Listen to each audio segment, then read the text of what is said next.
The name is Law Nation. As the room fill up, be sure to smash upon the like button for your boy.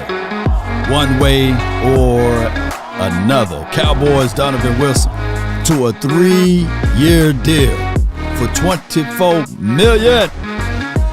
Hey, we making moves, baby. Come on. We're going to talk about Jerry Jeudy as well, and any other wide receiver that's out there on the market. The difference between trades as well as free agency. Come on. Let's go.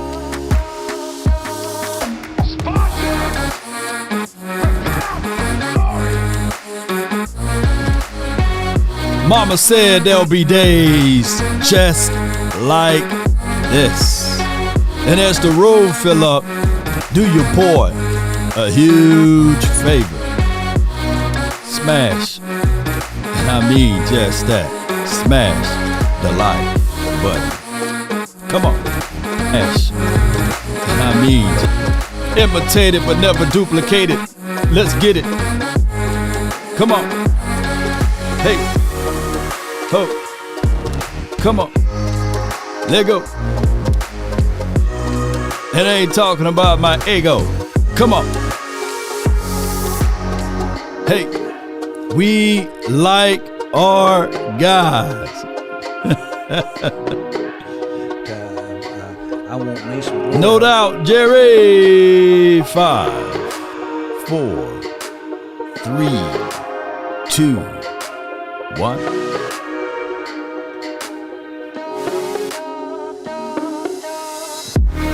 Come on.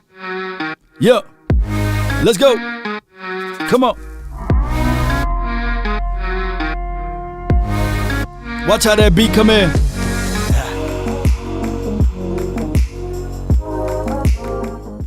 Good morning, good afternoon, and good evening. Appreciate everybody for tuning in. The name is Law Nation. Appreciate each and every last one of you all for joining D Nation.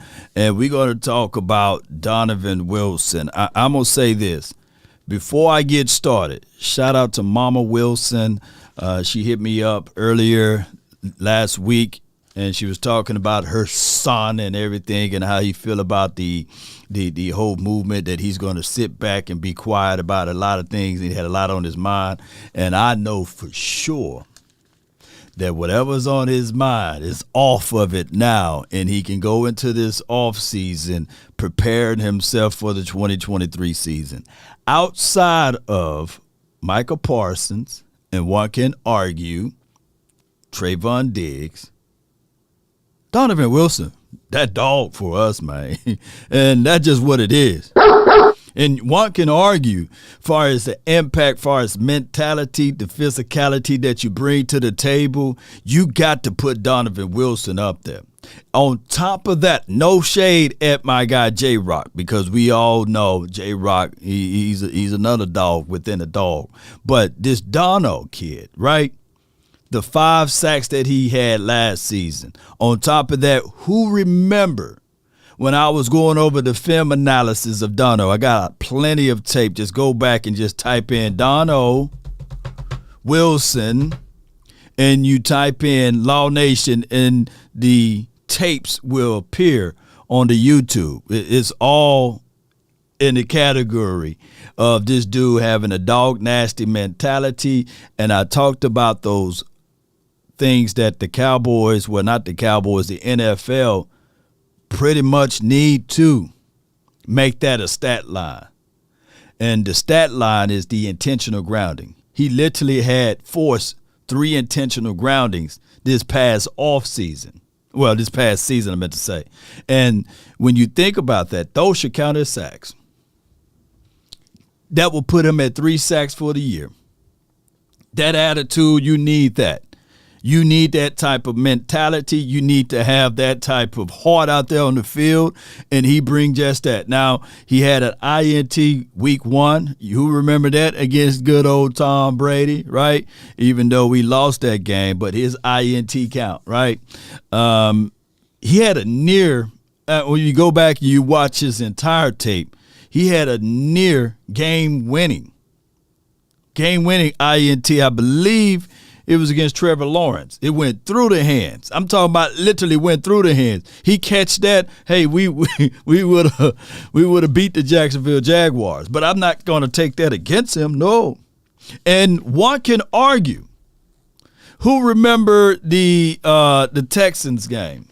Who remember that? Who remember the Texans game? The forced fumble, the fumble that he created. How many points did we win against the Texans? Can somebody put that in the chat? Or shall I ask Eastside Harold? You know what I'm saying? Should I ask Eastside Harold? You know, who remember that? Who recall those things? Sometimes that don't even show up on the doggone stat sheet. If he don't create that fumble, I don't think we win the game. I don't think we win the game. I appreciate all of you guys for the prayers. I appreciate you guys. Oh, I do. I appreciate you guys. And I thank you guys for the support that you guys sent that way. Although the burdens are very heavy, y'all lighten the load when you contribute to my cousin. So I really appreciate it, and to the family and everything. I really appreciate you. Our defense stepped up all year. This is Gary Stokes. Appreciate you. Oh, yeah. Oh, flat out. Yeah. You know. And you're right on the money. For sure. You're right on the money. And at the end of the day, ladies and gentlemen, the Dallas Cowboys, we knew collectively, we knew that the Cowboys were not going to make any moves. We knew that. We didn't have a thought in our mind that the Cowboys were going to go out there yesterday and make tons and tons of moves. Now, there's a difference between making moves and trading right now. Because the trade situation have nothing to do with free agency. It's have everything to do with the aspect of your team looking at what they got on their roster and saying, okay, we would give up a third or a fourth round draft pick for someone, or we would give up a second round draft pick. It had nothing to do with free agent market. Free agent market is what it is. Free agent market. Now, the Dallas Cowboys, his deal, let me see if I can pull it up all the way. Shout out to Mike for this information. Garofalo, that's his name. I think that's how you say his name. And let me give you guys some tangible information. Y'all see my sound effects right there. Yeah. The Cowboys have agreed to terms to re-sign safety Donovan Wilson to a 3-year deal worth up to $24 million. And the first 2 years fully guaranteed, $13.5 million. That's game changing. That's life changing, you know. But some people will look at that if perspectives too, right? You know, from a quarterback perspective. Hey, man, I can't feed my family with this, man. You know, it ain't enough money, man. But from a safety going into your second year or whatever, your second contract, that's everything. That's a lot of money, man. That's a lot of chin cheddar. So those are things that you have to contextualize, right? And on top of that, you got to also look at it from these perspectives too, ladies and gentlemen. You got to look at it from these perspectives. Dono, he probably looked at it and said, yeah, I can probably get $30 million elsewhere, or I can probably go to another game, another system and relearn that. But he's uniquely designed to fit this particular team. We don't know what he would look like on Eastside Harold team, right? We don't know what he would look like on the Tennessee Titans or what have you, you know, Eastside Harold old team, right? You know what I'm saying? I'm just picking on the East Side. But speaking of the Titans, we do know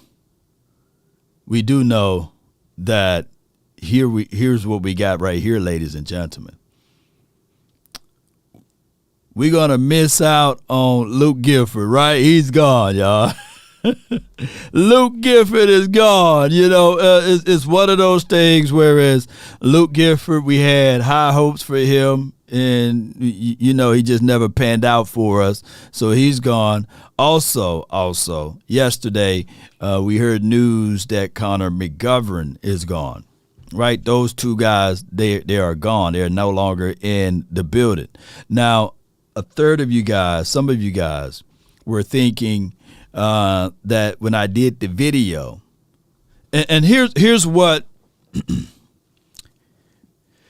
let me break this down once again. Here's what people don't understand when you're speaking objectively. They only hear a few words, and then they miss the meat worrying about the potatoes. They look at Connor McGovern from only the perspectives, and they don't think outside of the box. They only look at him, oh, he sucked at left guard, right? And they paint him into a corner, and I'm talking about Connor McGovern right now. And they stay shallow-minded, right? I ain't going to say feeble, but it's shallow-minded to say, oh, Lord, he's trash. Oh, Lord, he sucked for us. Bull sugar. You ask that guy to play left guard when he's a right guard. All he played his entire life was on the right side, right? And he's ultimately was a guy that when his number was called, he filled right in. And he only allowed one penalty all year, and that was a bull sugar penalty against the Green Bay, and allowed 2 sacks. But technically, he can play center, left, and right. That is your swing guard. And what I was saying in the video is that this point directions all to that the Cowboys must fill in that voided area now, because he's not one isolated situation. He is a guy that if Zach Martin went down, he'll fill right in. He's a guy, if Tyler Biadasz goes down, he fills right in. He's a guy that, hey, all of a sudden Tyron Smith went down. You had to slide Tyler Smith to left tackle. You got a guy that can play all 3 roles. So when and Brian Bradford says, and he's the fullback, right? So what I'm saying here is, in my whole assessment, it was nothing to do negative about the Cowboys organization and franchise or how they handled that, and it had nothing to say positive extremely about Connor McGovern. But at most, he was a guy that you can play on 3 spots, technically 4 spots for your team. That's a voided area. Can Matt Farniok do the same thing? That's a big maybe. It's an unknown. Right? Are you going to lean on Lindstrom to do the same things? That's a big old question mark. So what you got to do now, ladies and gentlemen, is go back to the draft and fill in that voided spot, since we do know that the Cowboys don't value week 1 free agency. That's not their own. Say it with me. We like our guys. So those are the realistic ways of looking at it, but don't look at it from the aspect, well, Law saying that he's a starter, and Law saying, no, he's versatile. Yeah, Jeffrey. So don't throw the baby out with the bathwater, right? So that's what I'm saying. Now, shout out to him, kudos and credence for him getting those coins over there in Buffalo land. I mean, we wasn't saying, hey, pay that man that, But the Dallas Cowboys, for the first 2 draft picks, we got holes. We got holes on that front 5 now. What were our needs last season? We were we're going to stick to the offensive side. Our needs last season were we needed a wide receiver, we needed offensive linemen. What are our needs this season? We need wide receivers, and we need offensive line. You see, you don't supposed to carry on and roll over your needs. And they are rolled over for us, right? Technically speaking. We can't go through this year talking about, hey, Lord, hey, by us changing up the philosophy and the scheme. That naturally, organically, based upon the information in the tape that we see, that all of a sudden Jalen Tolbert is going to be better. Michael Gallup, we're going to lean on the facts that, hey, now he's going to be even more removed from that surgery, right? And he's organically going to be better. No, what I'm telling you guys is better to be prepared for an opportunity and not have one than to have the opportunity and not be what? Prepared. So now the offensive line, we are literally playing with fire with Terrence Steele. Why, Lord? Why? Why are we playing with fire? Because right now a team, they got unbelievable cap space, and you know, teams pretty much don't draft that well, but they can see Terrence Steele was a vital part for this team. Shoot, back to back when he's healthy or when the quarterback healthy, number one offense in the National Football League. A third of that is due to your protection up front. Team says, shoot, I'll give up a second-round draft pick for Terrence Steele. And what the Cowboys going to do with their second-round draft pick that they got from Terrence Steele? Can they find a tackle or a guard in the second round? Or can they go draft another Kelvin Joseph in the second round? At this point, I really don't trust the Cowboys drafting in the second round, believe it or not. But they good at drafting in the second round. You get Trayvon Diggs. But realistically, you're gonna be playing with fire if another team scoop up Terrence Steele right about now. And all you're getting back is the second round draft pick. So you just got to make sure you cross your T's and dot your I's. That's all I'm saying. On top of that, you having so many holes on the offensive line. Write this down. 4 out of 5 of your offensive line were replaced last season, were shifted around. Those are the realities, and y'all keep in mind, keep me updated if any breaking news has happened since we're live right now. Thank you, guys.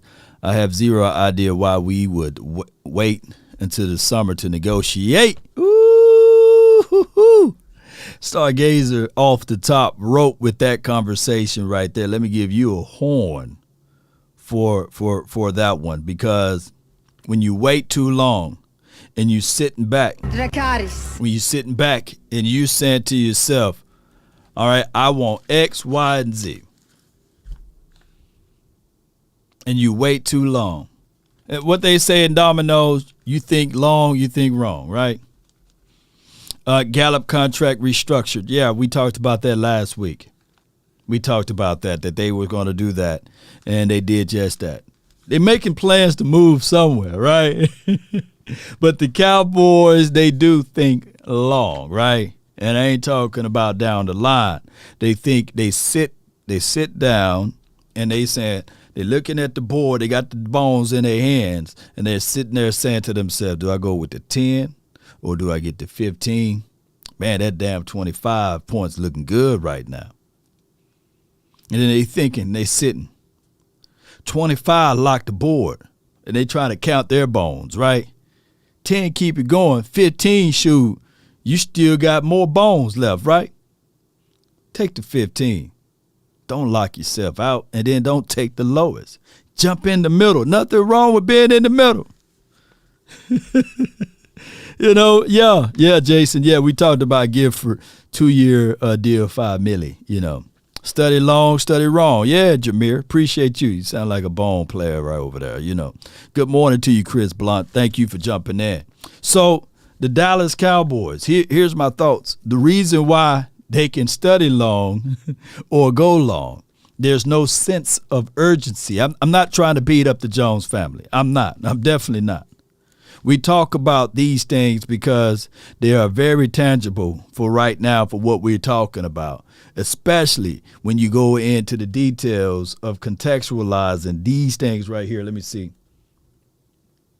Yeah, especially when you contextualize it in those factors. Why, Law? Well, here's the number one truth of it all. The Dallas Cowboys, when you look at the picture, there's no sense of urgency because there's no threat of you losing out on your job. There's none. And let me say this. But when you try to establish yourself, your whole meaning, your whole purpose, whatever you done did to get there, you are sitting there saying, I got to win at all costs. Law, do you have any truths to that? Yeah. Let me go back to my IG page. Let me pull this up. This is Jerry Jones. Within the first 5 years of him purchasing this organization called the Dallas Cowboys, this is what he said. And let me see if I can get the audio straight.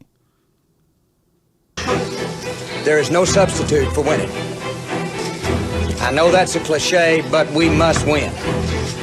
We will win. Win is the name of the game. I just want to say this. There is no substitute for winning. Say it again, Jerry. I know that's a cliche, but we must win. We must win. We will win. Win is the name of the game. So you have a whole different approach to the game when you are trying to establish yourself. I got to get it. I got to go out there and make things happen. I got to set the tone, the pace. It ain't about the money. It's about the W. I got to win over the people. I got to let Auntie and everybody know that, hey, come hell and high water, I'm here, baby. I'm bringing it. I'm right here, and I ain't going anywhere. That's how his thoughts were, right? Oh, I got to risk it. I got to put it all on the line. You know what I'm saying? I got to let him hang, right? I got to go out there and make things happen because if not, I will fall flat on my face. Winning is the name of the game. You can't substitute it for money. You can't substitute it for fame. You know, you got to go out there and make it happen. And the problem is collectively, there's the thing that I've been saying, comfortable. When you prepare that comfortable bed, shoo. Sometimes you don't want to get out of it because you're so comfortable with it.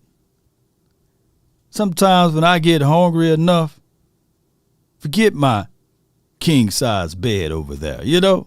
I'll sleep on the floor just to humble myself, right? To understand I know where I've been. Let me get back to sleeping on the floor. Wake up. Woo! Now it's time for me to grind to get it better for your mind. You know what I mean? I think Dr. Martin Luther King once said, you can't fall out of the bed if you're sleeping on the floor. You know? And sometimes life itself, you got to pinch yourself to make sure you're alive. Y'all know how it goes. Victory has defeated Jerry. This is from Leon. You know, sometimes your success could be your own enemy. When you got it, and then you said to yourself, oh, I made it. And then you work less. You don't put in the extra efforts, right? And then the truth would take its time to come knock on your door and say, hey, the things that you were successful for, or the things that got you there, it wasn't just by you. And those are the things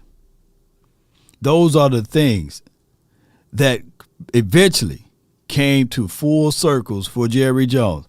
Oh, I can take any coach to win the Super Bowl, right? And then he won that Super Bowl, and he walked around and paraded with that.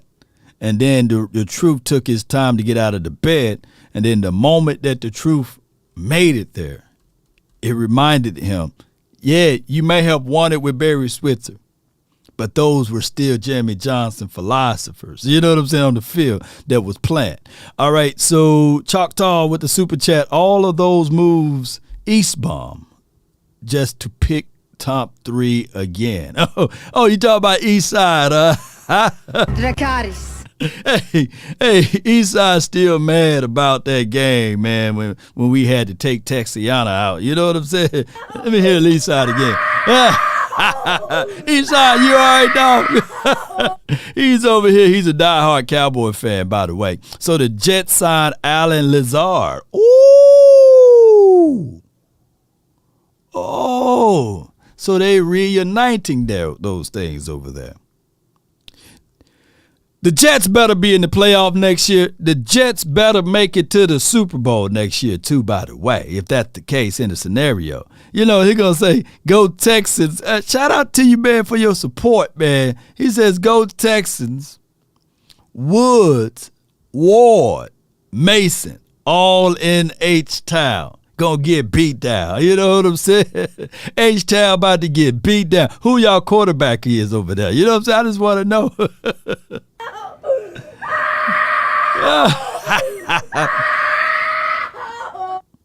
Who's your coach too, by the way? You know, you got the dude from 49ers land. We'll say, man, you know, hey, but shout out to you, man. I know you're a diehard Cowboy fan, man. I seen you over there on other channels too, you know. He beat me to the punch, you know what I'm saying? He said the same thing last year. You know, at least we go 12-5, but he been talking about his Texans since 2016. What have the Texans done since 2016? Yeah, pray for Bryce Young. Yes, indeed, man. Well, we'll see what y'all gonna do with Bryce. Will Levis probably be the best quarterback coming out of here. Watch. It's always somebody that you don't even expect. It could be Max. Max gonna probably be the best quarterback coming out of this draft. It's always somebody you least expecting, right? Yeah. It's going to be somebody that you didn't see. Yeah, I do troll on him a little bit. All right, so speaking of expectations and people that you hope for, the Cowboys. I said this earlier. Shout out to my guy Spoon. He actually had some things over here about the Broncos. This was yesterday.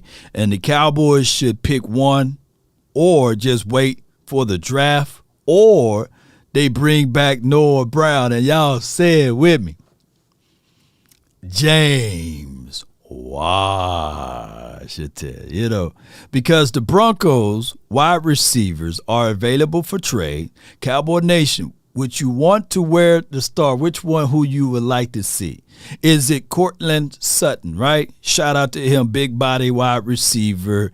You know, got some route running abilities too, especially at the top of his route. He's no one to sneeze at. KJ Hamler, he is the guy that can take the top off the defense. Very pedestrian numbers, by the way. But he is a guy kind of like a Cavante Turpin, by the way.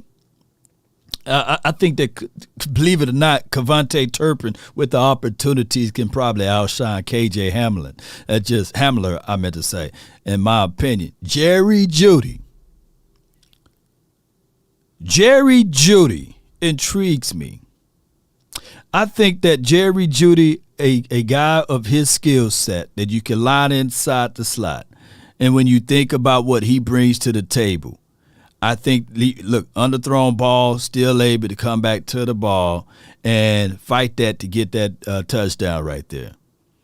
Jerry Jeudy, he's been a guy that you can look back and say, hey, CeeDee Lamb versus Jerry. CeeDee Lamb had better yak ability. Jerry Jeudy had better release game. Watch how he set this up off the top of the route right here. Swayed inside, come back toward the ball in the middle of the field right there. Just killed him. That was all set up by route combos and route combinations there. And then they put him on the end around here, and he sniffed the end zone there. And you would look at it like, all right, Jerry Jeudy, you bring him aboard, and you can probably find ways to utilize him.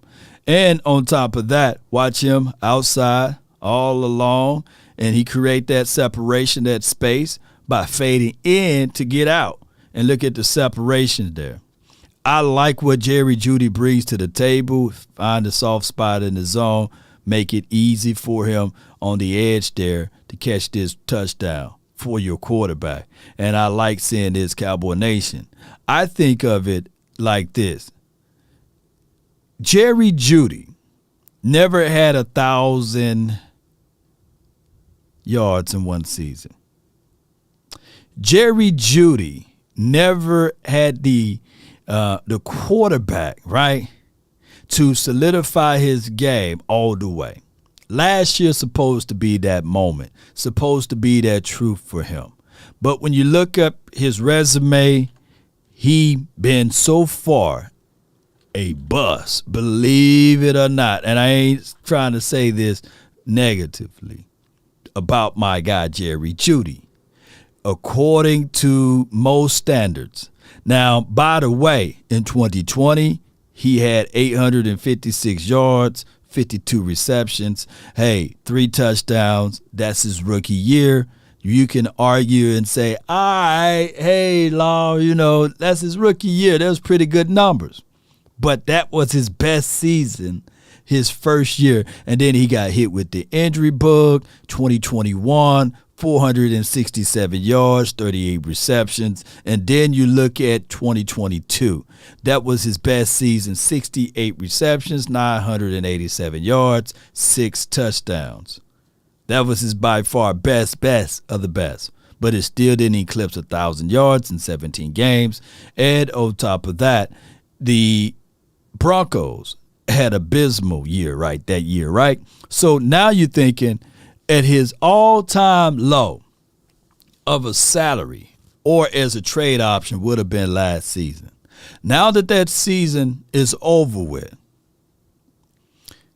I think that Jerry Jeudy for a 3rd or 4th round draft pick would be remarkable. However, what they're going to do is sell Jerry on these things right here, ladies and gentlemen, those who are listening. They're going to sell him on the expectations. But anything that I just mentioned, his numbers and his resume, streams, 3rd option, it absolutely say, hey, he's no better than Michael Gallup from a stat perspective, right? He haven't done anything to eclipse Gallup, but his expectations been up there. I think that the Cowboys, if they want to push on this, they can probably scoop it up. The only problem, I think Sean Payton knows exactly how the Cowboys operate and roll. Trey says Jerry would definitely be our number 2, though, for Dallas. Oh, yeah. Now, he will be, on paper, number 2.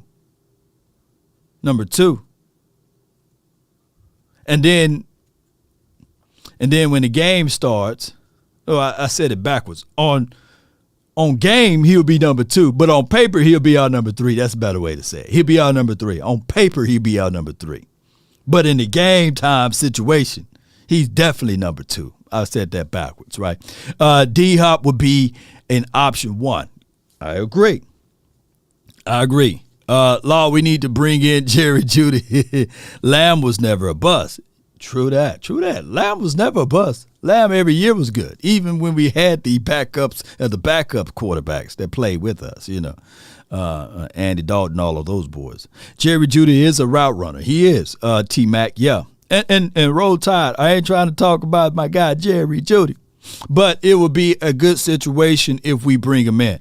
Y'all look at 2019 Gallup highlights, question mark. Yeah, that's the last time, but you get what I'm saying, though, Jay. 700 deeps, 200 likes. Appreciate you, man. Thank y'all so much for jumping in. Thank y'all for being part of this. All right, Wilson is back. No, Brandon Ross says Jerry Jeudy a buzz. Law just talking.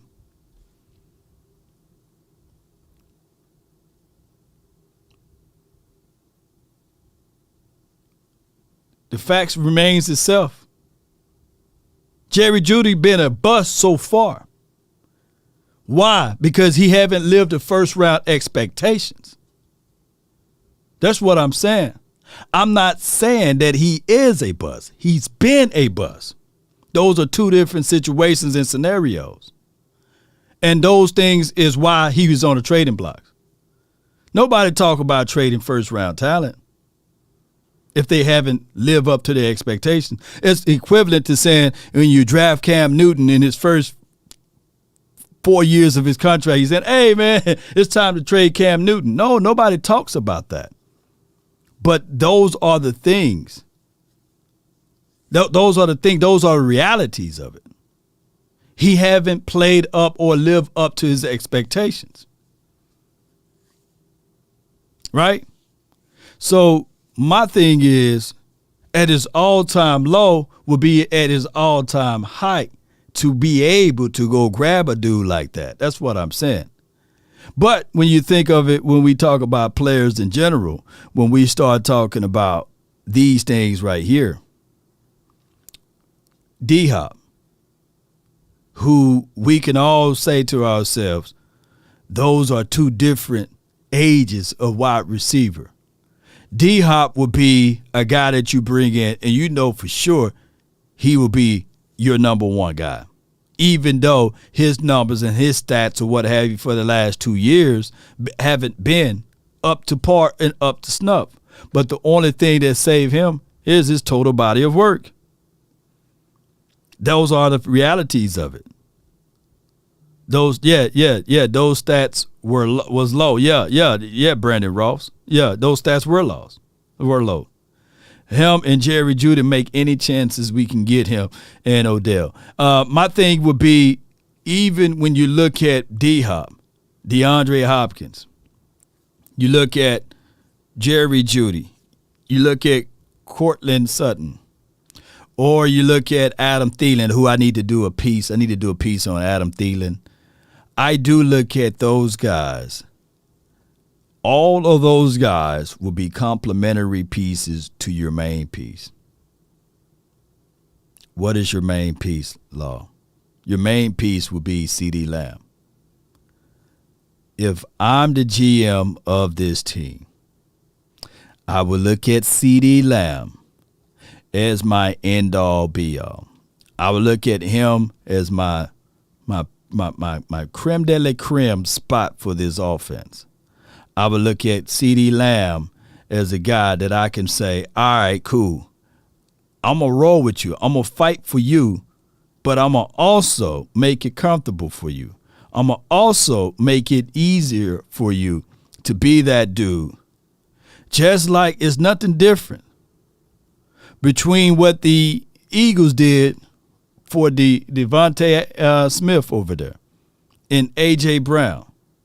Those two boys complemented each other. They were complementary to each other's game. So when we start thinking about these things and we start saying to ourselves, how do we get better? How do we perform better? Get this Ezekiel Elliott. I got the wrong highlight up on there, but give me 1 second. Boom. How do we get better? Last offseason, when CeeDee Lamb was going through these particular routes and these particular off-season moves, if you go to my comment section, there were tons of people saying that CD was a wasted draft pick. CD too small. CD ain't no good. That's how fickle Cowboy fans are, though, right? Right? And they were saying that, boy, CD disappeared in the playoff game. CD only had one catch. He dropped too many balls in that playoff game. And all offseason, he continued to work on his craft. He continued to put his best foot forward. He was one of those guys that we said, hey, he's going to ascend from being the number 2 option to being ultimately the number 1 option. And now you look at CD, you look at him from a different light, just off of 1 year. And It was CD better than what he was the previous year? Yes or no? Put that in the chat for me. He ascended. He accelerated. He became better. Game changer. Did it happen week 1? No. Did it happen week 2? No. I would say his best game came within anywhere around, I would say, that Packers game and beyond. And you started to see this dude take over. Not many wide receivers can do what they did to Zaire Alexander. Not many, y'all. Not many. I know that some of you guys would think that, hey, any wide receiver can do that to Zaire Alexander. No. But we've seen that CeeDee Lamb ascended. I know for sure that if you put another dog right beside him, can CeeDee do it by himself? Yes. But if you just put another dog beside him, my goodness, it's going to be even more difficult to obtain the greatness that this guy got. And can you do it in the draft? Can you draft the guy? Yes. Who do you got in mind? Could it be a Quentin Johnson? Could it be a Jackson Smith and Jigba? Could it be a Zay Flowers? Could it be Jordan Addison? Could it be a Josh Down? Could it be a Tank Dell? It could be any of those guys. A.T. Perry. But would you rather go with a known commodity or the unknown is what we're all asking ourselves, right? Would you rather go with somebody that you know for sure that if their number and their name is called, are they eligible to take over? Can they bring it and step it up to another level? Those are things that we have to say to ourselves when we going over CeeDee Lamb's and his capability and his ability. That's how I look at it. But don't look at it as an isolated situation, ladies and gentlemen. The Jets are becoming the Packers. Yeah, I feel you. Yes, indeed, man. Oh, my God. Yes, indeed. They are becoming the Packers over there. They got Aaron Rodgers, and there should be no excuses for them, right? I don't want to hear it. Shout out to y'all. So now that we got that out of the way, I want – look why I just snag him, although he was out of bounds, he was just that monster over there, you know. But CeeDee is CeeDee, and CeeDee will bring forth those things if you put more and more weapons around him. I truly believe that what CeeDee brings to the table will be just fine. And you just got to put things around him. My number one goal would be, man, just fire it up. Bring in Jerry Jeudy. Let him work his magic. You can put him in the inside. He can line up on the outside. Give up one of those picks. Because what we're thinking about, can Jalen Tolbert do those things? Quite sure he can, Jalen Tolbert. Yes. Can Simi Fehoko do those things? Quite sure. I'm quite sure Simi Fehoko can do those things. Can we bring back Noah Brown for a cup of coffee? I'm quite sure Noah Brown can do some of those things. But it would, I'm not going to say never, but it won't be at this particular height. You know what I'm saying? That's what I'm saying. All right, so those are my thoughts of this. I want to know, are there any other news out there that we need to go over? Looks like Dallas is still trying to shop clearance. Yeah, Lord June. Yeah, you flat out right about that one. But before we get this thing going, I want to know this right here from your thoughts.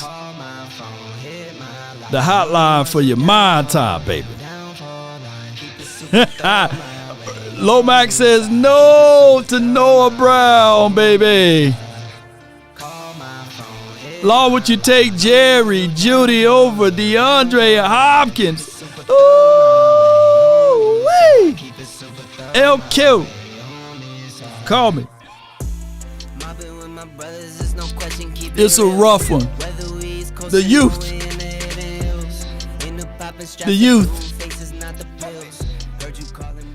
versus the known.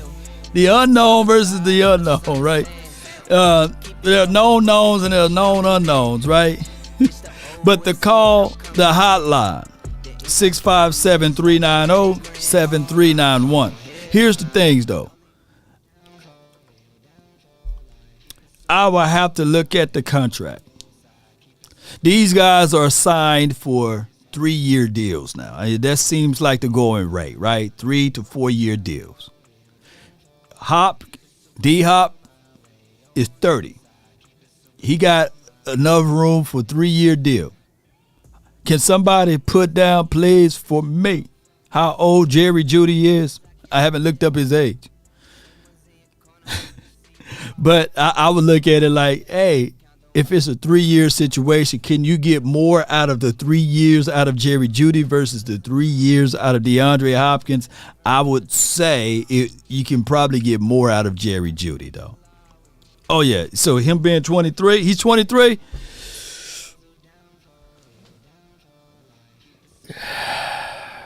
Give me Jerry Jeudy, man. And I can work that out a little bit. Is he better than DeAndre Hopkins? But at the same time, I think that he's better than a Jalen Tolbert, Noah Brown.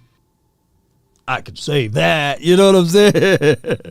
Oh, yeah, man. Give me the youth, man. I know we want to make things happen now, but in the stretch of 3 years. Now, watch. DeAndre Hopkins fool around, go to a team and ball out for the next 3 years. I'll be like, dang, man. But that's just how it is. Think about this, Cowboy Nation. Think about this. Even though age ain't nothing but a number, because T.Y. came over here at 33 and he showed out for us. Remember 3rd and 30? Any Eagles fans out here who remember that? But also, remember T.O. when he came over here? He was long in the tooth. Remember when we first signed T.O., he was 33. But that's just a whole different conversational line, just a whole different thing. But, yeah, D-Hop, this is from Flo every day. I feel you, man. Go with the known commodity. Man, hey, you lift up that Lombardi trophy. Hey, everything else work its way out. Hey, work out, get both of them then, you know. Yes, indeed. There are 4 participants in the conference. All yes, participants indeed. are muted. So, with that being Please said, announce man, yourself. I got my guy D Schiff and I got Brandon, and then we have Coach Marv. But y'all call on in. The number is 657-390-7391. You're live. D Schiff from the 409. Talk to me, man. Man. Well, first off, man, real happy about the Wilson signing. I think that's a very, very fair contract. Yeah. And a guy that can kind of fulfill those 2-3 years. You're going to get your money back on that investment. And also, I mean, investing in a position they don't really typically, treat very well, So the fact that they'd rather put that as an asset, I guess I give the front office a little bit of credit for that. Yeah. That is good, man. You bring back Dono, and now you can say, okay, you got 3 guys that you know for sure, safeties that's paid. And both of those guys got to fight for their – now it's the inverse. Kurt's got to earn his ground back again this year. It's a contract year for him and Malik Hooker. We just got to stop seeing those hiccups with him, man. Yeah, and I think that's what you're going to get versus, I mean, the field, you don't have exactly 10 Troy Palomalus out there, right? Right. So I think, for what you're investing into that position, it's a sure thing. We've seen the Jeff Heaths and, other guys of the world trying out Jamil Showers at safety. So we've been in the worst position at safety. So to kind of lock that up, that's real good. I think one thing, man, what's crucial is this wide receiver offensive line. I always go back to it. Defensively, I think your cornerbacks, they're gonna be able to benefit off of a strong pass rush, right? Right. As long as you have a strong pass rush, I think you can live with what you have and maybe getting somebody in the draft. But I think when you talk about this offensive line and wide receiver position, it's something that you wish you had 2 first-round picks, right? Right. Lock those things up. Well, still, even if you go with first round, you're going to have to go through that learning curve, though. You'll see. Even if you go, yeah, you had to go and still so, through that. yeah. And I look at, I mean, what you have with those prospects. I think this wide receiver class is a lot better than what was last year, right? I think Who you got over Chris Moore. Olave right now? I mean, Who's got more dog in them and George I Pickens think right now? I think the overall depth. Mm-hmm. You know what I mean? I think the overall depth. Well, I can't say better, but I'd say there's more of a comfort in the prospects, right? As what they are definitely. I think a lot. I think maybe about one prospect, right? But I think there's more guys in the second round that are falling than what you have with the Sky Moores and the Watkins of the world, which they landed in the position just having a real good quarterback. You know, we saw what Jalen Tolbert was in the draft, you know, as opposed to what actually happened on the field. So I think there's more depth on that in that back end after you get past your first round prospects, right? So I think just this position of what you're asking for a wide receiver to come in to do, to compete with Michael Gallup, to compete with to see, I guess, maybe what you might have in Jalen Tolbert. That's still a very big mystery to me. Jalen Tolbert right now is the biggest unknown that we have outside of probably Sibby Fehoko and Kevontae Turpin. Only Kevontae Turpin from the wide receiver argument. But I would say to myself, I like those boys. I like everything that they can bring to the table. But I'm still looking, right? It's like I'm still seeking to bring in another wide receiver, even though I got high hopes for them. But the unknown is still too treacherous for me. And the big hit is with the Dalton Schultz thing. I know we've been kind of puffing our chest out about Dalton Schultz. You know me, I've been like, you know, he can leave, he can go. But now that he's going to actually leave, you're like, oh shit, you know. So, like, you know, we feel comfortable with Hendershot and your boy Ferguson, but I think you still got the fact that you still need other playmakers. You got Pollard coming off injury, and that's just kind of leaving it all on Lamb. Yeah. You are in prime position to go ahead and get you one. Just with that first round, just get in and out. You have some options in free agency and trading. But it just hurts with that offensive line because you're in a position, I think, to really make it dominant. And I think when you look at who you're going against with San Fran getting Hargrave, I think it's more of a matchup problem. If you're weak, if you're in the NFC playoff game right now, you're going against San Fran. Are you more uncomfortable about the fact that your receivers can't beat their DBs, or that your offensive line can't hold Hargrave and Bosa? Well. Here's my thoughts on this, D. Shift, before I let you go.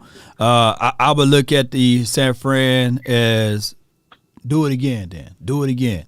They got to get out of their division, and they got to make sure they get to the playoffs. And they're not in our division. So our number one goal would be, first and foremost, winning our division, getting to the playoffs, and winning a playoff game. Now, if we somehow face the 49ers for the third time in a row and lose to those boys again, I ain't claiming that. I'm going to knock on some wood.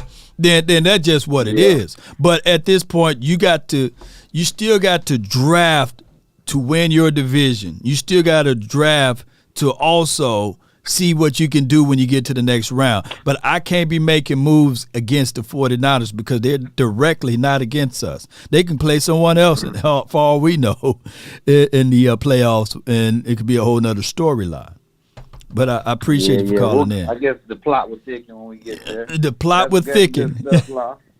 No doubt, man. Man, I'm going to hit you up, bro. No doubt, man. Appreciate you, man. Yeah. That's D Shift, y'all, from the 409. And I get it, right? The San Frans are built. Look, the San Fran ain't trying to plan and build around to stop us. They done already stopped us for 2-3 years. But at the same time, I think we beat them in 2020, right? And our strategy was a little different. We had Tony Pollard to finish out that game. Tony Pollard killed them over there. So did we have that chance and opportunity last game? No, Tony Pollard got hurt. if Tony Pollard would have finished the game, a whole nother outcome would have been differently. But you shouldn't sway your whole draft philosophy just because they beat us, you know. I changed my mind, Jerry Judas from Mike Rizzo. Appreciate you. Thank you. Our system different now. Yes. And our system now is still the unknown too, because we haven't seen A, the quarterback playing in this system, B, the running backs, how they would look in this system, and C, the wide receivers. We just don't know how everything is going to gel. We don't. So we just got to sit back and then wait and to see how things will work. But still stick to your plan. The needs for this team is still the same. I want somebody to call in to convince me to say, hey, Law, we don't need offensive linemen. We good with what we got. I'm going to be like, wait a minute, you know. If Zach Martin think about it and say, hey, I want to retire, what we going to do? Now, that's I know that's kind of low-hanging fruitish, but that's just how it goes. He's our only staple piece that's been the most solid, consistent player on the offense, Zach Martin. Everybody else got hurt. We need offensive linemen. But the problem is that 26th pick drafting another offensive lineman, it's not sexy. It's not. It's not. So that's just how that goes, ladies and gentlemen. And could be even in the second round.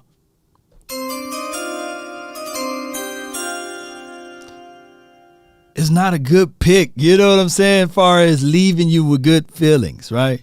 But, hey, as baby boy who would say, girl, I don't care about your feelings. You know what I'm saying?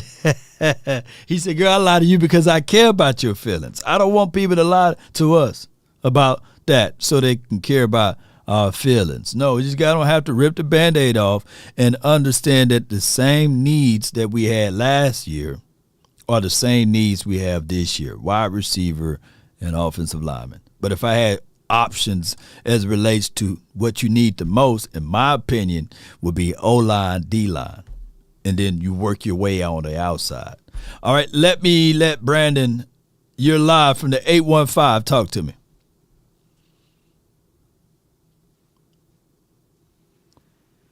Once, twice. Brandon, you okay? All right, we'll go get with Coach Marv, man. Brandon, you just hit us back, man. Just hang tight. Coach Marv, you're live. What's going on, Law? Nothing. Holler at me, man. Man, you lost my train of thought, man, when you made a statement to the last caller, man, about the, you know, how we beat San Francisco 3 years ago, and that if Tony Pollard wouldn't have got hurt in this past game, there probably could have been a difference in this game. Yep. That made me change my whole thought because the reason why it made me change my whole thought is I'm trying to really figure out, do we really need a receiver, or we just want that for luxury? Break it down. Because that statement you just said, receiver wasn't the problem why we lost the game.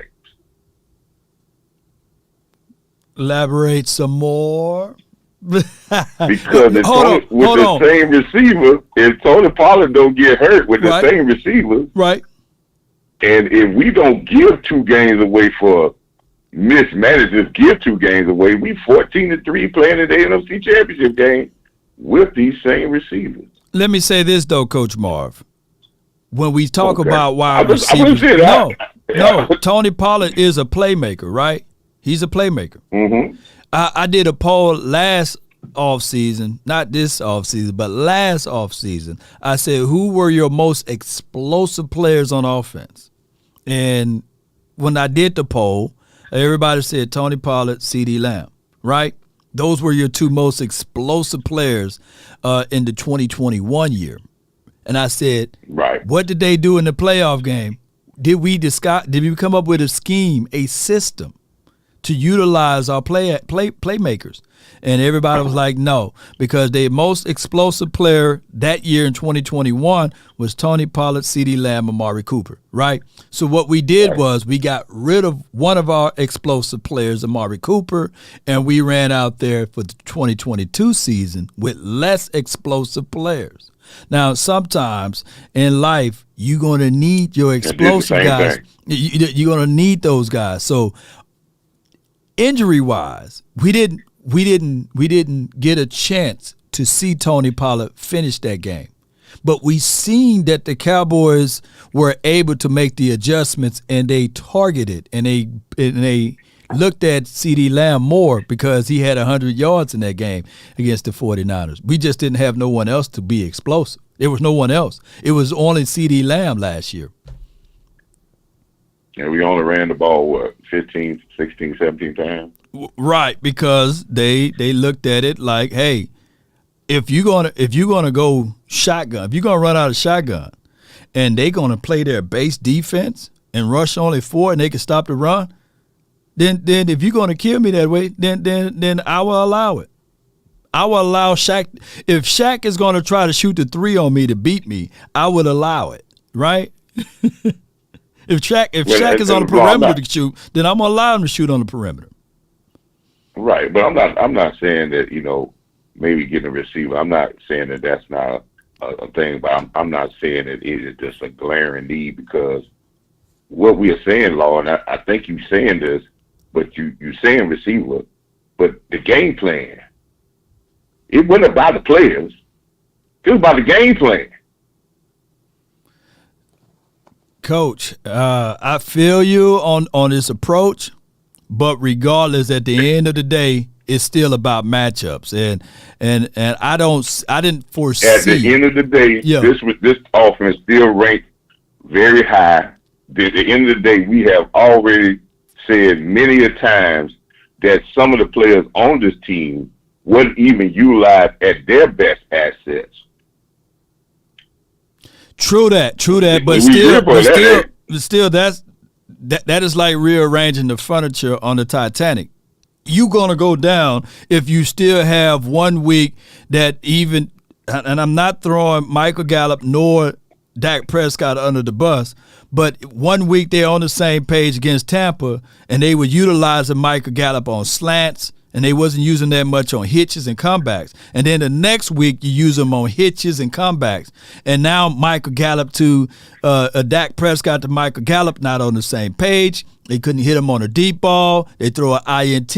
Those are things that playmakers just don't do, right? And those are things that quarterbacks don't do. And you can't expect inconsistency to make it consistent, regardless of the plays that are called. I think that, but Coach Marv. I learned long Coach time Marv, ago, Coach Marv, you AJ Brown, AJ Brown, hold on, Coach. AJ Brown wouldn't allow a DB to cross his face on that play. A DeAndre Hopkins wouldn't allow a DB to cross his face on that play. You can't say that, Law. I just said it. I just said it. You can't say that, Law. I just said it. You're saying just because a guy's because of a name of a guy, that means that don't happen. Like Coach, AJ Brown ain't never let a guy cross his face before. AJ Brown wouldn't allow the ball to hit him in between the 8 and 5. And on that Jacksonville game to be a pick 6 the other way. And I'm not saying that Noah Brown. AJ Brown ain't never dropped a pass. They never involved him. A crucial dropped a pass. Coach, I want you to do your research on this now.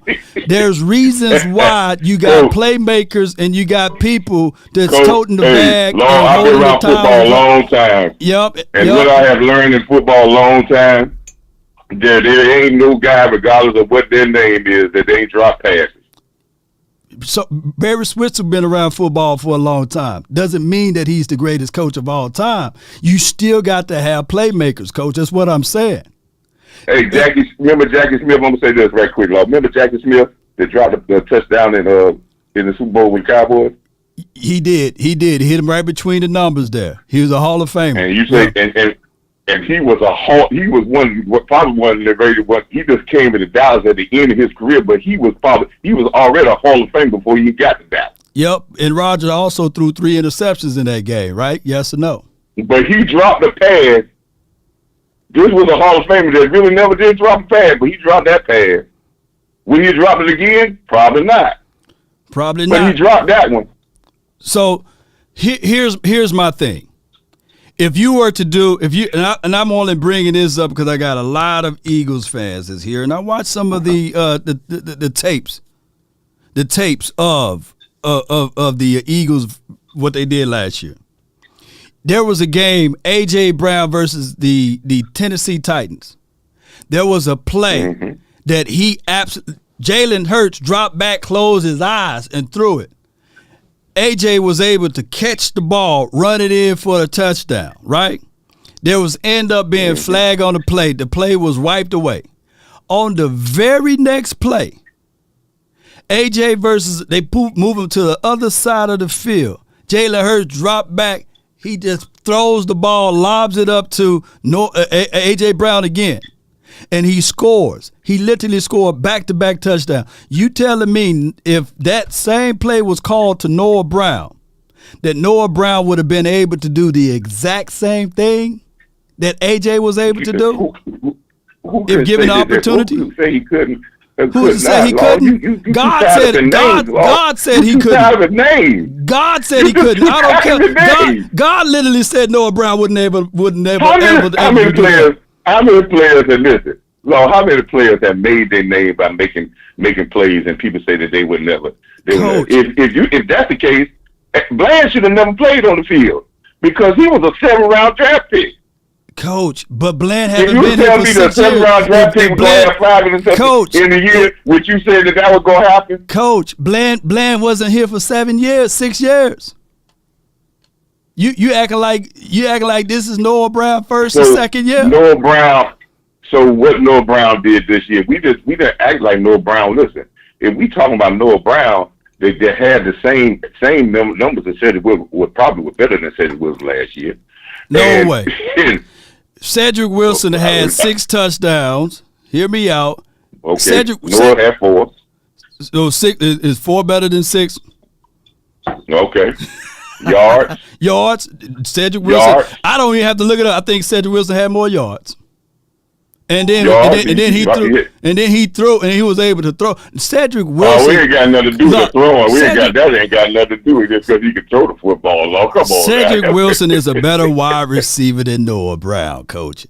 I've been out there to training camps and practices. I see Cedric Wilson is a better wide receiver than Noah Brown. We're talking about Noah Brown, but Noah Brown was a 3rd wide receiver, Law. We're talking about we need wide receivers a big help because we're trying to replace the 3rd wide receiver. The big issue that came up, and I keep trying to tell you, the Cowboys did not depend on Noah Brown being the number 2. They depended on Gallup being better than what he was, and then that got pushed back on Noah Brown, thinking that he had to elevate to be more than what he was. But for a number 3 wide receiver in this league, his numbers are pretty comparable to number 3 wide receivers in this league.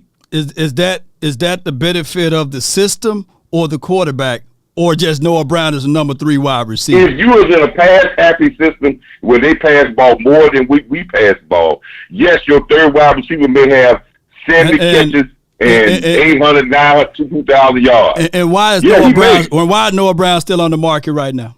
I'll wait. He's a 3rd wide receiver, Lord. 3rd or 4th wide receiver. We're saying like he's number 2. The Cowboys didn't go into the year saying he was a number 2, Law. They came in saying that Michael Gallup was going to be their number 2, and that didn't work. So the biggest problem is not how Noah Brown played. They fell off when they got it. They thought it was going to succeed. Didn't do well. Noah Brown is on the open market right now. Ain't nobody even looking his way, Coach. And you saying that his numbers as a 3rd option is comparable to most in the NFL? A 3rd option in a team that their top wide receiver was C.D. Lamb, their 2nd most target guy they were going to target was the tight end, and they signed a free agent, number 2 wide receiver, Michael Gallup. There is that it shouldn't be that many balls to Noah Brown. He shouldn't even get that many opportunities.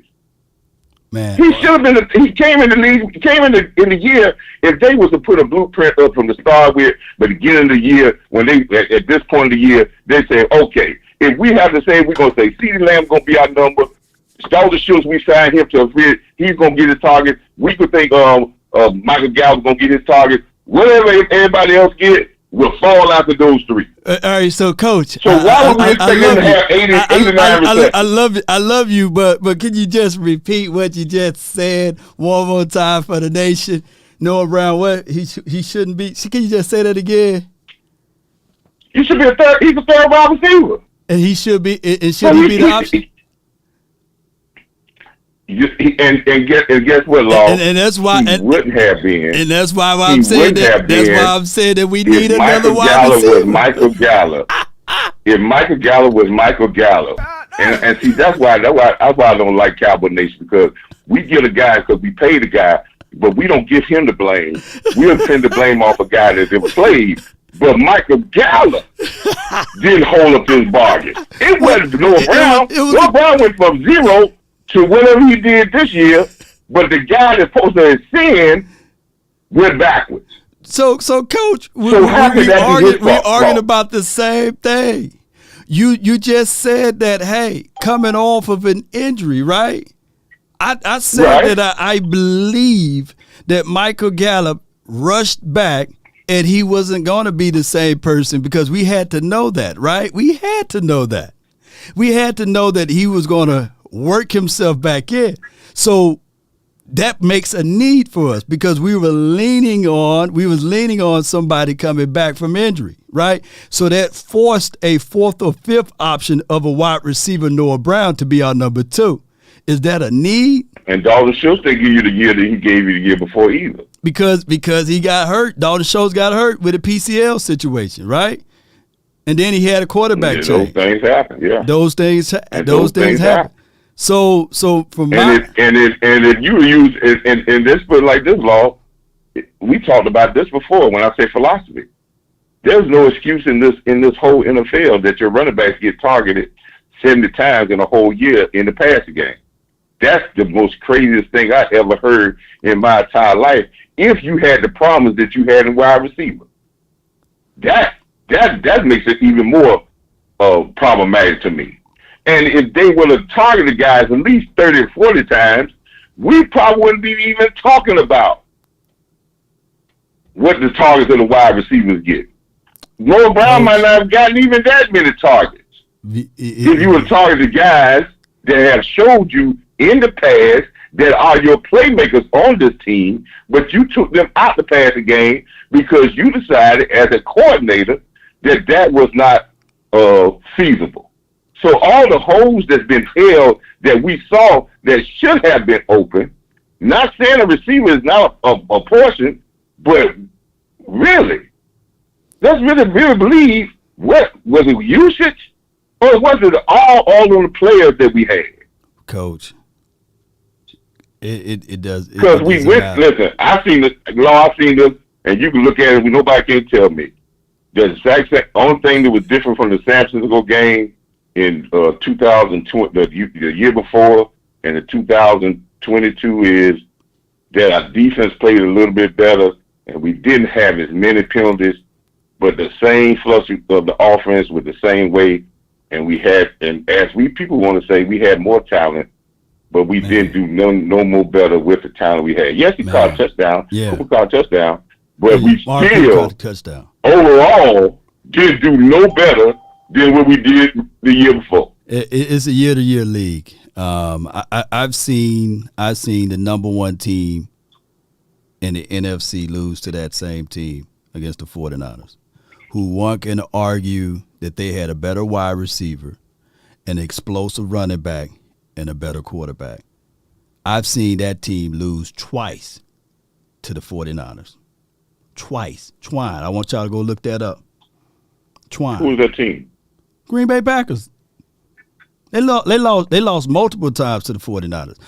Look, my brother was so, when he saw that it was 49ers versus Green Bay, he said, "Oh, Green Bay don't have a chance of beating my team." Why? Because of how they match up and how they operate and run their defense. But I feel you, Coach Marv. I feel you that it could be possible that the Cowboys, if they played their cards right far as the scheme and the system that we could have lifted up that Lombardi trophy with Noah Brown and Michael Gallup and C.D. Lamb. Listen, then you think, then I would say this, Law, then you think 12-5 was a fluke. That's what you're saying. That's what you're saying. Appreciate you, Coach Marv. I thank you so much. You don't get to 12-5 with this one player, and it's not, and you're not good because you just got one or two players. So what you saying collectively, that the Cowboys should do these numbers right here, and you will be satisfied. The Dallas Cowboys signed Noah Brown to a 3-year deal, and they're going to roll out C.D. Lamb, Michael Gallup, and Noah Brown. And you don't even make an attempt to Jerry Jeudy, DeAndre Hopkins, or Odell Beckham Jr. because from your mind is that Noah Brown. You know, so Noah Brown came, and this is where the travesty of this whole nation is. We're taking the Noah Brown, and we're talking so bad about Noah Brown. The guy that they probably his whole career before this season that had maybe 12 catches. He had a career year. We got some breaking news. Noah Brown is going to the Texans. Noah Brown is going to the Texans? Is that valid, y'all? Is that valid, y'all? Did he get traded did he get picked up by the Texans? He's probably going hey. Yeah, if you have a career year, he better have I need to see Noah Brown being the third option. That's all I'm gonna say, Coach Bob. I appreciate you, man. I thank you, man. Yeah, man. Yeah, man. Career years don't come loud, man. But he had a career year for him, and we're putting expectations on him like he's supposed to be a dog. But the guy played the best he played at Dallas Cowboys in his whole career. No doubt. Appreciate you, Coach Mark. Much love to you, all man. Right. I love much this love, type of conversations. Hey, man, real quick. If we sign LVE back and not get better or go with these Clark at middle linebacker and allow him to be what he is being, it'll be the biggest mistake of signing that we had all year. I'm just saying this, putting it on record. Love you, LVE, but Clark would be a better fit for our middle linebacker, and he's ready. No doubt. Yeah, we need to figure that out. But I appreciate you, Coach Ball. Thank you so much. All right.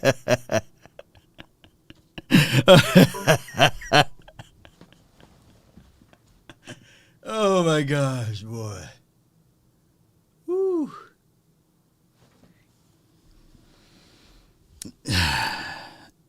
All right. Noah Brown, baby. He's going to the Texans. Breaking news.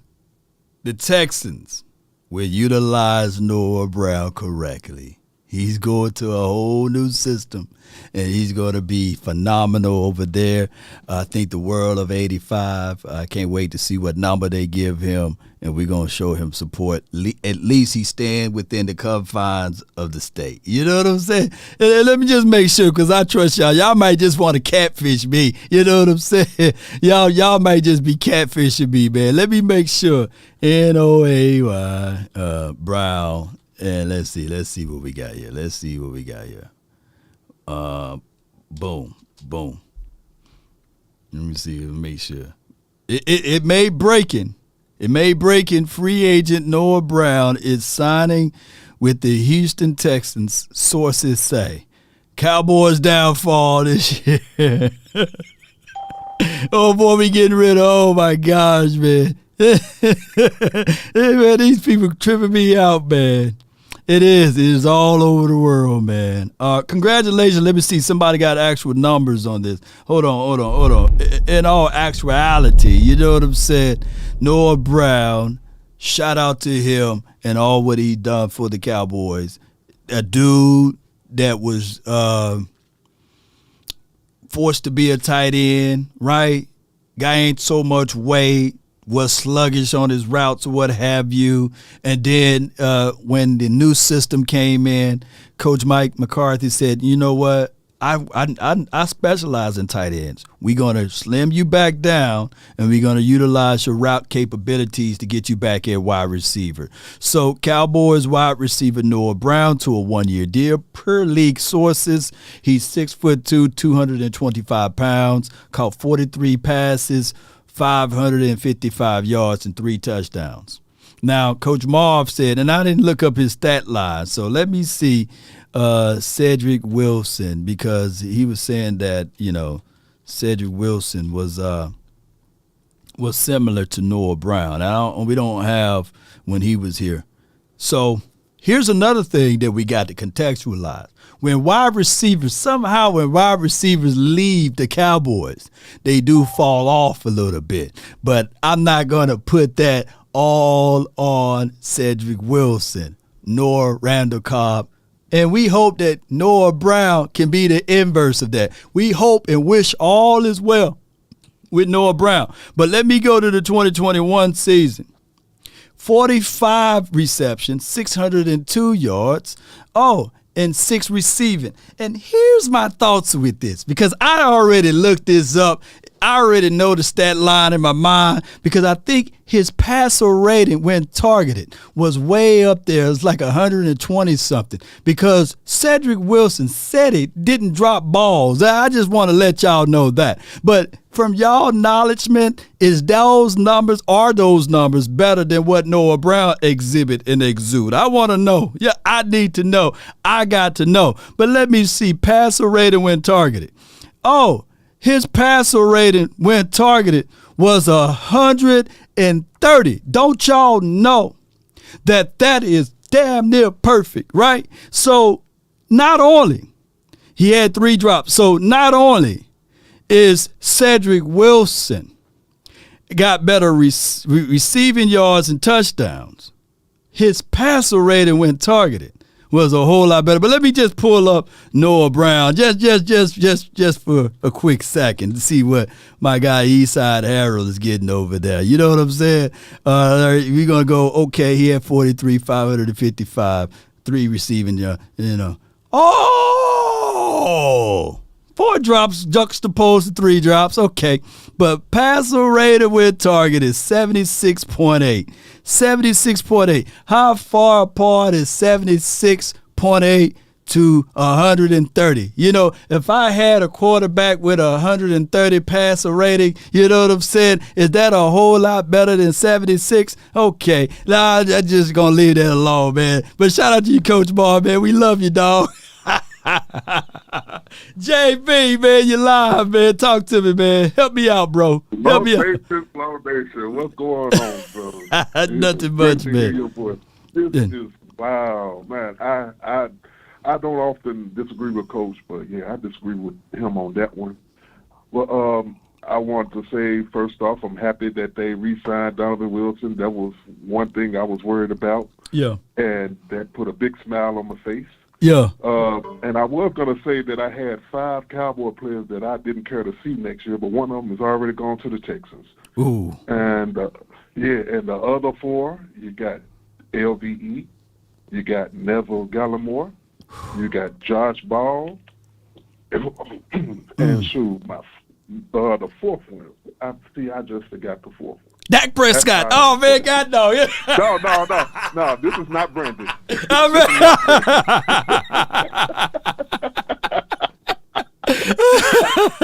Hey, man, I just want to throw that one in there, man. He'll come on here and, absolutely trash Brandon. Be like, I was the first that said and all that there, and then give you some advice to look up a guy named Michael Brockers. Like, come on now, young man. What are you talking about? Do you even know anything about football? Why even bring up a Michael Brockers? Man, I think somebody had a storyline out, but man, it's crazy. The person people are saying, is it Anthony Brown is your other person? Is that the person you forgot? Anthony, well, nah. Okay. Anthony Brown, as far as he goes, I think he's an every other year type of guy. Every other year he played pretty good. You give him 1 year he's horrible, next year he's decent. 1 year he's horrible, next year he's decent. That's why everybody's still on his neck, in my opinion. You know? I look at Anthony Brown. He's a zone cover corner. Right? I don't see him playing man.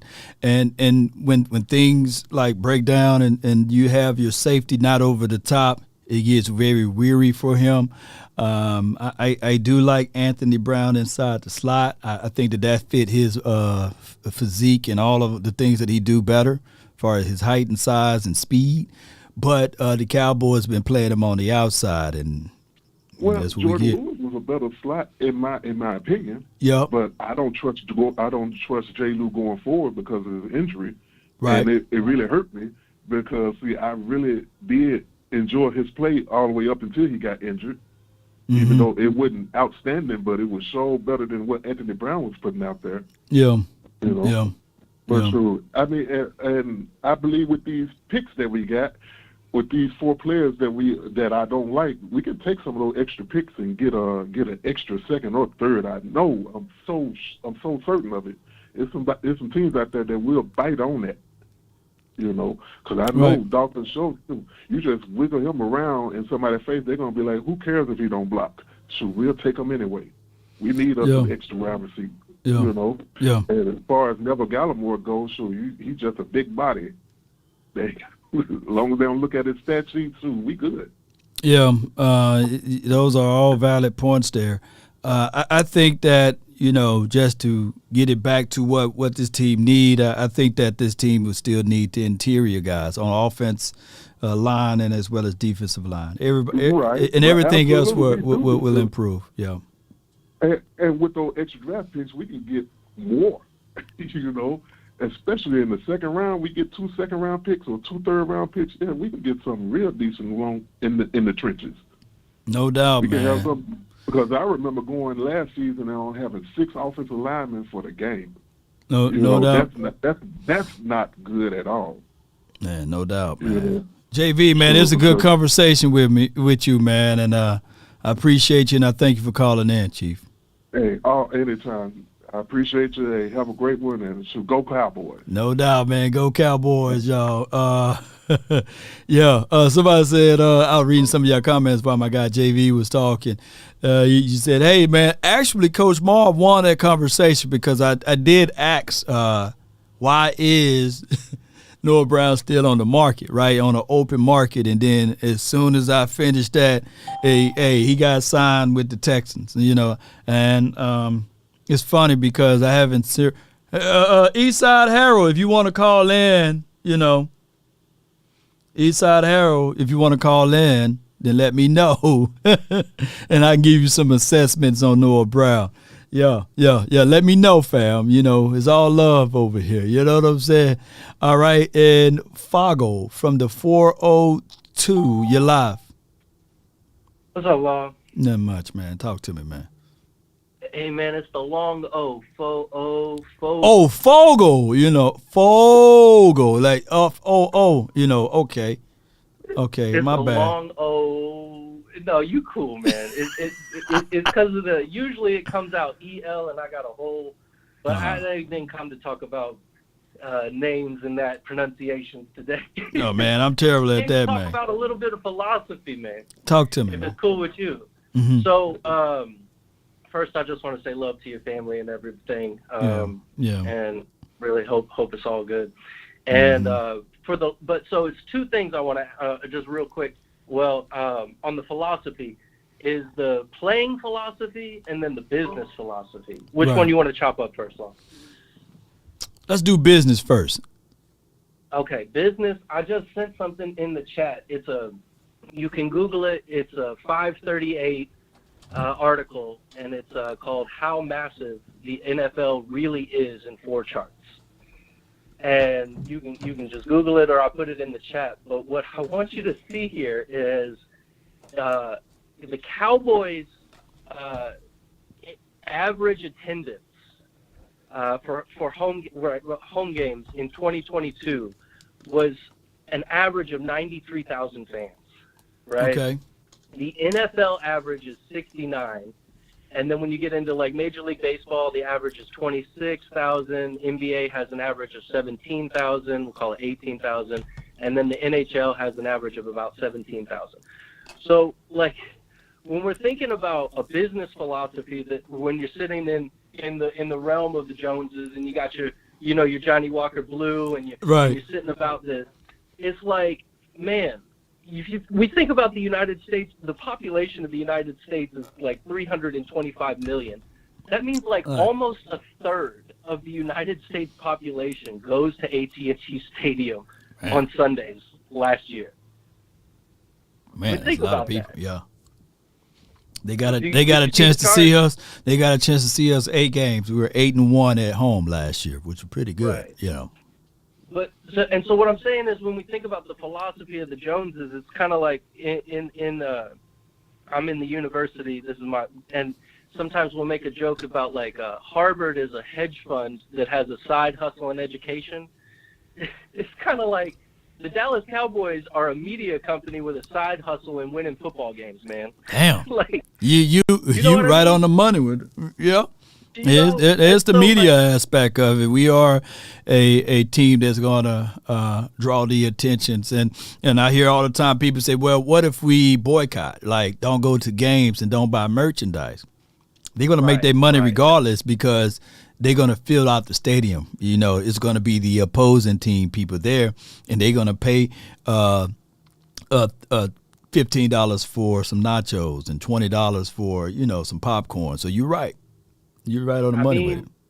So I'm just thinking about, when we talk about this sense of urgency, when we talk about this sense of expectations, it's like, I'm looking at this chart. Now, granted, that's 2022, right? 12-5. We went. I mean, we did the damn thing. It's cool. But it's like, no one is sweating us in all of professional athletics in the United States. Now, they don't have Premier League, La Liga, some of what's going on in the Euro football on this chart. But dude, when you talk about outliers and statistics, the Cowboys are literally off the chart on this 538. And you can just Google 538 Cowboys attendance. It's the second one on Google, or you can do the how massive the NFL really is, and it's right there. 538. So what's on the player side of it thing then? You know what I'm saying? So shifting on the player side of it, the playing philosophy. And we're talking about wide receivers, and oh my God, that is hilarious. Noah Brown gets signed as we're having a conversation. That's just beautiful. Good for Noah Brown. I'm happy for him. Yeah. But I saw so Tremont Edmonds just got $72 million for 4 years from the Bears. Talk about linebacker money now. Yeah. The Lions extended one of their dudes for $19 million for 3 years, and then caller yesterday was talking about the Titans guy Long. He just got $11 million for I think 2 years with the Dolphins. 2 years for 11. Yeah. So what do you think? And I don't know about LVE. I could be sold one way or the other, but what do you think that kind of money looks like for LVE versus Bobby Wagner, or maybe even Eric Kendricks? I think is testing the free agency from the Minnesota Vikings. What do you think the number is that the Joneses are going to invest into a linebacker? With the idea and the philosophy that Micah Parsons transitions to a down lineman and he's just rush and pin the year back every time. What kind of money would you throw around if you're the Joneses? 2 year for LVE, 2 year 8. 2 year 8. Okay. That's what I'll do. He got to go, man. 2 year 8, because he didn't do the numbers that Long did, right? You can't pay him more than Long, and you got to go right up under that. But it can be, if he come back, then you just sign him for the same deal he did last season. I get it. No, look, I get it. LVE, when you put a big boy up front, he did show us things. But let's not forget about the average depths of his tackling. He was ranked bottom of the NFL.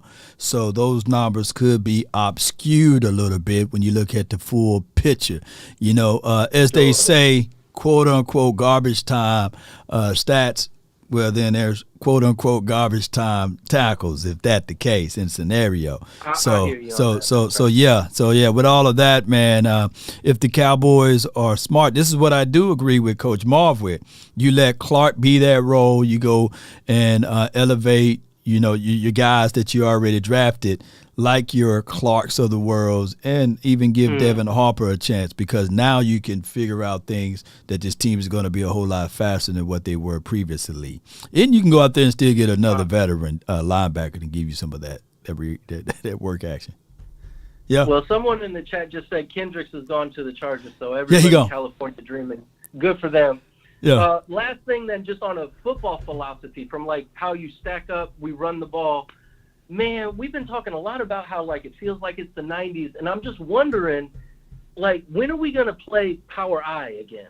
And do you think Zeke can be a fullback? He's a little shorter, but dude's got hams and body, and he's a little bit, of that his height being a little bit short, he can kind of maybe, move where the defense can't see which hole he's going to plug. Could you see Zeke being like a lead blocker for Tony Pollard or Malik, or do you move Hendershot or Ferguson into that role? What do you think just about the philosophy of bringing back the power I in the pro form? Well, in this West Coast scheme, I don't think that they're going to do much of that, but they can utilize Zeke as a two-back, situation. My thing is you keep Zeke and you utilize Tony Pollard inside the slot a little bit more. You disguise some of those looks that you get from Tony Pollard.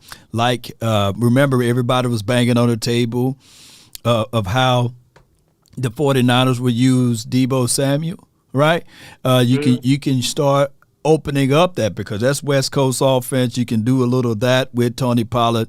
Don't look at Tony Pollard as only a running back. Just look at him as a quote-unquote slot receiver, and I think you can get more bang for your buck out of that $10 million that you're paying him. And as far as Ezekiel Elliott, if he refuses to take any contract pay cut, then they might just go ahead and cut him. But if he do, then you can utilize him, the other guy, Malik Davis, and whoever else you draft. Keep in mind, a lot of people are high on Malik Davis, but Rico Dotto outperformed him in practice during the offseason. It's just that he got hurt. So where do you put that puzzle at? So it's so many unknowns when you're dealing with these things, talking about running backs. I appreciate you so much for calling in, Fogle. But go ahead. All right, appreciate it, Law. Well, the last thing is you were talking about the West Coast is like when Mike McCarthy was doing it with the Green Bay, they had Aaron Jones and Jamal Williams. So I just like to see a little bit more of that two-back personnel. I think that the league has gone to kind of a pass first thing, so you got undersized backs in the backfield, and you can just put some hulks up front and just run it through them, man. But that's all I got. Love you, love the nation. Thanks for everything, and let's go Cowboys. Let's go, man. Appreciate you, man. Thank you so much, man. That's a good guy, man. Good call from the aspect of how the business is. Business is good. Business is good. We gonna look. I've seen people so many people under my post keep saying boycott, stop buying merch. The money, man, $111 billion TV deal that they got with Amazon. Guarantee. They're going to make that money regardless. And the Cowboys are not in a situation, whereas you may be a diehard Cowboy fan. Write this down. You may be a diehard Cowboy fan to say, hey, I'm going to boycott the game. I'm not going to another game because of the ownership and what they do. I'm just saying, we won 8 games at home last year. 8 games. If you haven't been to a game, shoot. When we winning, man, you can ride a horse in Walmart and they won't even call the police. When you winning, you know what I'm saying? 8 games, shoot. The whole city is different. You can run a stop sign. Police say, oh, man, the Cowboys won. Keep going, man. Hey, you can stab somebody and blood still on a knife. Hey, man, just wipe that knife clean. Keep it moving, man. Stand your ground state. You hold yours on. You held yours, man. Keep it moving, man. But shoot, we end up losing. Hey, put that knife down, There's no way, man. There's no better feeling than winning. Now, of course, we want to win the Super Bowl and win playoff games or what have you. But the whole thing is, it's hard to say those things when your team is 12-5, 12-5. Even if your team is 8-8 or 8-9, those are still 8 games that you won. And don't let them be at home. Shoot. Those teams that really get rid of ownerships and those teams that do drastic changes are the teams like Eastside Herald team. You know what I'm saying? They goes like only win 1 or 2 games a year. Those are normally those teams. You know what I'm saying? But shoot, Cowboys, we still going to be talked about, man, at those records. You know, all right, I got my guy, man. Hey, this is Patrick, not Mahomes, man. You live, man. Talk to me, man. What's going on, Law? How's everything? Yeah, man, everything is it's rocky, but we making it, man. We smiling even in the midst of our downfalls. But talk to me, man. Holla at me, man. Holla at me.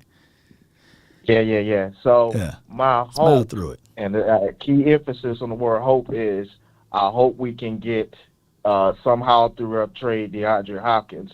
But I have concerns about our offensive line, recently seeing Connor McGovern gone, as you pointed out earlier in the show. Right. And then Terrence Steele, who is a solid right tackle. Like last season, our whole offensive line was playing musical chairs, and I think I was watching who was I watching? Was I watching Talking Cowboys? One of them Cowboy shows where I think Nate Newton was talking about, hey, you need to have a set offensive line throughout the year. So as you going into the playoffs, you're not playing musical chairs because that thing is not going to be working. So my concerns is how do we get our offensive line shored up? Because you can get some people in the draft. You might get lucky and get another Travis Frederick. I would like that. But the offensive line right now, to me, is concerned because we could talk about the West Coast offense.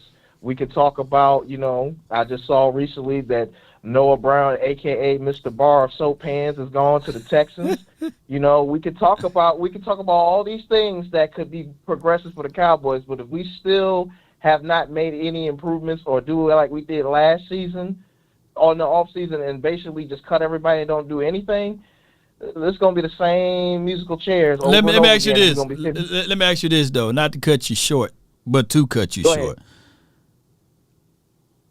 The Dallas Cowboys offensive line down in the trenches are more important than your wide receiver conversation and your running back conversation or even your quarterback conversation. The team that just won the Super Bowl, what was the first move that they made this offseason? Offensive lineman. I rest my case. So that's the situation. You got to protect. Right. You got to protect what's up front.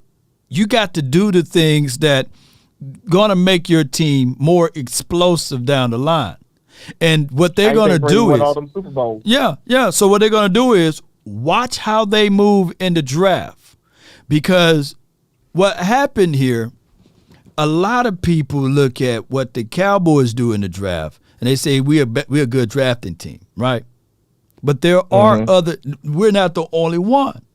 And sometimes things can be analyzed and you'll say, yeah, we're a good drafting team. We're a good drafting team. But what we do is we draft, but we don't actually get things back in return on what we drafted with. Like flipping, you know what I'm saying? A product, and I ain't finna go down that way. Connor McGovern was a 3rd-round draft pick for us. Is a 3rd-round draft pick considered? Hear me out. Is a 3rd-round draft pick considered a high draft pick? Is a 2nd-round is considered is right? A 3rd-round draft pick is considered a high, right? Yeah. Did the Cowboys understood what they had out of Connor McGovern? No.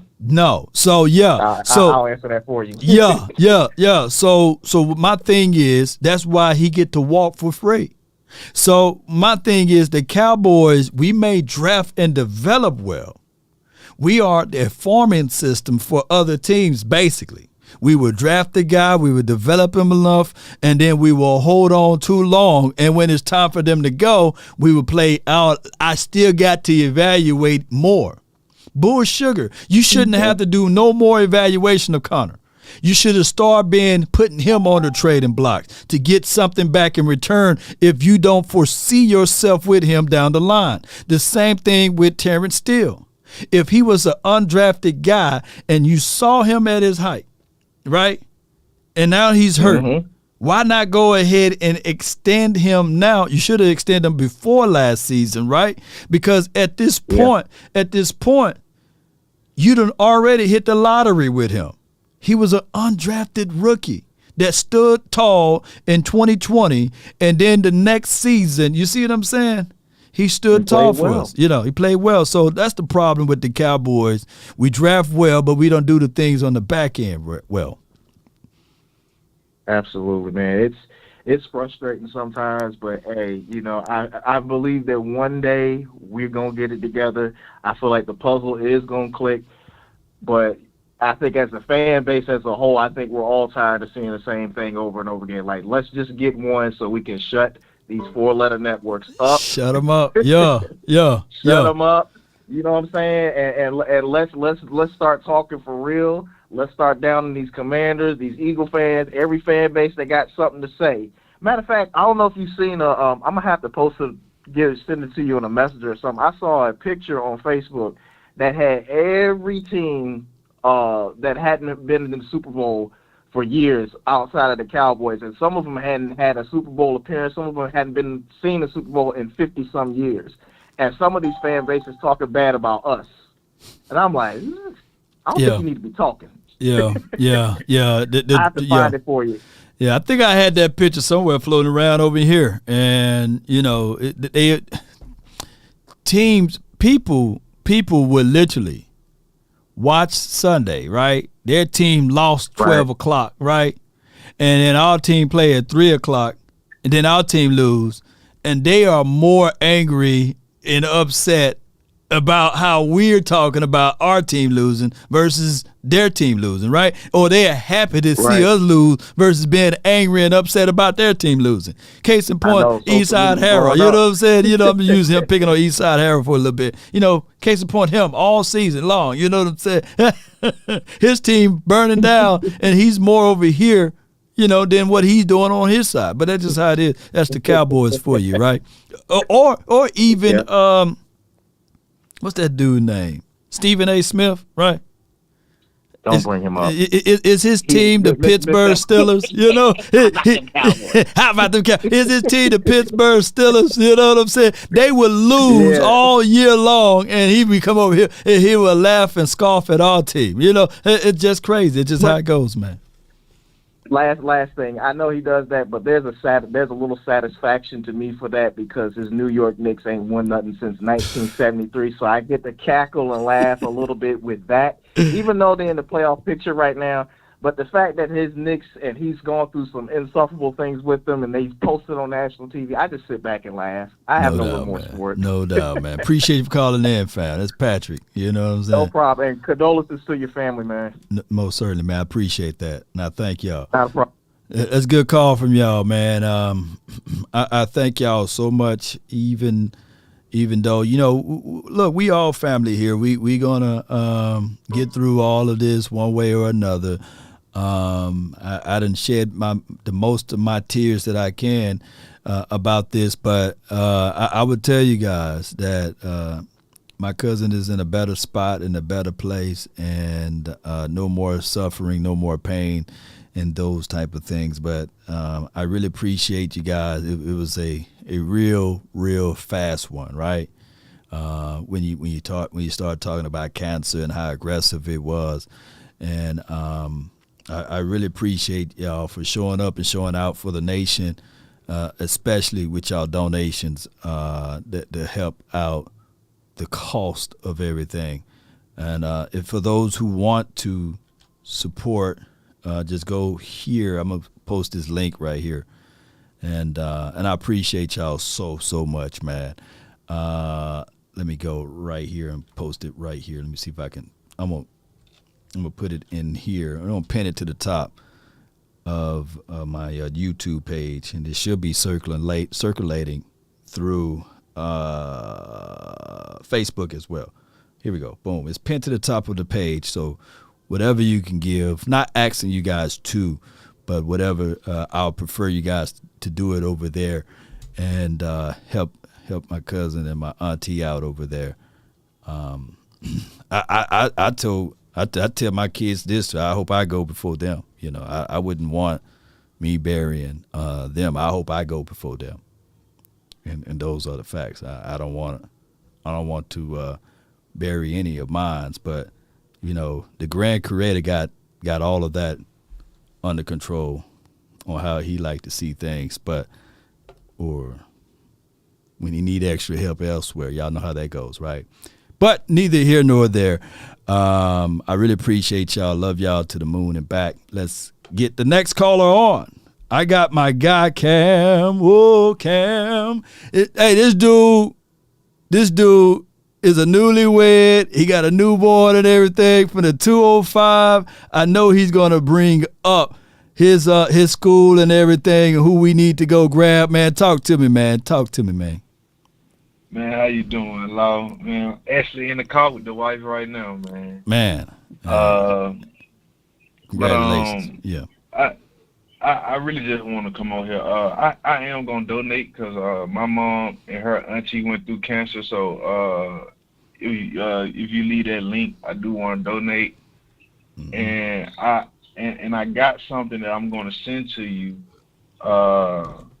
Dealing with the Cowboys, so I'm gonna have to get your information, but we'll do that another time, another day. Mm-hmm. But I do want to say, I'm glad Butterfinger's gone. Right. I mean, it's games that like you said, it's both the quarterback and the wide receiver, but it's games that he did calls and drops that just was inexcusable. So I'm glad Butterfinger's gone. Yeah. He gone. I'm not looking in the free. I'm not looking at who they talking to in the free. With this free agent thing going on right now, because I'm not gonna get my hopes up like I did for the past 3 years. Right. I'm not gonna do it. I'm not gonna even stress. But just as far as the draft go, that's what I'm looking forward to. Mm-hmm. That's what I'm looking to see. How everything gonna go. But I want to point out something you said earlier. We are the developing team, and the other teams get those players that we didn't develop, that we didn't coach, and they add them to their form. They add them to the formula of their team, and they start to win. I mean, you look at Xavier and all them who has left, right, and has went places. They have done things, and then you sit back, you be like, where is this when they was on our team? Well, we had it, but either the Joneses didn't want to pay them. Joneses then want to do contracts. It's about the Joneses. It's about the Jones. If the Jones don't see fit, then they feel like, okay, they ask them for too much money, and they feel like, okay, well, whatever. My whole thing is, like God said, and somebody actually said it last night, is Michael Parsons the only one who focuses on winning? Because he out here trying to get something. Hey, man, he's digging himself a early ticket out of Cowboys leg, because he is like Neo. He's going against the grain. He's not falling into the system, And we all know Diggs, he's not a boisterous person, but Parsons is saying, hey, dog, everybody else getting what they want. He said that to Sauce Gardner. Like, he's getting everything that he wants, right? Yeah, that part, he just should have shut his mouth. I mean, your rookie season, you got what you wanted. Dang near. But this is what I'm saying. I'm saying as far as trying to recruit players, he even Steph. I ain't know him and Stephon Diggs be on the phone like that. Yeah, they you see what I'm saying? Begging Stephon, but see, that's what I'm looking for. I wish Dak could just go out there and beg some people, like at least do that for the team, because we understand your Daddy Jones ain't gonna do it. Yeah, brother Jones, Brother Jones ain't gonna do it. Ain't nobody gonna do it.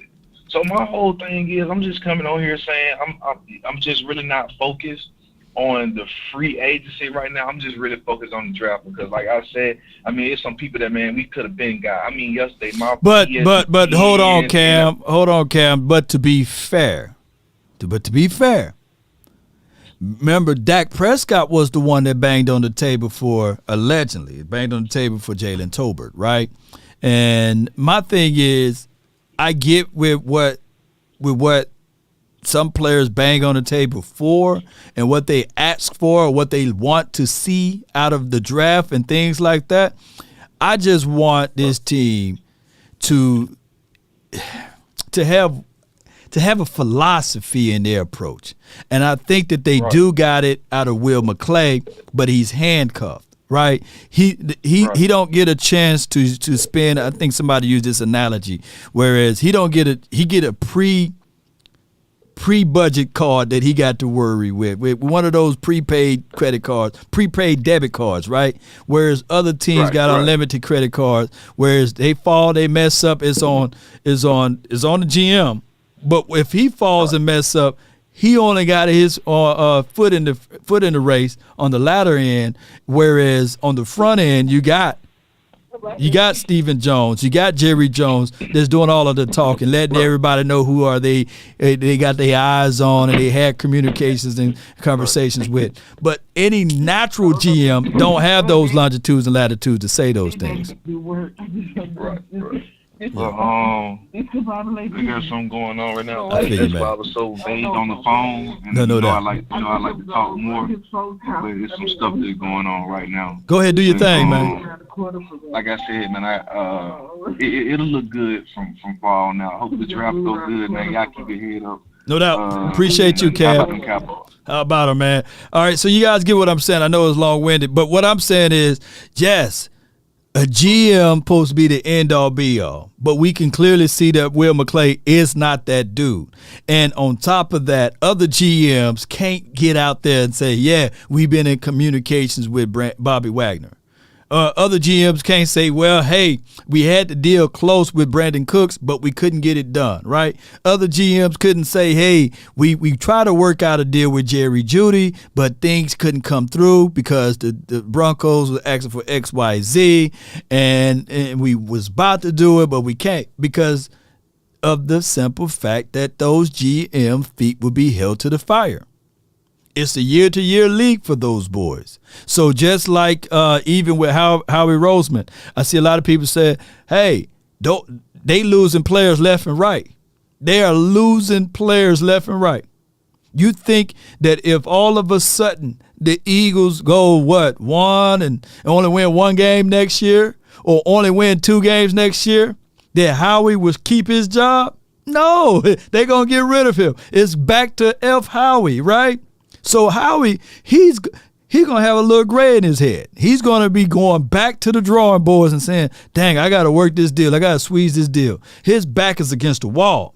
So as much as we kind of laugh and scoff at what the Eagles are doing, ladies and gentlemen, it might rush Howie to going back into his bag, believe it or not.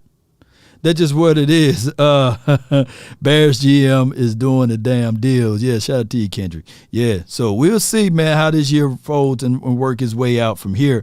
All right, so I got from the 409, you live. Who this? Hey, this is Av 1500. Av, man, appreciate you, man, 1500. Talk to me, man. Yeah, man, I got a few things I want to talk about, man, and I ain't trying to hurt no feelings, but I want to keep it 1,000. When I look at this free agency stuff and what we need, I go from facts to flash. Okay. And yeah, the flash would be going out and getting the wide receiver, this and that. But I look at why we lost games last year. And the reasons we lost games was the cornerback, the defensive tackle, the scheme, which is Kellen Moore, and Dak Prescott. Right. I mean, I'm not a Dak hater. I love Dak. But he lost us some games. And that cornerback on the other side of Diggs lost us several games. You know what I'm saying? And yeah. I feel like we need to get a cornerback. We need to get a defensive tackle. And that's what we need. Now, with Flash, yeah, I'll take a receiver, but I want needs right now. Needs. So let me break this down right here. And this is objectively speaking, right? Like we lost the game because of what? Wide receiver, well, cornerback, which was on the opposite side of Trayvon Diggs, right? You said defensive tackle. Did you say wide receiver or you just said Dak Prescott? You No, I left wide receiver out because I felt like wide receiver's out of it. I felt like it was Dak, not the receiver. Dak, not the so you agreeing with like Coach Ball, right? Yeah, I mean, don't get me wrong. I want a flashy receiver. I want to go get D-Hop. I want to go get all them, but I want to fix the problems first. Right. So from what we can do is Dak Prescott, there was no way to move on from him without cutting your legs out from under you. You just bought the new car. You just like you just bought a car, right? It's upside down, and you can't trade the car in. But you got things that you can fix on the car, like you got to fix the door handle, you got to fix the fender and things like that.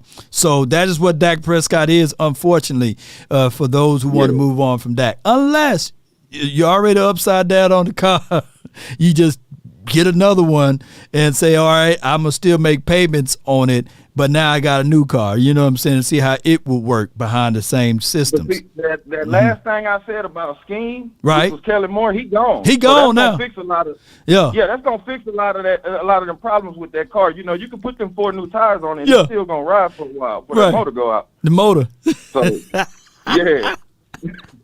Hey, so I love using the car analogy because it's such a tangible thing, right? And on top of that, it doesn't matter how new the car is with all the fresh buttons and stuff. If you don't know how to drive it, it don't matter, right? So the Jones family, I think that they got the person that was driving the car up out of there. Now they're going to say, hey, this dude been in the league for a long time and he know how to drive. And his name is Mike McCarthy. They just gotta trust this dude to drive the car, because I truly believe the defensive car, they said, shoot, man, we just gonna trust Dan Quinn to drive the car, right? Yeah, he can drive. He been driving. He been driving, but he drive 18-wheelers. Yeah, he been driving the 18-wheeler. So sometimes it's good to drive, man. But I ain't gonna even lie, man. Even at my older age, man, sometimes I can't stay with my mama riding with me. You know what I'm saying? At the front seat, because she was like, "Hey, use your blinker." You know what I'm saying? Hey, you stay in one lane. Passenger seat drivers, man. Yeah. One other thing I wanted to say, talk to me, man. I ain't gonna hold it up. Yeah, is like what they was talking about with Parsons recruiting players and stuff. I know just as a fan and the rest of the nation how mad I get when they don't get people they need. So just imagine how Parsons and the rest of them boys feel. And all that I think that's gonna do is create it to where when them people come up for a contract, they gonna want to bounce because Jerry don't go get them boys no help. Yeah, true that. And you know what? He mentioned Calais Campbell by name, right? He's on the open market. So what this would do, entice the Cowboys to at least pick up the phone and say, do you have a little left in you, and would you like to come in for a cup of coffee? But here's my thoughts with this. Do it after the draft, and that is when you bring in those veteran guys. You can't do it before the draft. No. And what you think about Byron Jones, bringing Byron Jones back? He can't move. He said he can't run nor jump anymore. Oh, well, never mind. Yeah. He done, man. But right, man. Shout out to I appreciate you, man, for everything you do, man, and Dallas Cowboys for life. Appreciate you, 1,500. You know, good objective call from him. Let's go with the 478. We're going to roll it. 478, you live. Hey, what's up, Law? Nothing much, man. RTD from Middle Georgia. How you doing today? Hold on. Let me put that in there. Middle Georgia, man. Talk to me, man. Hey, first of all, sincere condolences to your cousin. I trust me, I do understand. My sister is a cancer survivor. She had multiple myeloma, and she did the stem cell surgery. It was touch and go, but she's a survivor. So man, that's remarkable right there. Yes, indeed, man. Yeah, but sincere condolences, brother.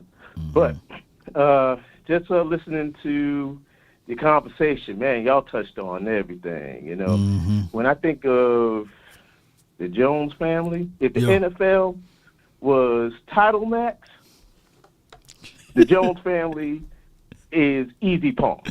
Right. Easy pong. You know, yeah. Easy. Oh my gosh, I like that. You know. Yeah. So with Connor McGovern gone, I got to thinking about certain things. Last I talked to you was after the Green Bay game. We were oh my gosh! Oh, after the Green Bay game, talk to me, man. I wasn't myself, man. Yeah, neither was I. But I had to kind of look at the good along with the bad.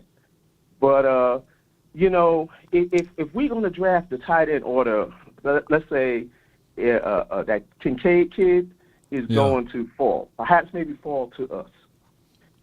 We got to utilize him. Now, we got Jake Ferguson, we got Hendershot. But if Kincaid falls, we got to utilize him. And if we don't want to utilize him, we want to feature just Jake Ferguson, I would say get that kid from Georgia. I'm not being biased, but Darnell Washington. Because he's a great blocking tight end, and he can catch over the middle, especially in the red zone. He can. He's an extension of the offensive line, which we say, hey, we need help at O-line, right? Not saying that he's an offensive lineman, but 6'7", athletic that he is, 272 pounds, man. Hello. Hey, catch radius. Hey, he can run that stem route. You see that one-hand catch he caught out of bounds at the combine? Yeah. So I'm looking at one of those wild balls. Yeah, hey, throw it that way. He was like that at Georgia. He was like that at Georgia. No defensive back could challenge him. Right. In the red zone. Yeah. So you should utilize him. So when I think about that, and there's other things like linebacker with LVE versus like Bobby Wagner. Statistically, Bobby Wagner was the best linebacker in the NFL last year. Yeah, he was graded out as the best linebacker in the NFL of all of NFL last season. Yeah. Right. So if you want to judge between LVE and Bobby Wagner, and Bobby Wagner is going to cost you a little bit more, I'm giving him a 2-year. Just go ahead and give him the 2-year. Yeah. I mean, come on, man. There's no one that can really say, okay, the 6 sacks that Bobby Wagner had and the 2 INTs that was washed or trash productions. You know what I'm saying? And he wasn't his same. Well, he's not the same level, He's performed better than any level that our linebacker produced. So, but that's kind of unfair, I mean, I understand where you're coming from, right? But was LVE better? You see what I'm saying? No. Yeah, he might have took a bit of a nosedive, but was LVE better? No, he wasn't. So what you mean when you say is not a fair comparison? You know what I'm saying? Well, because when I look at it, like I understand the Joneses philosophy. We want to keep our guys, but in this situation, we try to win the Super Bowl. Right. You know what I'm saying? Yeah, true that. So going back to the easy pawn analogy that I just gave, whether the Cowboys go 8-8 one year or whether the Cowboys go 13-3 and even get to the Super Bowl, people are going to come. People are going to pay $15 for hot dogs. They're going to pay whatever for parking. Yeah, right. They're going to pay for all of that stuff. So the Jones family is not hurting. They're not hurting at all. So I say, do the Philly route. Go get your players. Go get them. Get them for 1 year. And then after that year, you know what I'm saying? You got enough. Here's my only rebuttal. Not middle Georgia. Here's my only one rebuttal to that. And I think that we are collectively are not saying we got to go the Philly route. What we are saying basically to the Jones family. No. What we're saying basically, just make 1 or 2 moves. We're not that far off from Philly. Of course. Yeah. I mean, don't get me wrong. I mean, I'm not saying that we need to go the Philly route. I'm just saying that we could go the Philly route if we really wanted to, and not lose any fan base or anything like that. We could, but I understand what you're talking about. We need a cornerback. We do need a linebacker, and we do need another guard. No doubt, man. Appreciate you so much for calling in, fam. Hey, Hey, man. Hey, go Cowboys. Go Cowboys, man. Good call from him. And you guys get what we were saying with that, right? Is that the Dallas Cowboys, we don't have to go the Philly route. I'm not saying, look, let me see if I can break this down the best way possible. We do great deals as it relates to drafting players, right? Number one, by you drafting players, it makes a situation in a scenario feel as if though naturally when it's time to re-up players, the WLOG becomes, hey, man, the Cowboys didn't move anything because we like our guys. But by us signing right now today, Donovan Wilson on the open market, if he was to go to another team for that price, we'd be like, oh, man, hell, he had 5 sacks last season, 1 INT. He led the team in tackles with 101, right? And then we would have been looking at this from a different perspective, right? So our Donovan Wilson is equivalent, and I'm not saying that he's Jesse Bates, but he's equivalent to that vibe and that feeling that Falcons got out of Jesse Bates because they had to go and get that. They couldn't develop that. They couldn't create that for what they got over there in Falcons land, right? So that's just the equivalency. Now, I'm not saying that Dono is Jesse Bates, but you guys get it, right? It feels like we didn't move anything, but we did by getting Dono, right? But the only problem is with this is that we do such a wonderful job on developing and drafting. Our only pitfall would be that we need to make those 1 or 2 moves to help solidify us. But what happened collectively, and it goes all the way back to what Coach Marv said, you know what I'm saying? Hey, we wasn't that bad of a shape. We really didn't need another star-studded wide receiver, meaning that it would inflate what you do when you draft so well and you play well enough to be 12-5.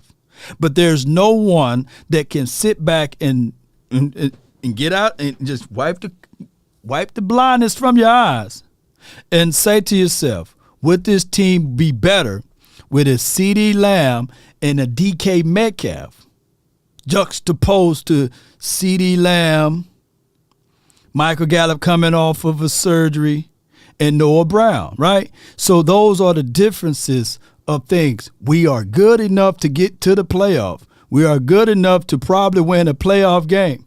But the levels of the inconsistency on how we got there will not be good enough for us to make deep runs. And that's just how I look at it. And I could be 1,000% wrong. DK Metcalf over here in Dallas land could have been just washed up and bust for us. But other teams don't have to go through what I just said. You know, I got my guy for the 214. You live. What's your name, fam? What's up, Law? It's Nick. I'm on a different phone today. Okay. Let me set you up, Nick. Talk to me, man. All right, Law. Let's be realistic today. Nick gonna be realistic today. No, I don't think, we love our guys. So I don't think I would love D-Hop. Right. I would love D-Hop. I would love a Diggs on Diggs, the brothers meet up, but I just don't think, they are already not signing nobody. It seems like they focus on signing the players who already has chemistry with the team. So basically, do you think, when people say, Dak is, bad, all this stuff, but you got to think, when he went out week 1, week 2, week 3, week 4, week 5, I mean, we were bottom half, in total offense, we didn't even put up more than 20 points, in any of those games. So when people say, Dak is not, good, great, whatever, I mean, do they really understand what they're saying? Because as soon as he came in, we were, probably top 5 offense in scoring yards. You know what I mean? So I don't understand how people can say somebody's bad, when there's a total shift change. And, Cooper Rush, he didn't have to make any mistakes. They basically just said, go out there, don't make any mistakes. Our defense is going to win us the game, which they did. We didn't allow, I don't think, over 20 points in it. When we played the Bengals week 2, I was at that game. I mean, our defense showed out that game. And, weeks after that, they showed out. So I feel like when people compare Dak and Cooper Rush, they see, oh, Cooper Rush went, 4-1, 5-1? No, he won 4 out of the 5 games, and he's 5 and I think his overall record in Dallas is 5-1. You know. Yeah, 5-1. But I get and in every game that he ever played in, that he won, the defense never allowed over 20 points. So I'm not discounting what Cooper Rush did, right, or done for us.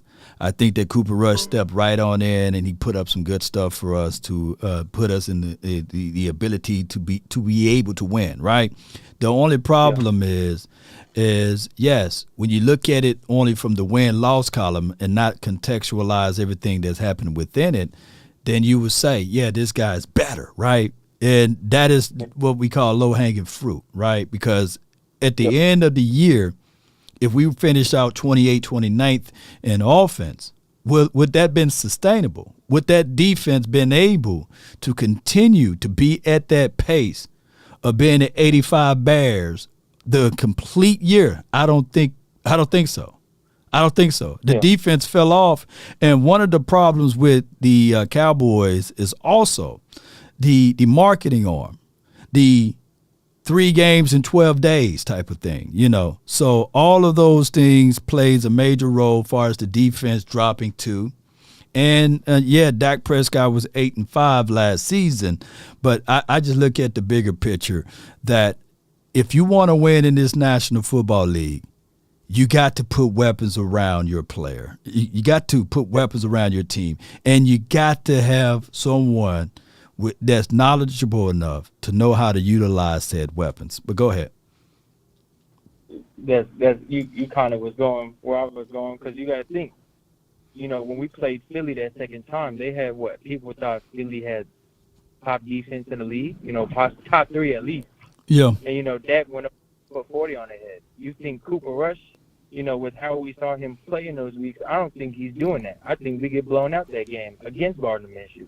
Because our defense, you know, wasn't as, you know, healthy, you know, as it was, you know, when Cooper Rush was there. You know, we had a whole bunch of injuries. Right. And they just, they were tired, you know what I mean? They were constantly on the field, you know, whatever.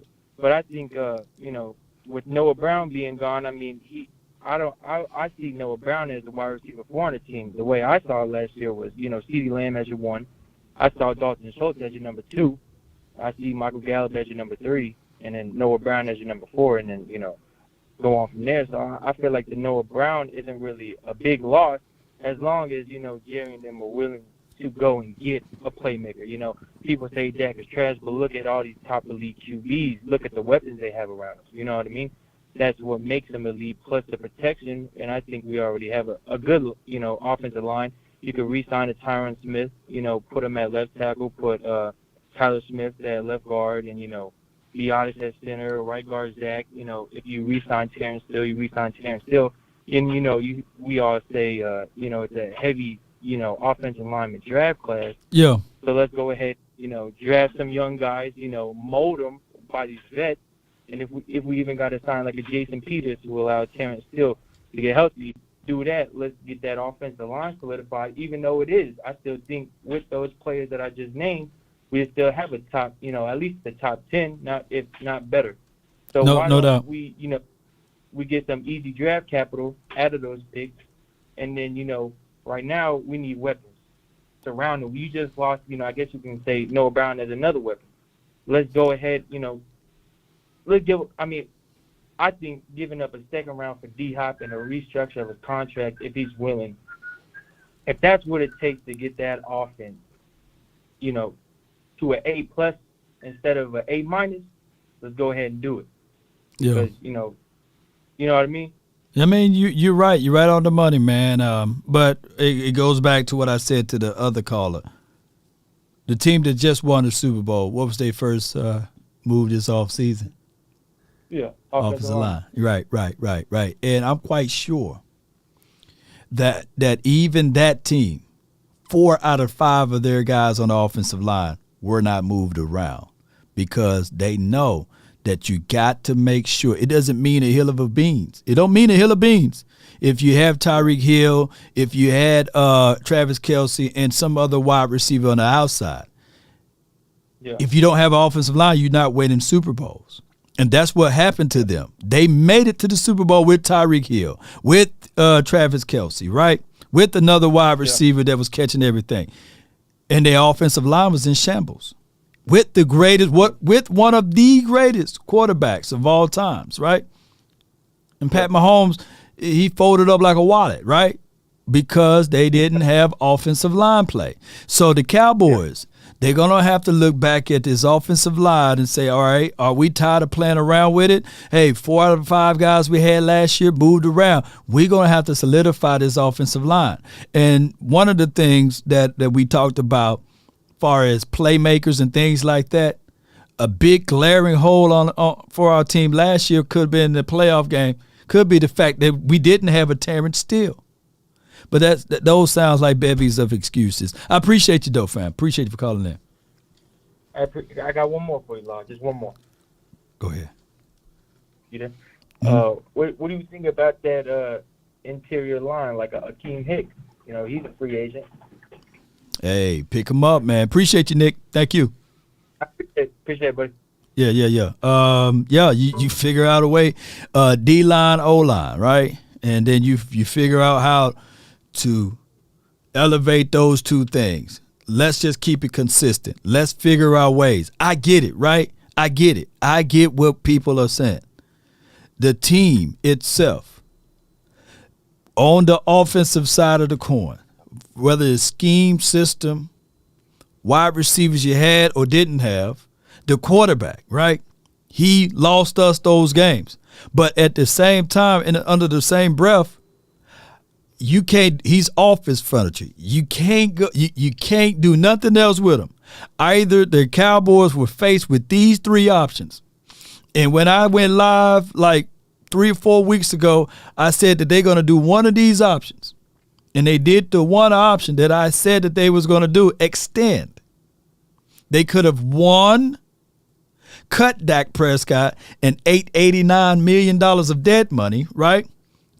Organically tank for this year and say, oh, we just going to fall and sign Cooper Rush and let him go into this season with $89 million worth of dead money, right? And just have Cooper Rush with the same set of wide receivers that you had. You could have did that. Or B, let him play on the contract that it is or was and just take the $49 million cap hit. Or C, extend Dak Prescott and put more and more weapons around him, more and more opportunities to pick up guys. But I told people before that during this process on an off season, whereas you didn't win the Super Bowl, that it's going to be nothing but negativity talk until ultimately a team wins the Super Bowl. And some of the negative talk went down once the Eagles lost to the Chiefs in the Super Bowl, right? Some of the negativity, but some people are still kind of mad and angry at the Cowboys. I can't stand the Cowboys. I can't stand Dak. He's the reason why. But at this point, those were your 3 choices. Because the Cowboys contract situation, they removed the 4th choice or the D choice of trading Dak. Why? There's no trade clause on them. So they had to restructure or extend, and they did that. So I appreciate y'all so much. Shout out to you, DT, man. Thank you for the $20 super chat. And I don't know why it didn't pop up earlier, but we also had my guy Scott for a super chat. I don't know why it was going on with it, but I appreciate you too for your support, Scott. He says, here we go. He says, well, we better bring back T.Y. Hilton. Well, I think that could be an option for us as far as the wide receivers room if we don't draft the guy. They wait until after the draft. And speaking of that, from the 903, you're live. 903, you're live. What's good, Law Nation? None to it, man. Who am I speaking with? Great Scott right here from East Texas. Oh, you Scott too? Okay, let me save this in here, man. Let me see. Yeah. Scott, man, from East Texas, man. Talk to me, man.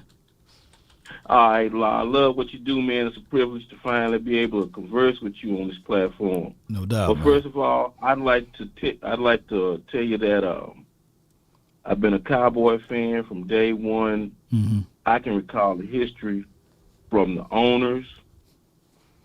We only had one general manager in the Cowboys' existence, and that was Tex Stram. Mm-hmm. I remember we went to the championship in 1966 after joining the league in 1960. For reference, All man, right. how old are you there? You said since day one, so you been Cowboy fan since 1960? When the Cowboys came in existence in 1960, so did I. God, man, So, you been I was around born- for a long time, fam. Talk to me, man. Yes, sir. Break it And- down and like a yeah, fraction, man. You still got a young voice, so that's good, man. Well, I appreciate Life that, treating Bob. you well, man. Life But I treating you just well. want to express to you that, I can recall the first owner, Clint Murchison, the 2nd owner, O.R. Bumbright. Mm-hmm. Tex Stram was the general manager. Tom Landry ran the organization, pretty much him and Tex Stram, from all the way to the first 2 Super Bowls. They was there together. Okay. The whole Cowboy approach has changed. They're not just about winning anymore. Okay. When you look at the gaps, I'm a chess player. I love chess. Yeah.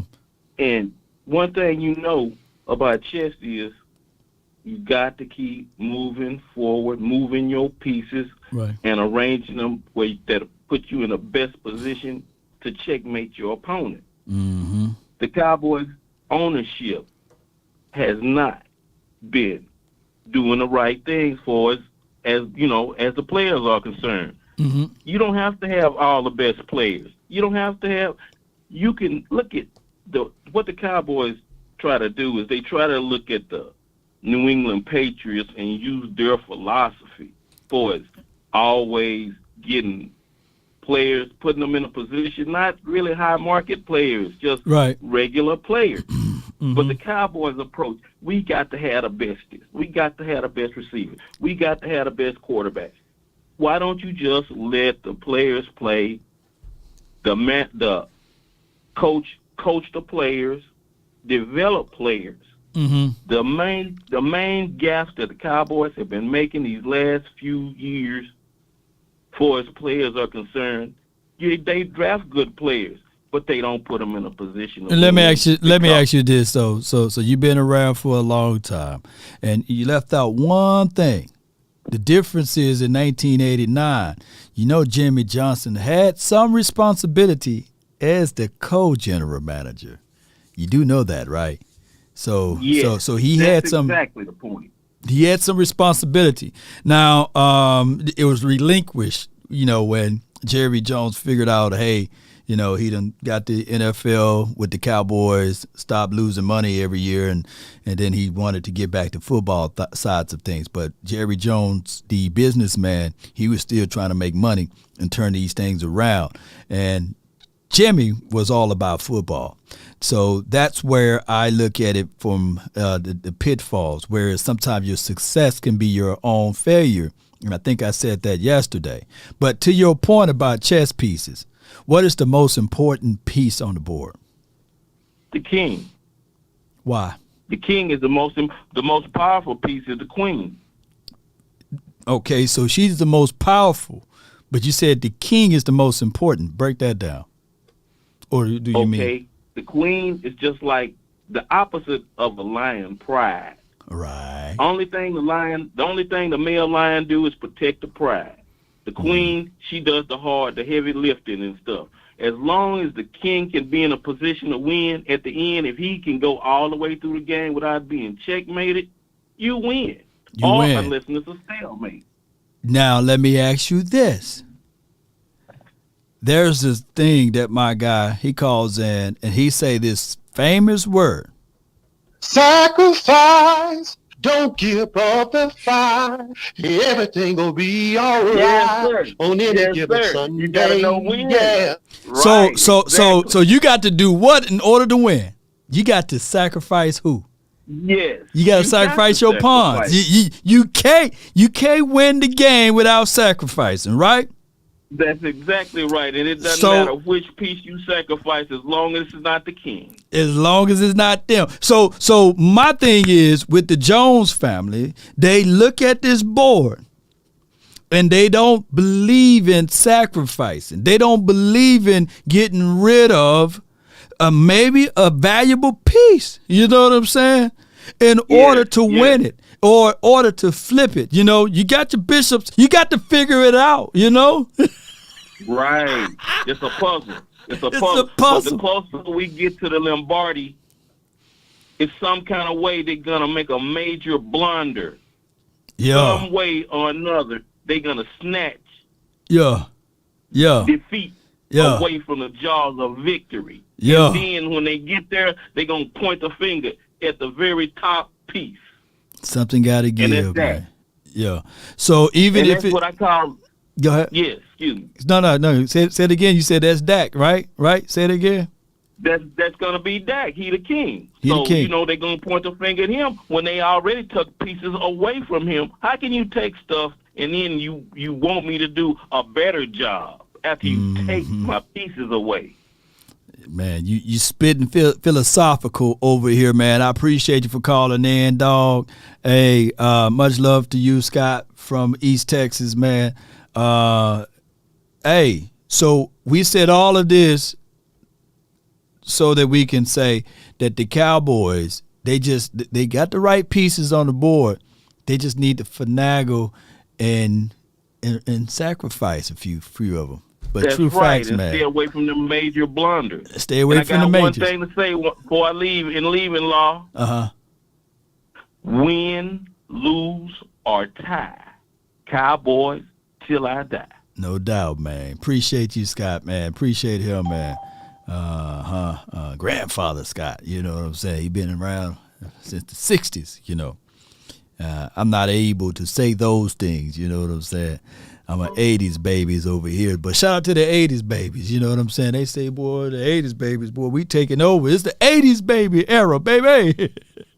All right, my guy, Slick with it. I'm gonna give y'all some do this right here. The conference has been locked. All right, so I'm gonna get Slick with it, DP, MJ, and I think I see Brandon. He made it back in. So, Slick with it, you live, man.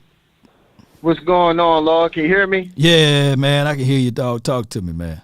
Awesome. Yeah, no, not much, man. I'm actually, I like the show. Let me start off there. I like the show. Everything you do. You know, I call in all the time. Yeah.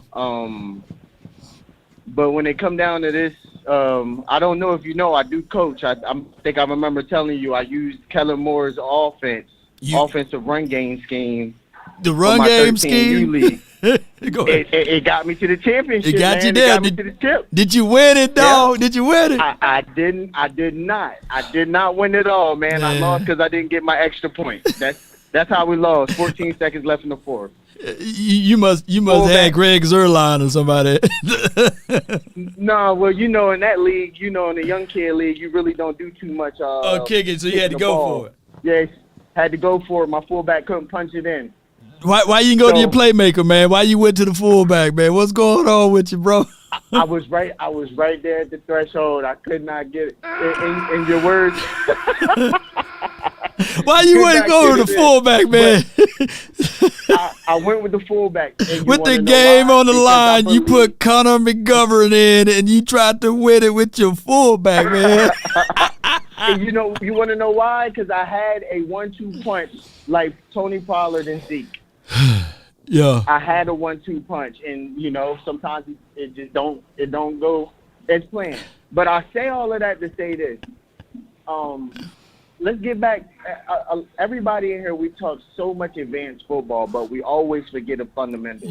Yeah. And, you know, because I'm stuck in the era of I'm the intro to the kids that love football, I can't help but to understand the fundamentals of the game. Right. You know, we get stuck in these West Coast offenses and these different type six-back offense and these different type of offenses that are nuanced, new to the game. Right. And we get stuck in them. And it's hard to remember Power I and Ace back and all of those other formations that we grew up watching with Marshall Faulk, Barry Sanders, and Emmitt Smith. So, my whole thing is, we're going to the West Coast offense, right? Which is a good thing. We got rid of, the situation. Everybody knows that. Right. I don't want to speak on him because I don't like the down talk of man, but, because everybody got a family to feed. So, now that we're going into this new offense, I think we need to go back to the fundamentals. Right. And what's the fundamentals? Down in the South, I'm in North Carolina, and I lived in Delaware majority of my life. And down here, they call their linemen hogs. The special team players don't get no love at high school. Like when the high school, before the high school game is warming up. Right. The kid, you get the special team players, they come off first, and then they drop the lights. And them hogs come out of that locker room all at once in unison. They the last ones to come on the football field. So I feel like we need to take a little bit more pride in our linemen and what we do with our linemen and how we're going to go about it, because this is a deep draft with linemen. I'm not in the Kellamore system where you can go get a guy anywhere. Let's go get a solid guy that can go get you a third down. We knew T.Y. Hilton could do that for us. On the third down aspect within the slot. So let's go make some more common sense moves, because we're not that far away. We're 3-4 pieces. We've been saying this for 2 years now. We've been knowing we 3-4 pieces. We kind of took a piece away when it came to Amari, and I'm so tired of talking about it. But we can't help but talk about it until we get another replacement or get somebody in here equal of success of what he's done. Yeah. But like I said, man, let's go back to that run-style football, power-mouth football. Let's put Tyler Smith in the position to maul people. Let's put all them linemen in the position to maul some folk and run it down their throat. We got Tony Pollard coming back. We got him on a franchise tag. So let's do the right things and make this team better. I think we need to go about it a little bit different as a fan base this year too, man. I think we need to just go ahead and be strong-heavy. You know what I'm saying? What you mean by strong heavy? Before I let you go, what you mean? In your words, I'm early on drinking the Kool-Aid, man. I am. Oh, you talking about that? I know it's the off season, but I'm drinking the Kool-Aid. I feel like if you're a true Dallas Cowboy fan, I was born in '93, and I can tell you out of all the football I've watched so far with these guys, this is the first time I've seen change, like real change, especially within the office. So you got to know something's coming. Yeah. And for all you conspiracy theorists, and then I'm going to say this and I'm going to go. They're talking about hosting the World Cup for soccer at the AT&T Stadium in 2026. So what better revenue would it be if American team didn't get a Super Bowl within that time frame? All I'm going to say is, how about them Cowboys? No doubt, man. That's slick with it, y'all. Dallas doing a lot of things. It's growing fast, man. I think it's like 22 to 23,000 people a month, or is it a day? It's something like this, some crazy number. And Frisco, Texas, they finna bring a theme park in Frisco, Texas, and they got the golf deal that's going to be developed here in Dallas, and they're bringing up another resort in McKinney. So Dallas is growing crazy, man. So if you guys thinking about moving to Dallas, do it soon, because the housing market is growing crazy, and the Cowboys, they win in every year, 12-5. They do a lot of things for the economy here, and especially if they fool around and lift up that Lombardi Trophy, man. I'm telling y'all, I'm starting the parade. I'm going to start it off at the Star in Frisco, go all the way down there to the Arlington, and we're going to drive all the way to Oxnard. And we're going to have a whole parade. But I might have to go back to Mississippi and start it off in Natchez and come all the way up, But it is what it is. Appreciate y'all, man, so much. I got DP, and then we got MJ and Brandon, Okay, DP, you with me? 602. Nation, how's it going? Yes, indeed, man. Everything good, man. Talk to me. All right. Well, first off, I'm a guy who believes in the power of prayer, so I definitely want to make sure that we're praying for your family as well. I appreciate it, man. And also give a special shout out to that beautiful little girl you had that crashed the party when you was on Final Word last week. Yes, indeed. She runs the house over here, man. I'm just I'm co-piloting. She's really the pilot. You know what I'm saying? Oh, trust me, I know. I'm Yeah. I'm a 2-time girl dad myself. Now, I mean, Oh, yeah. trust me, I know. Oh yeah. Oh yeah. Now, I also want to tell Cowboys Nation, I know we usually slow this time of year. We've never been very busy during the first week of free agency. It's Right. frustrating every year. But breathe a little bit, y'all. Breathe a little bit. It's not as bad as it really seems. Yeah. You know, I'm really excited about us bringing Donovan back. I think a lot of us have spent the last several weeks just kind of trying to accept in our minds that he was going to be gone. So it's definitely a happy day to see him be returned to. And I think him and McGovern signing away create some scenarios that I don't think a lot of us were really spending much time thinking about. But I'm actually excited about it. Break it down. Well, with McGovern signing away, it kind of forces us to move Tyler into the guard position. Okay. I'm excited about that because it secures the left side A gap. You know, the quickest way to get to Dak Prescott, anytime he's trying to pass the ball, is through A gap. Okay. So now, if you want to come up the middle, you either got to go through Zach Martin or Tyler, or you got to go through Tyler Smith. So I like that. I think it definitely also aids in our run game, being able to have 2 athletic, powerful guards in the middle to push that to push the line of scrimmage. And I think a lot of people are actually sleeping on our reserve linemen as well. Who's we were all disappointed in Walesko's shoulder situation last year. But I think if we're being fair, if you evaluate the little bit of film he did put out there, he did show good technique with feet work. He just didn't have enough power. Yeah, the only thing is with Matt Walesko, I was out there when they said that when he was at training camp, do you get the surgery now, or do you let it organically heal? And he opted out not to have the surgery. Whenever you opt out to have the surgery, you know it's going to linger. And then when you get out there, it can 9 times out of 10, not saying the surgery ends all of the pain there, but you see things like that. You're getting a good run going, and then bam, you back out. So I see where you're coming from. So from your perspective, Matt Walesko is your future left tackle. Or unless you go into the draft and draft someone, you got Tyler Smith as guard. Talk to me. I think if we go to the draft for an O-lineman, it's for an interior O-lineman. I think a lot of people.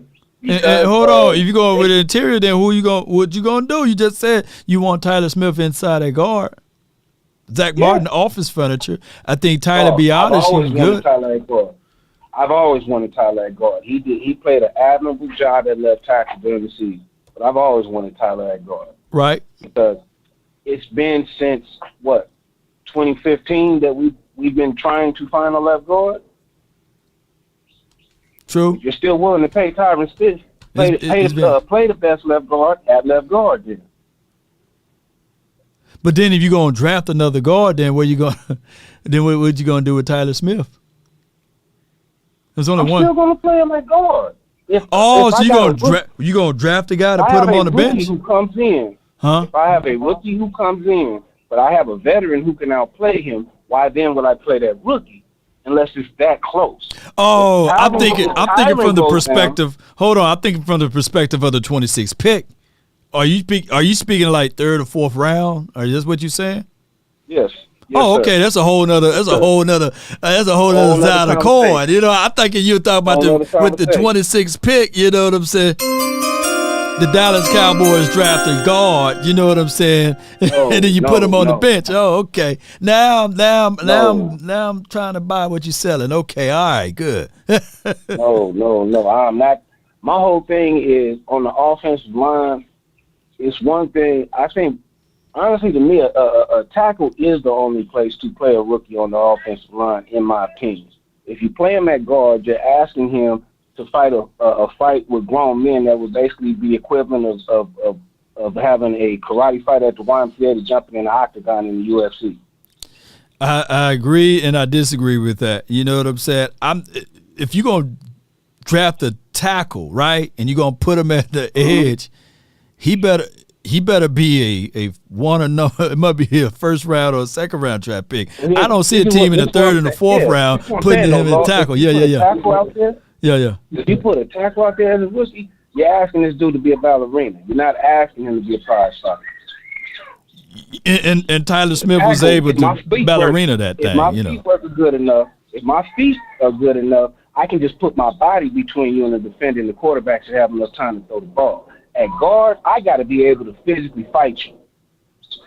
Yeah, but that goes to the stock and the pedigree of your draft selection too, though. It goes back to that argument. Also, what I'm trying to get to with this whole conversation is Mike Scolari, our new offensive line coach.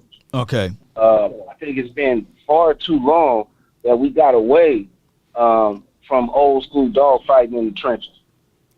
You know what I mean? When Colombo and Campbell, when they left, everything got funny on the offensive line. All of a sudden, we're trying to run through pass sets. Yeah. Like, it's going to do I believe Mike Scolari is going to do a wonderful job of developing our young guys and making sure that we're putting guys into a position that's going to best benefit them and the team. No doubt, man. Most certainly we're going to have a better run scheme. I appreciate you for calling in, DP. Thank you, man. Yes, sir. Can I just add one other thing, Law? Talk to me, man.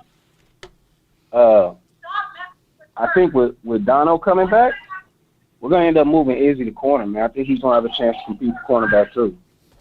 Well, we'll see. I ain't gonna debate you on that one. Yeah, and then if it's Izzy versus Bland gonna beat him out. So if it's that situation, I think Bland is gonna beat him out. Just my thoughts on that. It might be. Might be, but here's the thing: everybody's throwing it out in the atmosphere. They want to see Jordan Lewis get cut so we can save that little $4 million. Well, that puts you in a position now that when you do need your 3 cornerbacks out, well, what you gonna do?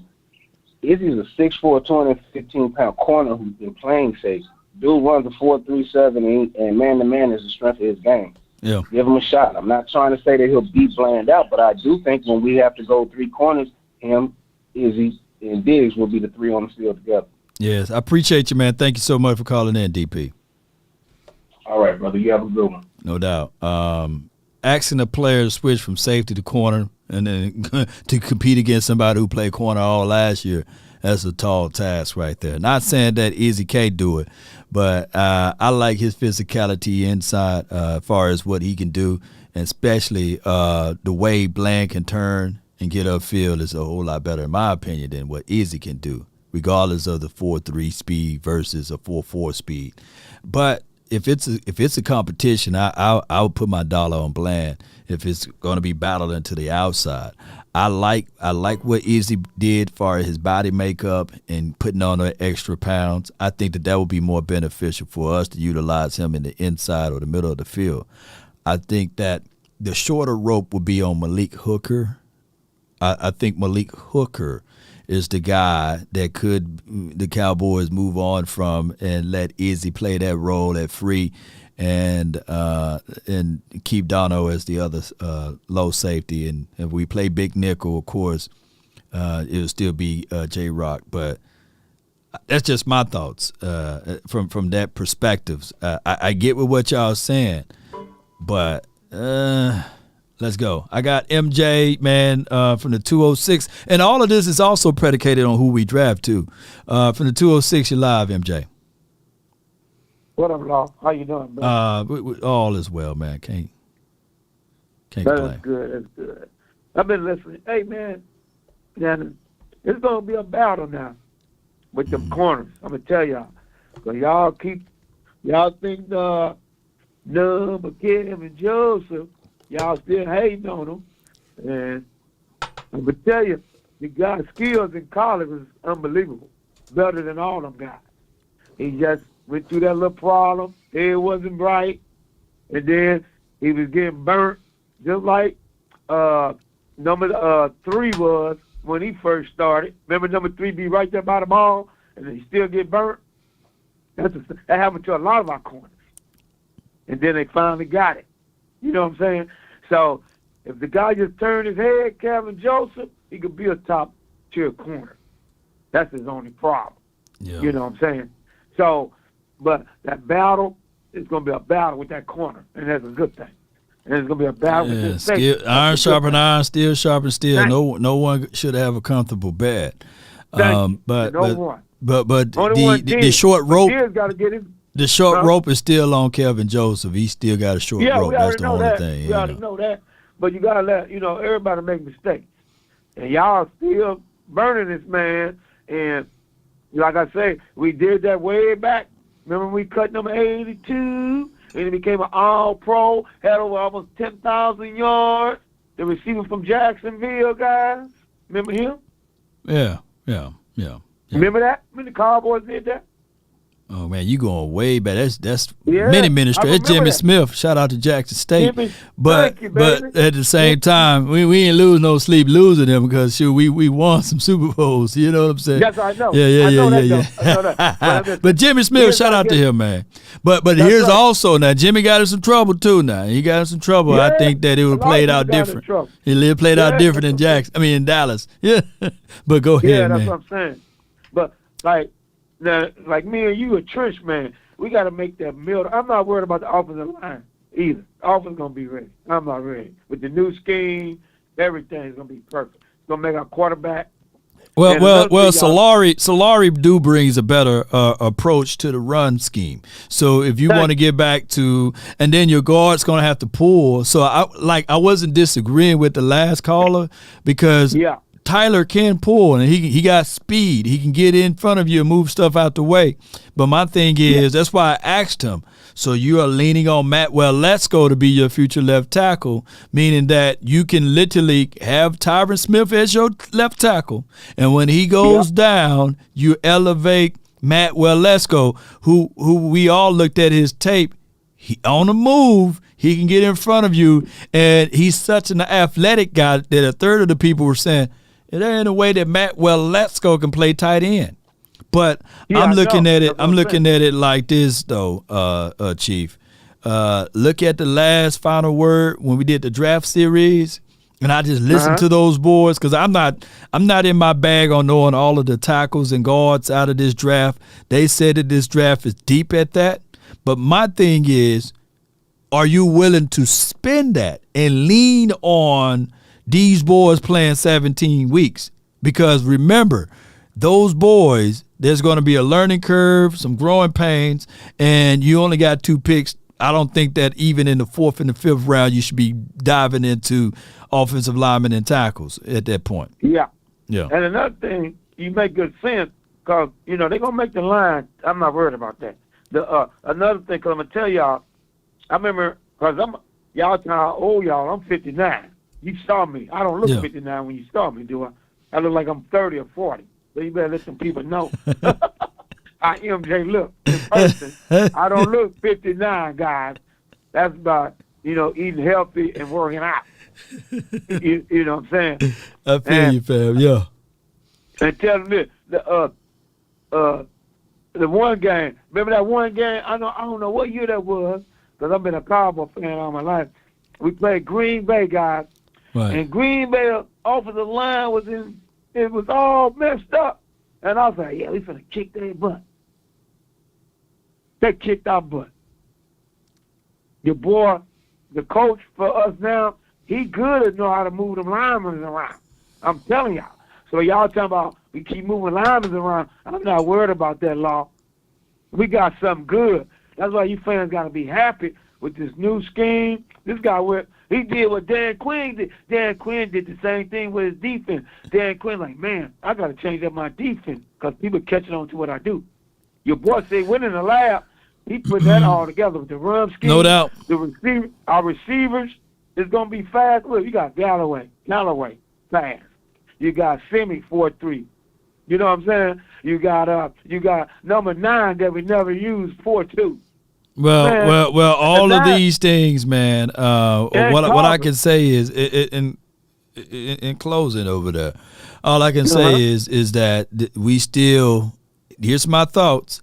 If the Cowboys don't do one or two moves before the draft, then we will have a lot of money after the draft. And then there will be teams that's going to get rid of some of their veteran guys because of the draft. And we should be able that should be where we can go into eating with the money that we got. That's where they're going to eat at. They waiting for because these teams going to cut some of them receivers. Mm-hmm. And the Cowboys going to probably pick up one, and they're going to draft one. Like I tell you, my favorite receiver in the draft, y'all keep talking about all these other guys. The guy went to LSU, but he transferred to Nebraska. I kept telling you, the guy Trey cold-blooded, man. No doubt, 4'3", fast as hell, get out his brakes, could burn you over the top with smoothness. He's faster than the Tennessee receiver. He went to LSU. Are you talking about Tyler Scott? No, Trey. They got Trey. What I call Palmer. Trey Palmer. I want everybody to type in Trey Palmer from Nebraska online, and that's my favorite receiver. Okay, 6 feet, fast as hell, and he get out of his route, and he cold-blooded. That's the one I hope we get. I don't care about the other receivers. He probably won't crack the starting lineup, huh? Yeah, but look, he just said, who faster, him or Kavontae Turpin? Huh? Look at I'm this. just playing with you, man. Go ahead. We got what you call is gone now, though. He gone. Hey, Jalen Tolbert 4'4" guy too now. Don't get it twisted. Yeah. And we none of them guys. That's what I want to tell you. That's why that coach went to. He got Jerry because he called. Remember you told Jerry kept bragging on him, and then McCoy said, "Okay, he's bragging on me. I got him." No doubt, Jerry, man. He went to Jerry and Steven. Said, I got to do it my way now, right? Okay. I'm doing my way, right? Yeah. I don't care if y'all fire me. I've won 12 games. I'm going to get picked up. Right. Somebody going to pick me up now. And then they said, okay, do what you want to do. They got rid. Okay, we getting rid of Kellen Moore. Now I get to use my receivers that I used in Green Bay. 6'3", I get to use Semi, 6'3", fast, over the top. I get to use number 9, fast on screens. My back's coming out of the backfield. Our offense is so dangerous. I get to use my weapons now. It's a candy store. No doubt, man. Well, I appreciate you for calling in, man. We gonna have to get you on up out of here, though. Salute to my boy, you family. Salute to your family too. Appreciate you, man. Thank you, man. Sir. You have a good one, bro. Let's get this Super Bowl, man. Let's get it, man. Yes, indeed, man. It's good call from MJ, man. Shout out to him. He's talking about Trey Palmer, man, for those who don't know.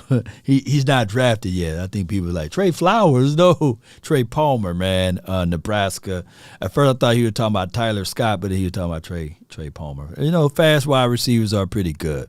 But Semi was Semi a 4'3" guy or a 4'4" guy? Y'all let me know.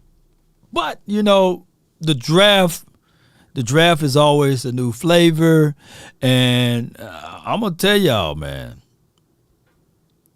The Cowboys signed he's a 4.39 guy. MJ, appreciate you, CT Matt. I'm telling y'all right now, man. It's always like,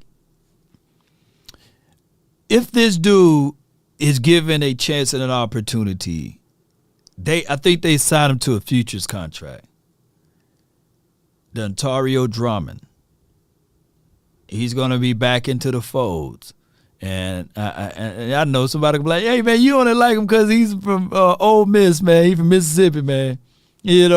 But look, it's going to be somebody that was on the bottom end of this roster that all of these guys y'all talking about coming out of the draft. Dontario Drummond going to light it up. Brandon Smith going to light it up. Watch. This is how it goes with Cowboys. You just never know. Dennis Houston might come back over and light it up. But those are the expectations when the offseason is here. But that's why we be banging on the table, man. Just go and get us a known commodity like a DK Metcalf, Jerry Jeudy, or Odell Beckham, because the unknown is still the unknown, man. All right, I got my guy, Brandon, man. You live from the 815. Talk to me, man. Can you hear me, man? Man, I can hear you now, man. You were sent off earlier last time. You couldn't hear a word you were saying. Talk to me, man. I don't know. I don't know. But look, man. I definitely want to say condolences to your man. family, man.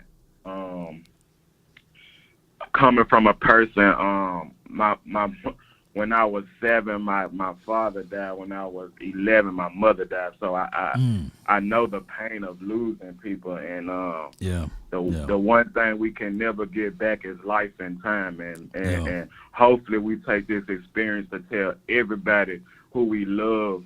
You know, tell them today, tell them now that you love them, because I promise you, when you get laid in that casket,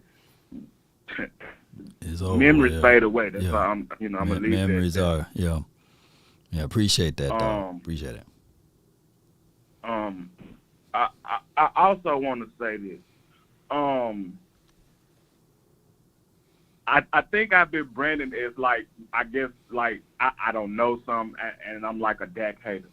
So, Coach Marv, I think to me the most famous line from Coach Marv is, he said, Noah Brown is Chris Carter. I hope people let that marinate for a second. So if you was kind of lost like I was with Coach Marv and that law thing, because I think y'all was saying the same thing, but I feel like Coach Marv's still trying to he trying to make up for that mistake. Also, I was saying something about Michael Brockers. Now, I don't know football, because I said, hey, why don't we just go get Michael Brockers, somebody who can eat up double teams? But then I got to hear about Dontario Drummond and some other guy. Dontario Drummond, and as well as I forgot the other dude I was talking about, Brandon Smith. Brandon Smith, yeah. And Dennis Houston, but Michael Brockers is terrible, but Dontario Drummond, God give him a chance. So you try to take a little jab at me, huh, Brandon? You know what I mean? No. It coming off that look, Brockers, the last time he was good. He was good in the NFL. But the last time he showcased us something was the year 2020. But I did read a report, and it could be, Mike Fisher, I believe, brought that up with the Cowboys may be intrigued with Michael Brockers. You know what I'm saying? So shout out to him. But it could be a valid story if the Cowboys do bring in Michael Brockers, or what's his name, Mike Brockers, right? If they do bring him on, I promise you, I will put together some pieces, and it will be the most viewed video that week. I promise you it will be. Because everybody going to be like, hey, man, we done signed Brockers, baby. You know? And the one thing, you do a lot of great things, but I'm talking about a really good thing you do, boy, you can put some tape together. Yes, that law can turn you to a Hall of Famer. That law can turn you to a Hall of Famer, boy.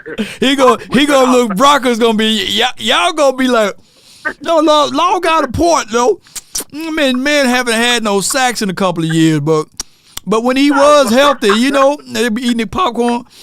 He gonna take all the double team. Sure, give us Mike Brockers, baby.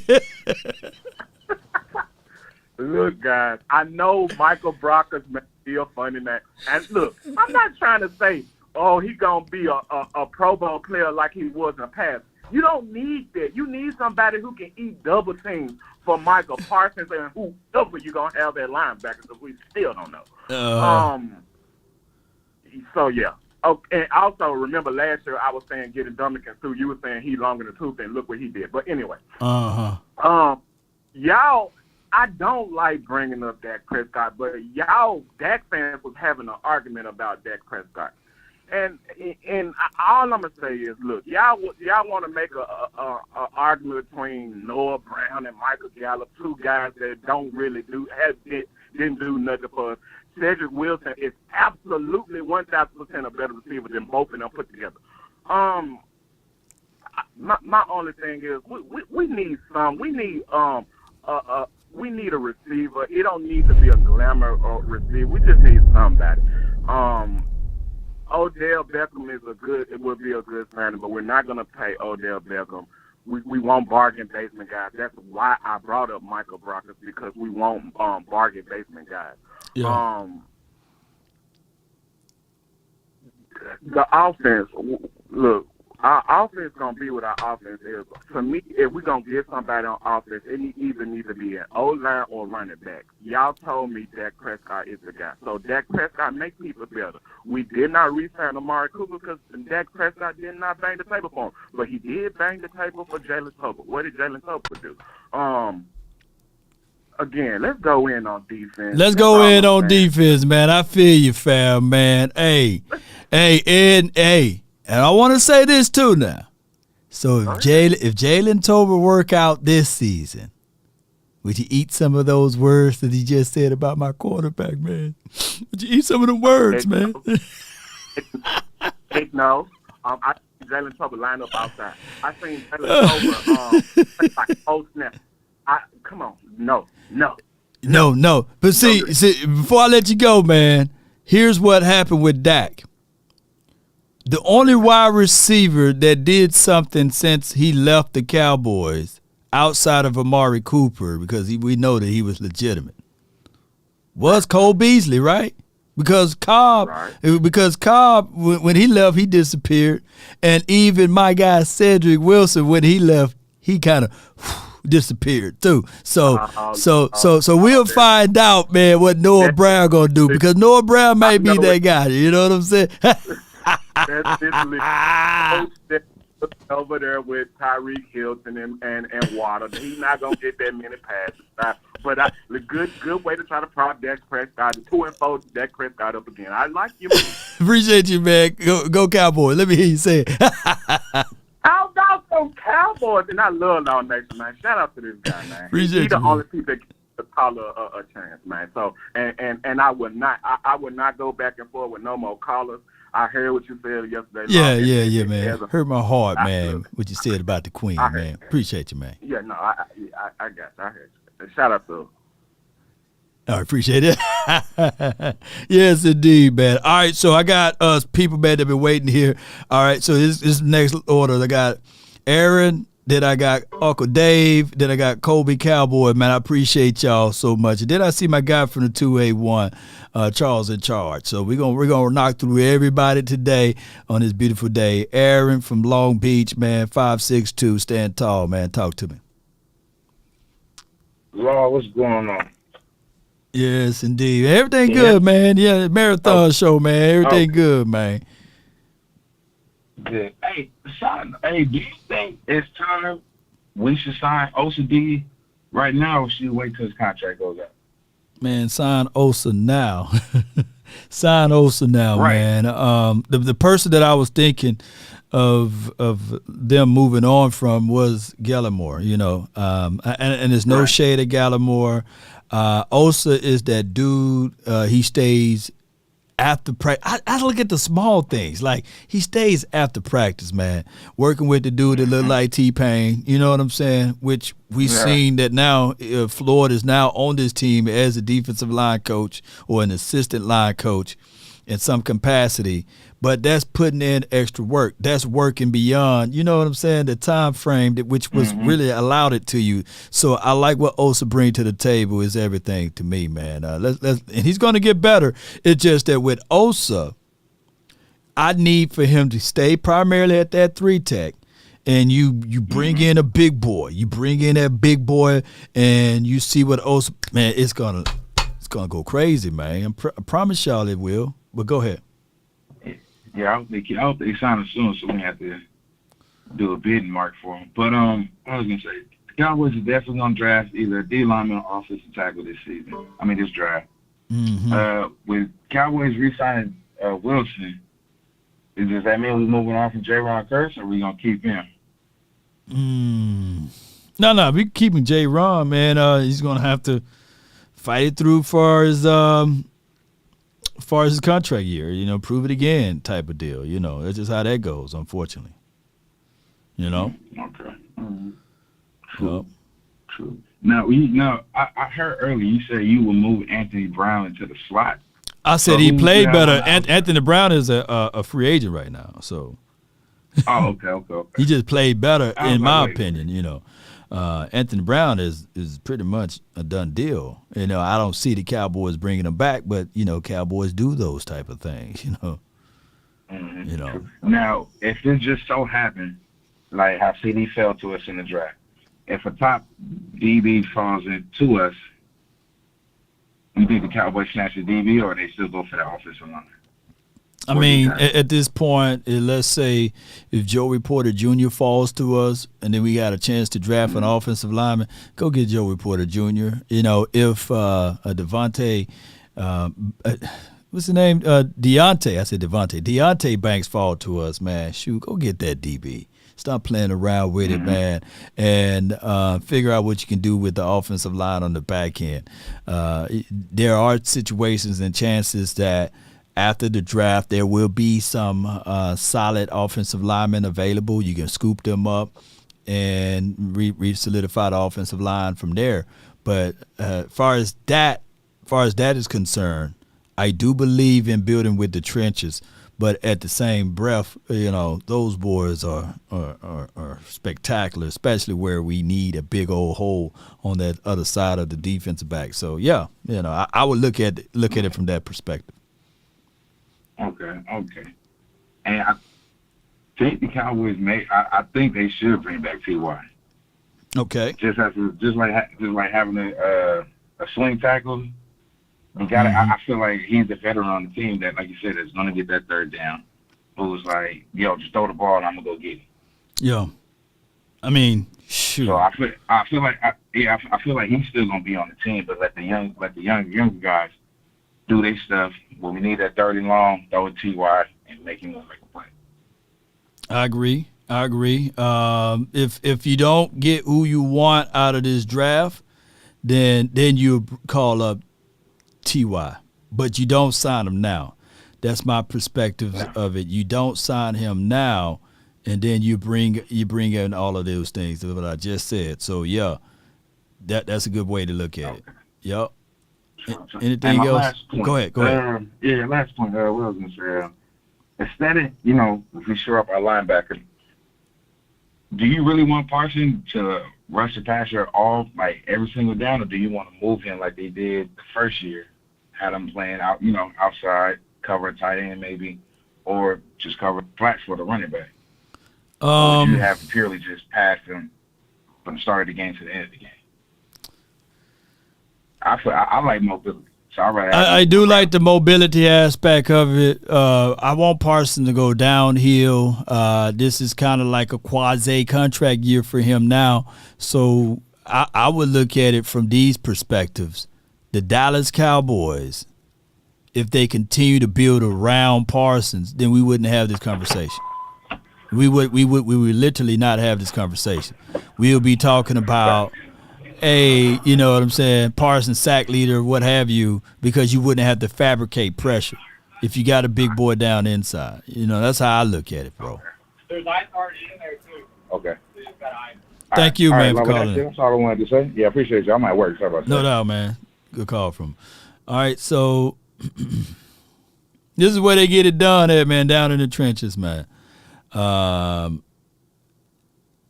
All right, let my guy in. Uncle Dave, man, you live from the 520. What up, Law? Not much. Condolences to you, my brother.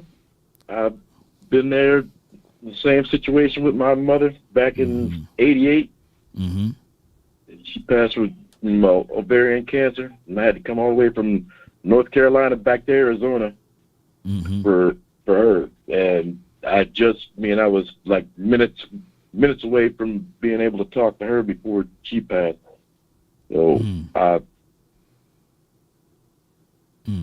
just want to, get that out there. I do got this package here sitting here waiting that I got to send out to you. It'll go to your business. It'll go to your business address. And I don't want to be on here too long, so I say we're going to be, as far as the draft, we need somebody, another DB, another one on the offensive line, You're starting secondary, the last line of defense with them corners and safeties. You can have McQuamu and Wilson. Mm-hmm. One high, one low. Diggs on the right, Bland on the left. That's where that's going. As far as the car analogy with the offensive coordinators and defensive coordinators, you remember the stick shift, right? Yep. Yep. The people that can't ride that they can't drive in a car with that stick shift. They got to have that automatic. They can't get the car up the hill, man. They can't get it up there. They can't get the car up the hill. Now that's Dan Quinn with that riding that stick shift. Yeah, then you had that mad scientist on the other side, the offensive coordinator. He's gone. You don't want to worry about that. I'm glad Noah Brown took his oven mitts with him. He's gone. We'll see what we can get out of the draft. We wait till after the draft, and then we start going into that free agency and get the right people. No doubt, Uncle Dave. Yeah. I did have a lot of other points, but I've been sitting here for an hour and 27 minutes waiting. So I know, man. I will get off the line. I appreciate and you. let everybody else get in here. That's why I just wanted to drop that out there. Appreciate you. I'm sorry I missed yesterday's show, but it is what it is. I got things I had to do. I got a life. Most certainly. Being an old man, you leave us old folks alone. Yeah. Leave us old folks alone. And the next time you talk to the OC, you tell him keep Dak Prescott's name out of his mouth. Okay, I will let him know, man. I'll let the OC know. I think we got the final word tonight. So, and then I got West Coast on today too. So I'm Tuesdays be my busy days, but since I'm pretty much free today, I'm gonna talk to y'all, man. So these marathon shows, man, they go hard, bro. Appreciate you though. Yep. And with that, I ain't gonna be too many more punk bees in here. How about them Cowboys? How about them, man? That's Uncle Dave, y'all. All right, so looking back at this training camp footages, old boy 81 was burning some boys, right? Sometimes you got to look at it from a different perspective, right? And 81, y'all let me know who wear number 81. You know what I'm saying? That boy was burning some boys, man. And number 2 looked good out there, too. I know who number 2 is. So, if anything, Kevontae Turpin, I prefer Kevontae Turpin with that number 2. You know what I mean? Get that number 9 off of him. That number 9 is like, it don't look right on him. But give him number 2, man. Put number 2 on that dude back. Put that number back on him. But these some good calls so far, y'all. All right. Appreciate you, Lasay. Thank you for your support and prayers. All right. Zeke did look fast on that wheel, right? And they ain't speeding it up. Hey, that's 32 right there. Y'all remember him? Number 32 look good. You know what I'm saying? Of course, they not hitting. Everybody fresh, too. Everybody fresh. So I can't wait to training camp again. And based off of your guys' support, I'll be back out there again with some more taping and more analysis. But yeah. My guy. Big dog. Charles. Big dog. My dog. My dog. Indeed. How's it hanging, dog? Man, it's hanging pretty good, man. Talk to me, man. I appreciate you keeping the show rolling. My condolences also as well. As you know, I know you're a believer. You know, the Bible tells us God doesn't give us anything that we cannot handle. Yeah. So, you know, it, something that we might not prefer, but, you know, you will get through it with his grace. But I don't think you want to talk about that right now. You want to talk about them boys. How about them boys? Yes. And we are like I've been saying, we are so close. And right now, I think the best way to go about it is work from the inside out. I want to draft. I know that Cat earlier was talking about Tyler Smith, the left guard, but to find a top-notch line side tackle is not easy to do. It's I guess almost as rare as finding a really good quarterback. So we found that replacement for Ty Smith. You know what I mean? I think Tyler Smith can be a top 5 left tackle in his 3rd, 4th season. First round, grab that offensive guard or interior guy, John Smith or Osiris Torrance, if he's there. In the second round, that one cat you're talking about, Sayaki Ika out of Baylor, Yeah. the defensive tackle, he's there in the second round. Trade up for him like we did Tank Lawrence in 2015 or Randy Gregory. And actually, we traded up for Tank in 2014, right? We traded up for Gregory in the second round in, I think, 2016. If he's there in the second round, trade up, get him. And Calais Campbell, I believe he's going to be a Cowboy. He's gotten 3 big contracts, one from Arizona, one from Jacksonville, one from Baltimore. So I really don't think money is a big issue to him. He wants to get a ring before he retires. And as you know, Micah's, recruiting people right now. But I think he would be a perfect addition, especially, at the cost. It wouldn't be that much. He's old, but if you look at his stats are better than any of our interior defensive linemen last year. So even if he's only 20 plays a game, those 20 plays would be impact plays. He'd be beautiful to the rotation. Beautiful. So I think in the first, 2 or 3 rounds, get that guard and get that defensive tackle. We get that guard in the draft, then we don't have to play musical chairs. We have continuity. We've got the same 5 guys starting every week for 17 weeks, and that's important. You start playing musical chairs, it doesn't work as well. Right. And then we get the wide receiver and the corner in the free agent market. I don't think we're going to re-sign Anthony Brown. So, in that case, go after Jamil Dean.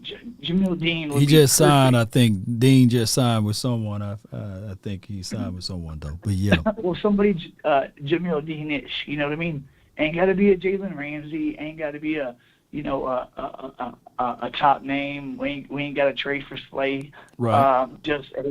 Somebody's better than Anthony Brown, and that's not hard to do because he regressed.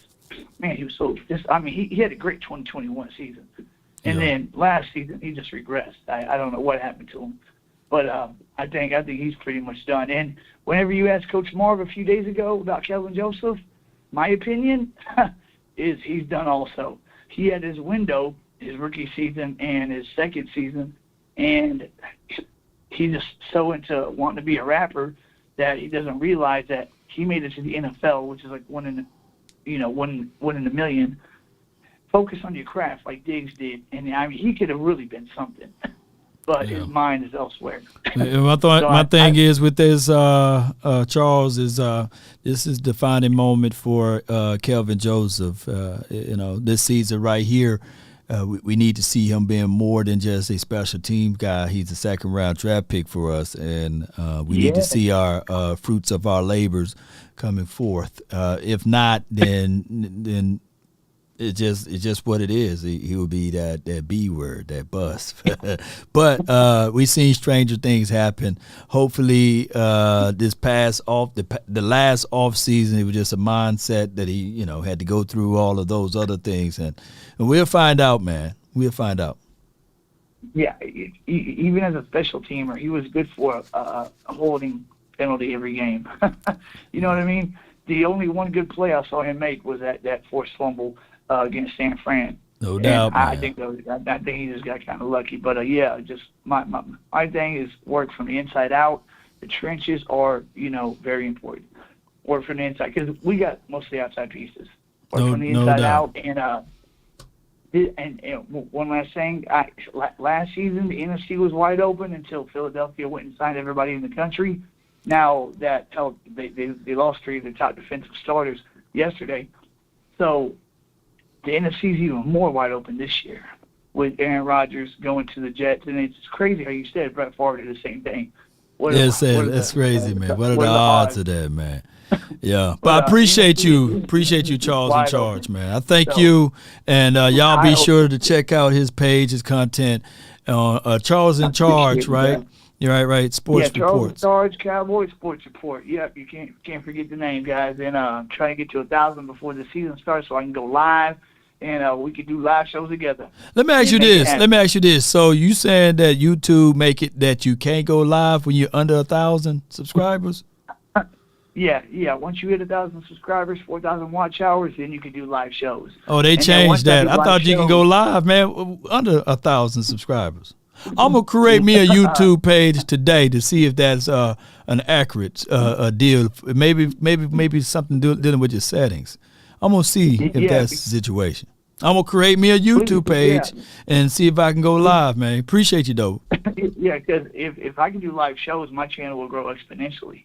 But right now, I just do a video, let it load, people watch it. You know what I mean? So it's, I'm putting in the work now, but I'm gonna get there. How are you trying to go live? Are you trying to go live via your desktop or your cell phone?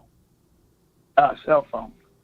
Go get you try to go live via desktop. Maybe that's a feature that they don't allow people to go live via the mobile device. But try to see if you can go live via a desktop or something like that, and see what settings you need to go in and things like that, because I wouldn't see YouTube as a platform growing if they don't allow people to go live until they hit 1,000 subscribers. That's reverse hustling. You know what I'm saying?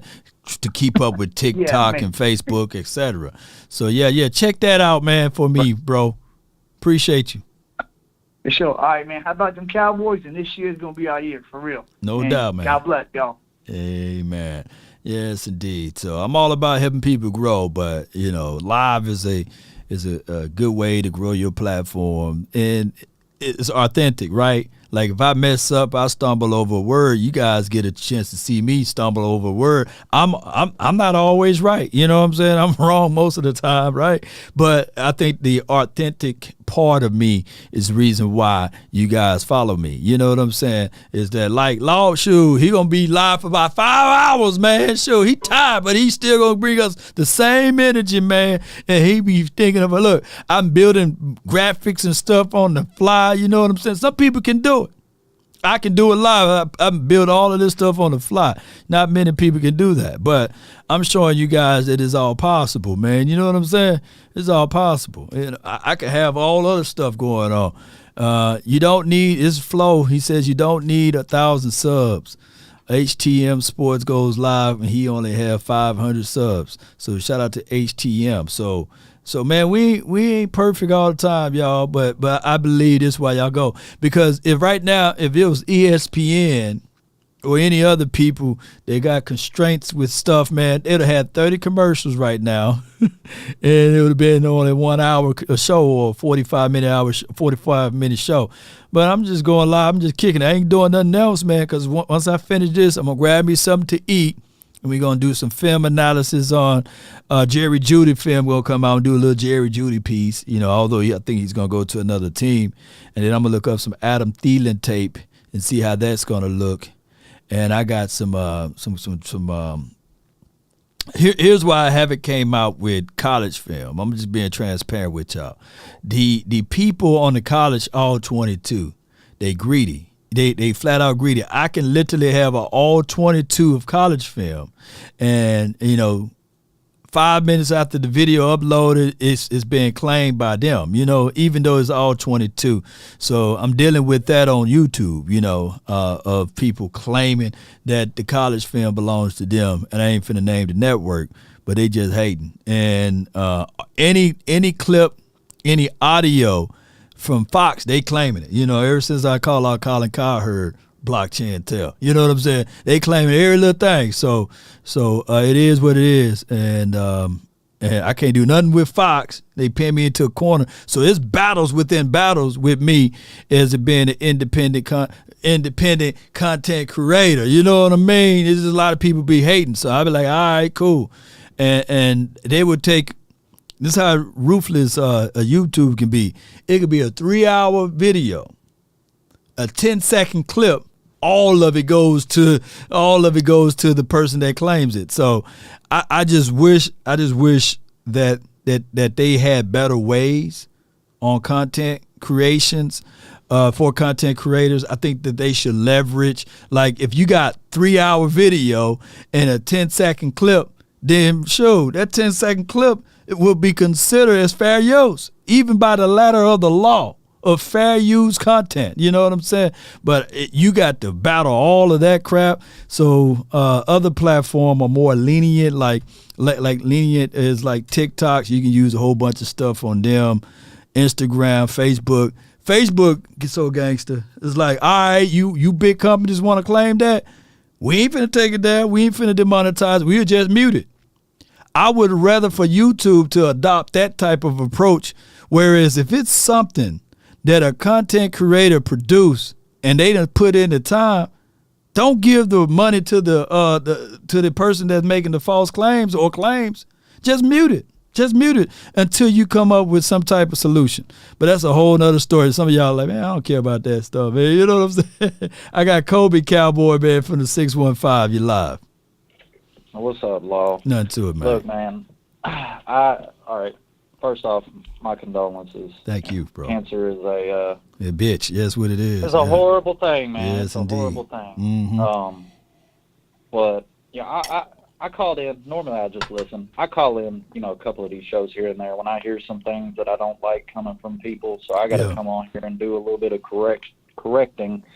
I wrote a couple things down, and I just want everybody watching this or listening, from work or at home. Yeah.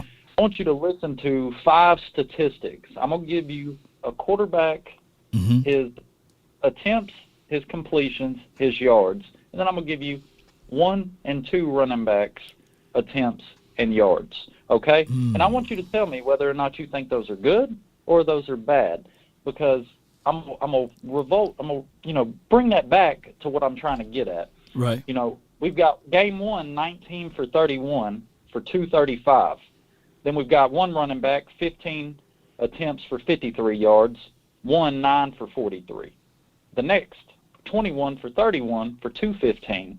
1 running back, 15 attempts for 73 yards. The other running back, 13 for 105. Then we've got 13 for 27, 223. 19 rushing attempts for 49 yards. Then we got 10 for 16 for 102. 8 rushing attempts for 86. 22 attempts for 78 yards. Then we got 18 for 38 attempts for 181 yards, and then we got 13 rushes for 81 and 11 rushes for 41. Now, the stats that I just gave you are the 5 games that Cooper Rush played for the Cowboys last year, with both Zeke and Pollard's rushing attack. Now, what people don't understand is that the game plan that went into our entire organization when Dak went down week 1 was, we don't have Dak Prescott. We've got Cooper Rush. We don't know what Cooper Rush can do. We don't know if he can throw the ball the same way Dak can. We don't know if he can scramble outside the pocket and get some throws on the run. So we got to readapt and do all these rushing plays. And that's why we went 4-1. That's exactly why. You can look at the numbers. They're right there in your face. Cooper Rush had a couple throws to Noah Brown and CD that got a little bit of yardage. But outside of that, it was the rushing attack. Dude, we were averaging like 160 yards on the ground a game. And it's like they just went all the way away from that and just decided to tell Dak, hey, go throw into open coverage. Go throw into tight windows. Everybody acts like Dak is just some horrible player when he's not. I understand that there's other quarterbacks like Pat Mahomes, for example. Pat Mahomes just a different breed. But y'all acting like Dak is just trash is absolutely just ridiculous. Y'all need to wake up from whatever dream y'all having, because Dak has proven himself time and time again. And I just say go back and look at, I think it was the 2017 season and then the 2018 season, right before we got Amari Cooper. Go look at Dak's numbers before and after and tell me that 2 number 1 wide receivers don't make a difference, because it does. And that's all I got. I'm tired of the slander. Yeah. The man does his job, and he does it well. Y'all just sit back and watch. No doubt, man. Hey, you right on the money, because when you were throwing the numbers out there, I was like, I don't know those numbers. But then you said it was the time when we won. It takes a complete team to win, and it takes strategy. So what I looked at it as, I think that Dak and Kellen Moore buddies.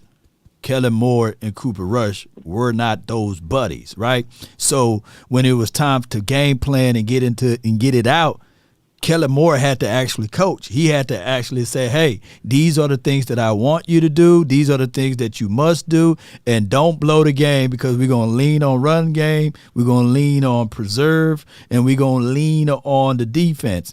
But when Dak Prescott got under center again, remember before it got to Dak Prescott being back the starter, they were saying that, hey, are there things that you can learn from Cooper Rush? Now that was a knock at Dak, because you know how that goes, right? So then they said, well, I was coming out saying, no, there should be things that this coaching staff and Kellen Moore should learn, that you don't have to put everything on Dak Prescott. You run the ball, 100%. Keep it between 24 and 27 attempts, and you will have yourself a successful season. Don't get pass happy. But they did the opposite. But there are some games that you will have to pass in. But on top of that, the defense didn't maintain its pace too. The defense kind of dissipated down the stretch as well, to be fair. For sure. Absolutely. Yeah. But, it is what it is, man. It's just, the slander that the man gets. It's just not deserved. There's a lot of other quarterbacks in the league that if we had them, we'd be praying to God we could get Dak Prescott back. Oh, yeah. But that's all I had, man. Go Cowboys, everybody. Enjoy yourselves. No doubt. Be looking forward to the draft. No doubt, man. Appreciate you. Kobe Cowboy. That's a good call from him. And I hope you guys get what I'm saying. I get it. There's been years of this team not where we want them to be at. Let me keep my Cooper Rush. I got a Cooper Rush thing that I was building up over here. Y'all bear with me before I let this other caller on. Boom. It's going to be a nice little setup right here. I need to create one for all of the players. I just created this one. Hold on. Give me 1 second. Come on. Yeah. If I take this and I move it, that's that one right there. Where is this one at? Boom. Right here. Boom. We're building a plane as we fly. Put them inside that phone. Yeah, I have a class on how to do all of these things in the future. Boom, here we go. Yeah. Y'all like that graphic overlay right there? Give me what y'all think about that. Boom. Then I can go like this. Yeah. Cooper Rush dad, crazy. You know what I'm saying? That's a good one though. Boom. All right. So the next caller from the 443, you're live. What's up, Law? Nothing to it, man. Corey from the Eastern Shore. Corey? What's up, buddy? Nothing much, man. Corey with a K or a C? C. All right, Corey. I got you saved in now, man. Talk to me, man. What's going on? Hey, let me ask you a question. We are the Dallas Cowboys, right? We are. Mm-hmm. Okay. What are we built on? Wow. That's a good question. In the last 5 years, 10 years, no identity. I don't think we have an identity at all. So when you say what we built on, I can't say. We're built on stars and tradition, right? I like that. Are we not the trendsetters of the NFL? Trendsetters. All the way back for the man with the hat. Yeah. Motion, first team to play zone defenses, zone. Yeah. Shotgun, stuff like that. Yeah. I see where you're going. Yeah, trendsetter. Okay. Now, why can't somebody tell Jerry Jones what he used to be when he bought these Cowboys? Why can't somebody hold Jerry Jones to the fire when he gives these interviews? Oh, I will spend all this money just to win another Super Bowl. I will write a blank check to do what I need to do to get another one of them Lombardis. I will do what I have to do for our fans. Yeah. I don't know. Nobody have the why nobody had the cojones. Do that? No, because this is what will happen. Somebody asked him, is he embarrassed? Here's what he said. Are you embarrassed? Are you embarrassed as an organization about how the team is playing? Get your damn act together yourself. Okay? So nobody, see, when they push him, he's going to attack them. So what they do is they baby him. They make sure that they give him comfort. You know what I'm saying? Because they are at fear of losing their job. And then when you have a mom and pop's business, everybody know that the people that's qualified for that spot don't get that spot. There's people right now that's watching this show that have more qualifications, but they work for a mom and pop business, that they are the ones that's still working in the back office, or they the ones that still, you know what I'm saying, got to be the understudy and things like that, because Johnny is the son of the president that runs the organization, and that's what we're seeing here in Cowboys land. Okay. Now, when I said, what we're built on, right? That's what we Think about this for 1 second. Think about this for 1 second, right? When Tom Landry had it, what did he have? Stars. Stars. He did. Hollywood Henderson, Randy White, Harvey, all those stars, right?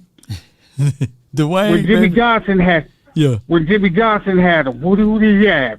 Herschel Walker. Who did he have? Russell Maryland. Who did he have? Ted Norton Jr. He had stars. Well, they got rid of Herschel, right? And they got a bevy Yeah, we got guys. rid of Herschel, and that became Emmett and the triplets, basically. Well, Urban was there because he was the last draft pick. He's the last draft pick of Tom. Yeah, that was the last time, and plus he was a Miami guy. Miami guy. Okay. Yeah. When Jerry said, I want the, what did he do? He wrote that check. He wrote that check, yeah. Okay. Now, when did all the wheels fall off of this? The minute we signed Brandon Carr. And believe me, Brandon Carr wasn't that bad. We just paid $50 million for somebody that didn't get interceptions. Well, I think that the wheels kind of got rocky before that time frame because, Corey, we was chasing that high. You see, they was chasing to replace the playmaker.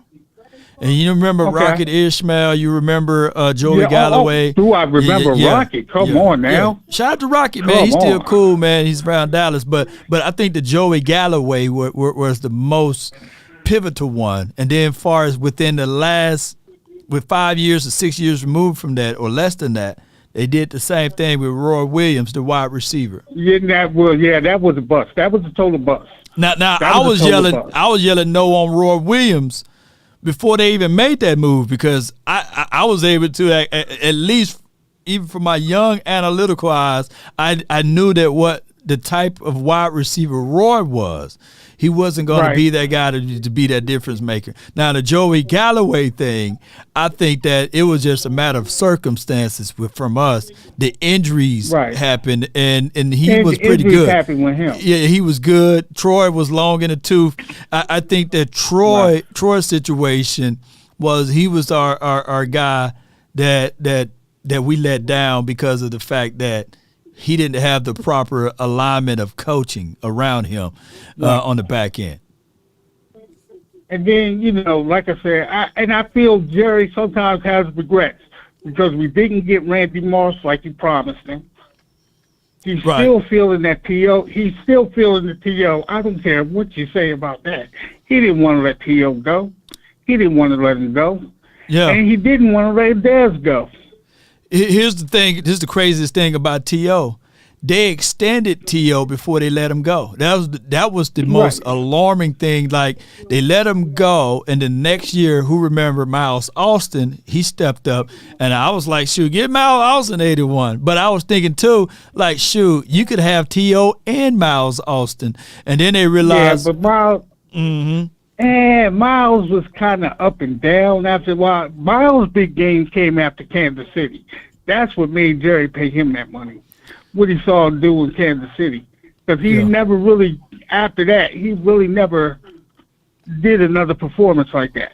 He didn't. But his hamstring. Look, here's the thing what happened with Miles.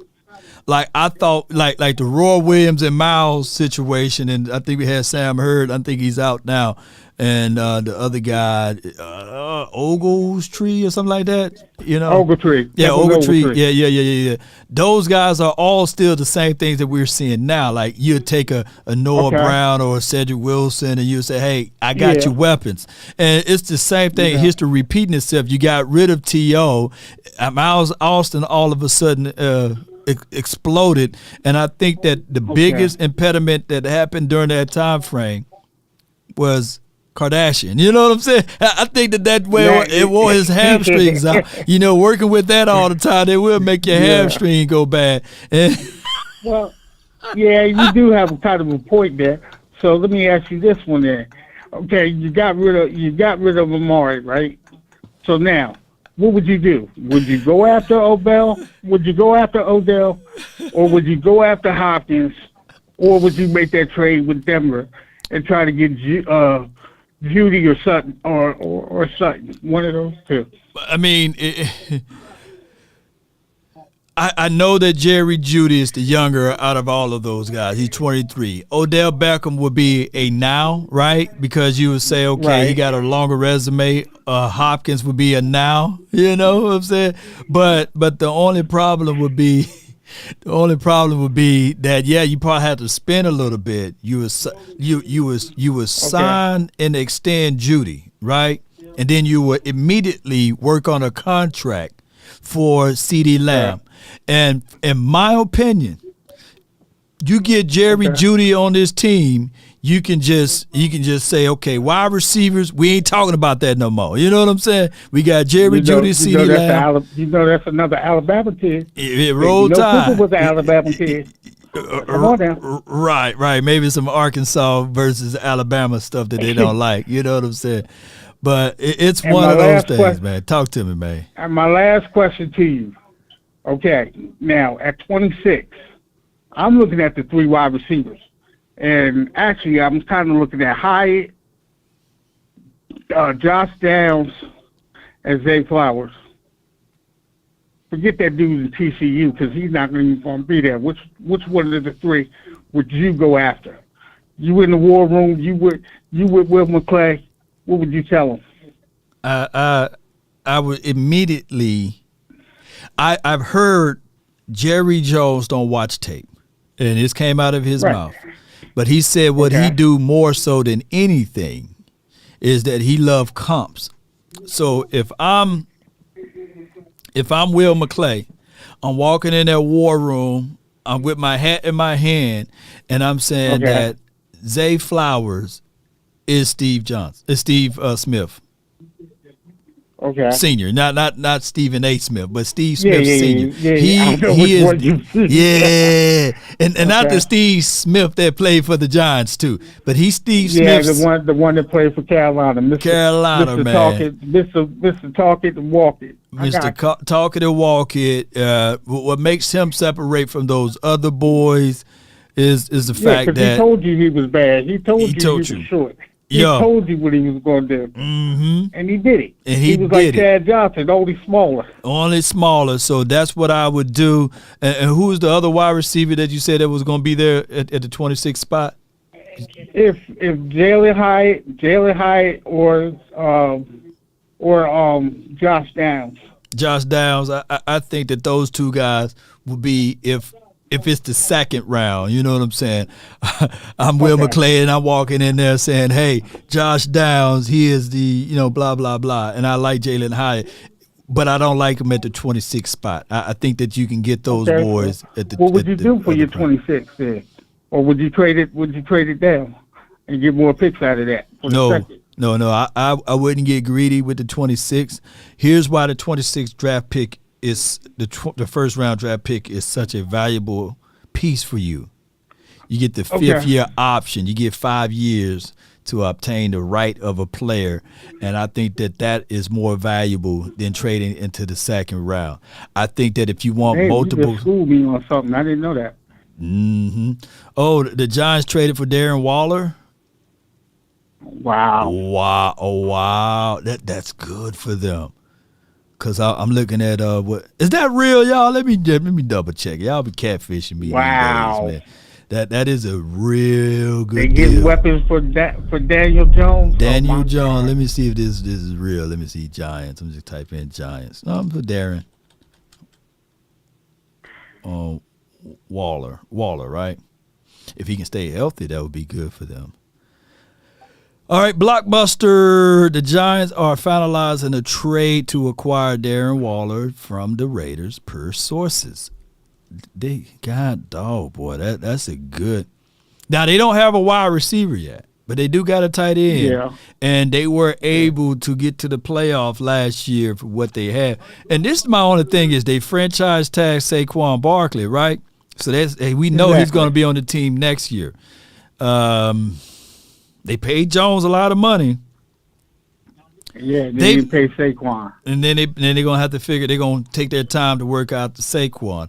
I think that they're going to let Saquon play on that one-year deal, even though I don't agree with that type of thinking, but coming off of what he did last season, prove it again. And they're going to go into this draft. They're going to draft another running back. And, of course, they're going to get a wide receiver young for them. But I think that the Giants are not done yet. I think that they're looking for a veteran wide receiver, too, though. That's going to be good, though. Well, they will be careful because the last one they got fleeced. He took his money. They took it. The wide receiver took that money. Kadarius Toney took that money. Oh, you talking about Galladay? Oh, okay, yeah. Yeah. The last time they went after a free agent wide receiver, he took the money. Yeah, this is a beast move for those Giants, though. I'm going to hit up my guy, Bad Dog Sports, and be like, hey, man. Oh, Lord. Now Michael Parsons really going to be pissed. You got to chase him all over the field. You got to chase this Darren Waller. Waller when healthy, he is by far one of the top tight ends in the National Football League. Yeah, you put him in the top. You put him in there like the top 4, top 5 tight ends. Tight ends. You put them in the rooms of above Mark Andrews, Dallas Goedert, and you put them right up there with Travis Kelce. Some can argue that when healthy, he's right up there. And I'm not saying that he is, but he's right up there, though. I look, as a Cowboy fan, you can hate, but you can't. It's Kelce, Kittles, Waller, Mark Andrews, and then you can put whoever you want for number 5.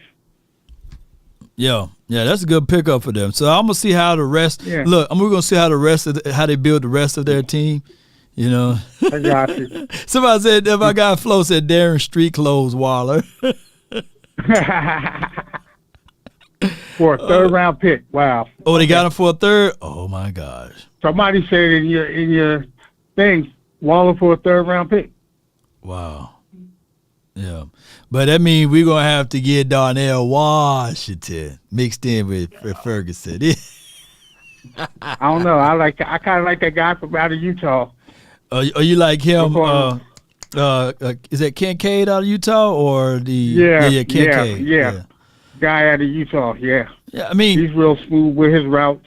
Baby Gronk. Yeah. Baby Gronk. You got him. You got Mayer. You got Michael Mayer. You got some people, man. But regardless, here's the good thing. Here's the sweetener. Any tight end that we get out of the draft, I think that they can slowly push them in. They don't have to come in and be the end-all, be-all because we got Ferguson and you got Hendershot. Well, like I said, it Will McClay we trust. I mean, that's all we got. He ain't let us down on the draft picks yet besides Kelvin Joseph. I can't say nothing. His track record right now is pretty good. So I'm not going to wish no bad luck on him. No doubt, man. So, yeah. So keep Will McClay lifted in our prayers, man, because he's going to have some – look, the Cowboys don't let him get a head start. He got to start, Corey, a little bit after the draft, after he done did his stuff. You know what I'm saying? Yeah, that's true. That's true. I appreciate you, man. Anything else, man? All right. Thank you so much. Oh, you're welcome. Appreciate you. Yes, indeed. That's a good call from him. If they do go veteran, if they do go Odell Beckham Jr. and Waller and who else? Who else was pretty good for them? Hodges. What's his name? Hodges. This is all Brian Daboll. Coaching matters, man. Coaching matters, and Brian Daboll is a guy that really excel them to think outside of the box, to go for it on 4th and 1s and stuff like that. To I think it was against the Carolina Panthers. They went for 2 to win the game. Those type of things. Isaiah Hodges, yeah. Adam Thielen available. So, yeah, man. Or Jerry Jeudy is available for the Giants. So, Cowboys, this road to victory, man, is not an easy one. I'm going to say it already. Eagles, like I said, they're going to finish last in this division. And it's going to be the Cowboys number 1, Washington number 2, and Giants number 3. But from what I'm seeing now with the Giants' little movements here, it could be Giants number 2. You know what I'm saying? And Washington number 3. Eagles going to finish out dead last. Watch. Mark my words, y'all. Eagles going to go from first to worst, baby. I bet you some people like, nah. Coaching in scheme matter. Jay Lombardi. Yeah. So, hey, this marathon show was wonderful. We've been live for a long time. I promise you guys that there's going to be more and more information to go over and comb through. And at this time, I love the free agency frenzy. At one point, we look at it like, hey, maybe the Cowboys can go get a Dalvin Tomlinson. And then we look up, oh, man, he signed for $50-something million. Well, maybe the Cowboys can pick up Hendricks. Oh, man, he done signed to the Chargers, man. Maybe the Cowboys can look at these guys and those guys. And then we look around, and then they're gone, right? But I really appreciate y'all. I thank y'all for what y'all do for the nation. Same Howell can throw now. This is Mo. Yeah, we'll find out what EB can do for them, man. It ain't over with yet. But I appreciate y'all, man. I thank y'all for what y'all did for my cousin of giving the donations to help them out and help us out completely as far as the arrangements and getting things together. She's gone on with the Lord now, and I appreciate you guys for all of the support and what y'all bringing over there. The link is at the top of my page over here if you want to give your donations to my cousin here, so we can prepare the arrangement thing. And it may be next week. So if you guys see me not posting for a while or such, I'll be going on and to the arrangement there. I appreciate all of you guys so much, man, for your love and y'all numerous calls and texts. I really appreciate that all the way. I thank everybody who called in. I thank those who disagree, who agree with me. That's what it's about, man. It's football. Right? We should not all have the same thoughts on things, right? We will be live a little later on today with West Coast and as well as the final word. Law Nation, we ain't going to never stop, man, until I was going to say to the casket drop, but y'all know how that goes, right? I ain't never stop. I'm going to continue to grind and shine. We got goals and things and love and adulation that we got. And Jason, appreciate you. Hey, Law, you going live with West Coast tonight? Yes, we going Tuesday night showdown. So we go live on his show and kind of loop it over to mine, and we're gonna talk football. This is therapy session. If you go to my About page, it says your source of sports and inspiration. So it's a way that I escape. A lot of things be going on in my head, right? In my beard. A lot of things go on, but talking about this sport is therapy sessions. I thought about, even when I took vacation, I was still thinking about like my loved ones and everything and getting stuff off my heart, but I still have the Cowboys in my mind or on my mind. I'm The worst thing is this right here. I'm in love, right, with the Cowboys. If you are in love with the Cowboys, put a blue heart in the chat. Those who are not in love with the Cowboys, God bless you. You know what I'm saying? Because you don't have to worry about the things that we go through, though, for those that's in love. When you're in love with something, there's no conditions, right? Like, I would rather still root for the Cowboys even if we don't win a game versus rooting for a team that's undefeated. And those are the difference between a diehard Cowboy fan, a casual fan. I think casual fans get it the best way possible. They don't really consume the Cowboys content like that. They would say, oh, man, whatever the Joneses do, I'll roll with it.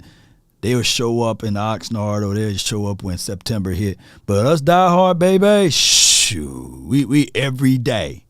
Like, we every day. Jay Lombard, I know he's diehard. Christopher Frazier, man, appreciate you.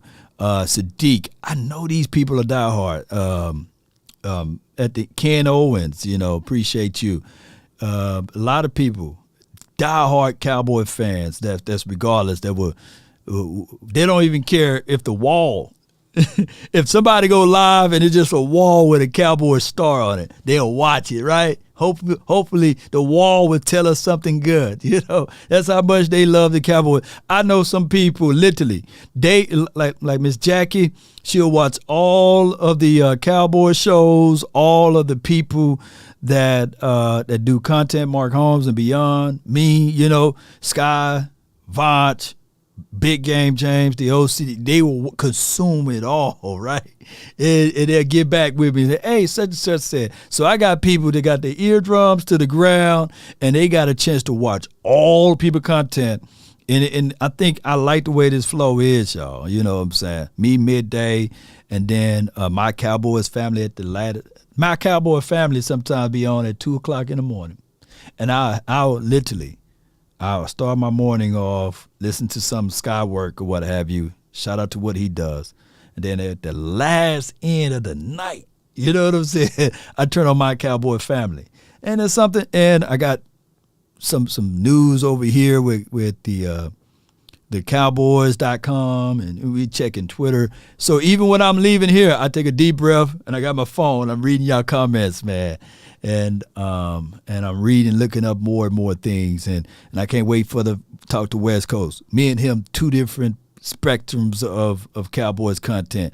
And then I listen to Big Game James or Boss Cowboy. Man, it's literally a 24/7 network, y'all. It's 24/7. Landlord from Alabama, man. I think he's going to be Rookie of the Year this season, right? My guy, Cowboy Fan Talk, I think he was a Rookie of the year before last. We got so many people, man, that quality content. And that's why we all here together, man. And we all don't agree with each other, man. But we don't take it personal. We shouldn't take it personal. Shouldn't be no bickering, fighting amongst each other. That's why I like it. We may disagree with, we be like, hey, man, Smooth is off on that topic. I can't stand Smooth, but I'm going to let him make it, man. I'm just going to go to somebody else's page, And I can't stand Law Nation, man, but I'm going to go to someone else's page. You know what I'm saying? Then we got beat reporters, Mike Fisher. People think, hey, Law must can't stand Mike Fisher. No, man, he's good at his space. Cowboys Sports Chat, they killing it, man. They killing it. Tom Downey killing it, dog. They like robots over there. You know what I'm saying? Y'all think I'm robotic cool. They got stuff, information. 15-minute hitters, 24-hour hitters, you know what I'm saying? And then we got film analysis from McCoy, all that good stuff. I'm looking for my background music, so y'all bear with me. Yeah, we got Coye, we got Foots the King. Man, we the best in the business. Yep. We even got other content creators. Space Cowboy Media, yeah, appreciate him. Oh my goodness. I look at Space Cowboy, he really have like the mindset like my guy Skywalker, you know what I'm saying? Before Skywalker. But now, Sky got the graphics and the mindset. I kind of put those two guys, like the analytical guys, in the same bubble, right? Sky's dope with it though. Space is too, not to put those two against each other. But those boys good. Yes, indeed. If I'm leaving anybody else out, my goodness. Community is strong. I got JC Cowboy Network. He's good too. He's good too. Yep. We got a big family, baby. We do. Chat Sports. Oh, my goodness, man. They killing it. A to Z, yeah. A to Z. The other kid, Rodriguez, I think that's his name at the nighttime, prime time. He's good. Oh, Ashley Baker, she gonna be one of the top ones over here in a few. And my girl Candace, she's dope with it too. So if I keep talking, I'm gonna leave out a lot of people. So charge it to my head and not my heart. But the mindset of this game is to talk about what you love, and that's the Cowboys. Win, lose, or draw, we rolling with them. We ain't folding up like a wallet or a lawn chair. The naysayers, the detractors, they're gonna take away all of the good things that you present. But in actuality, they love us too. They want to be where we are at. And even at what we are at right now, with the 5 rings, we hungry. It's been 27 to 28 years now. We hungry. And this fan base, we ain't gonna just sit back and let the Jones family do those things without us talking about it. I don't think we're even complaining at all. We are explaining. Oh yeah, Shango. Look, I wouldn't be here if it wasn't for Shango. Yeah, that's my dog right there. We got some things that we working out with on the end. Coach Marv too, man. My goodness. For the Giants trade for Darren shows defense from Schultz and Darren. Yeah, you're right. Shout out to you, Coach Marv, and all of the people that support this platform and beyond. Even though we don't agree with everything, we roll with each other. Write this down. I've been saying this for years. I even said it when I was sleeping out of the back of my car, not knowing that I would be in this situation and moment to propel myself into greatness. But you got to start somewhere. Write these things down, ladies and gentlemen, boys and girls around the world. If you want a thing bad enough to go out there and fight for it, to work day and night for it, to give up your time, your peace, and your sleep for it, if all of your desires of it makes you quite mad enough that you don't get tired of it, and it makes you all hold everything tawdry and cheap, if life itself seems empty and useless without it, and all that you scheme and dream is about it, if you'll gladly go out there and sweat for it, fret for it, or plan for it, and lose all terror of your mind, if you would simply go after the thing you want, if dogged and grim and besieged and beset, with the help of Almighty, guess what, Cowboy Nation and everyone that's listening and beyond, you will get it. That's been my time. I really thank you all for yours. And remember, you're listening to nothing but the best. Let's go. To be different, I'm sorry. Appreciate you, Coach Marv. Thank you. As they say, when the end comes for me, let it find me conquering a new mountain, not sliding down an old one. Shout out to you, Choctaw and William Hatcher. John, thank you. We up out. Let's run it up for the boys.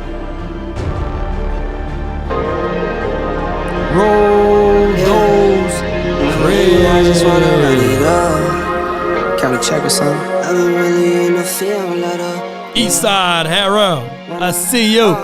Jake Bursick. I've been really in the field. Press Ham. Talk. Jason. And don't need no deals, I make the deal. Have to take it to a meal lately. Coach Marv. Kinda check a song. Lately I just wanna run it up. Come on. Count that too, count it up. Count it up, count Matt it up. Batten, appreciate it. Yo. Kimberly, come on.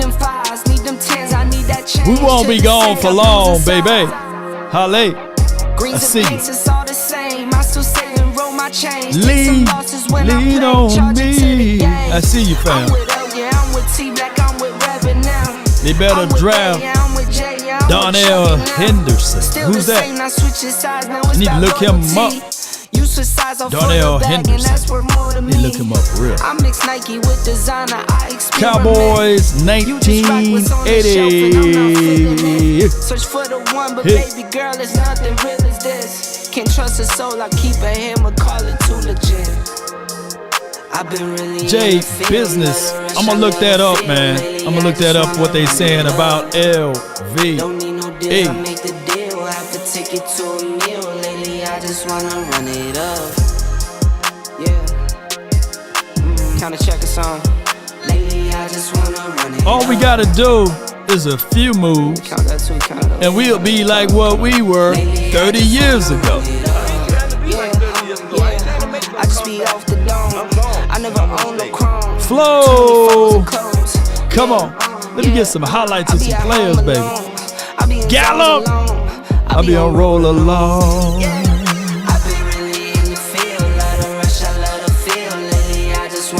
Look at Coach. That's where you get it done at, down in the trenches.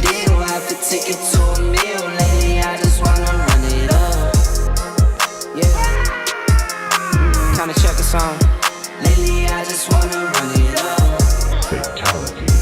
Count that too, count it. Oh, we got some breaking news. We answered. I talked stuff. I thought we had it, but it goes to show you who's a better team. And I'm sticking Cowboys. They are. You're crying. Why you crying, man? I'm hurt. Why you hurt? I love my Eagles. I don't believe it. You're gonna flap the hat one more time for the Eagles? For the Just one more time for your boy, man. Let's go, birds fly, Eagles fly. Still Super Bowl chance for now. Spartan! What is your profession? Hey, do me a huge favor though, y'all. Let me know if y'all get tired of that one. Let me know, because I'm not getting tired of it. Y'all let me know if y'all getting tired of it, because I'm not, man. Because I need to know. I want to know. I got to know if y'all want me to move on from that one. Now the choice is yours. You know what I'm saying? Are y'all tired of that one? Let me know, man. Come on. Hey. Oh. Hey. I will stop it now. I would literally stop it. I would delete it from my, software. If y'all say, hey, man, hey, why don't you leave them alone, man? At least they made it to the Super Bowl, Take a drag of my cigarette. Breathe me out, breathe you in. Again.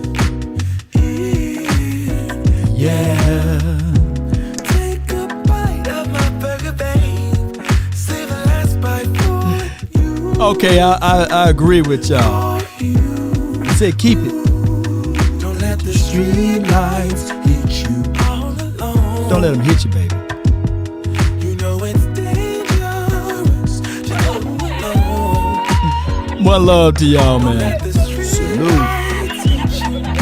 Can I be your player too?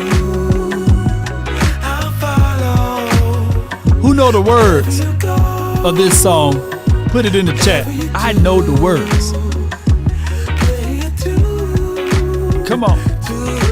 Shout out to the Cowboys fan 95. 7 years of the perfect love. 7 more and another one. Hey, well, come on and now. another one. Come on, man. I think you was the one I lost. 7 wonders all in one. All at one, baby.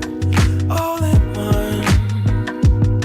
Don't let the street lights hit you all alone.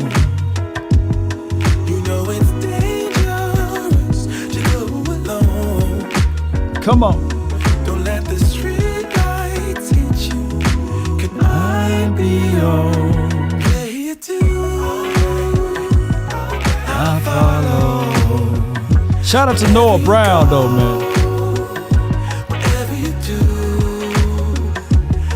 May he do good until he play us again. If a paper crane can fly, then forever doesn't feel that far. So far, so far. If a paper crane can fly, then forever doesn't feel that far. So far, so far. If a paper crane can fly, fly on, fly on, fly on, fly on, fly on. It's cool when they do it. It's a problem when I do it. Birds of a feather. They flock together, they make you a sucker. On the real, me and your mama are getting real serious.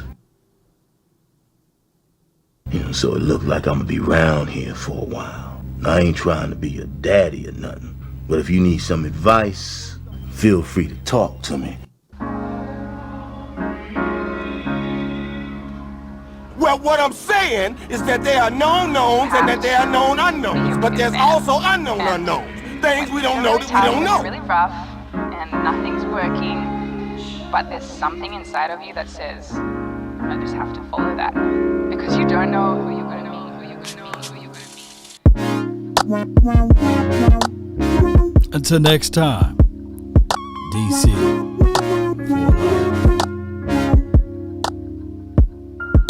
When you pray for rain, you gotta deal with the mud too.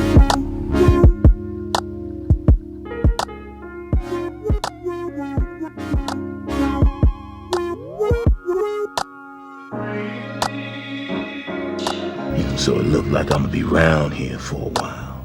He ain't lying.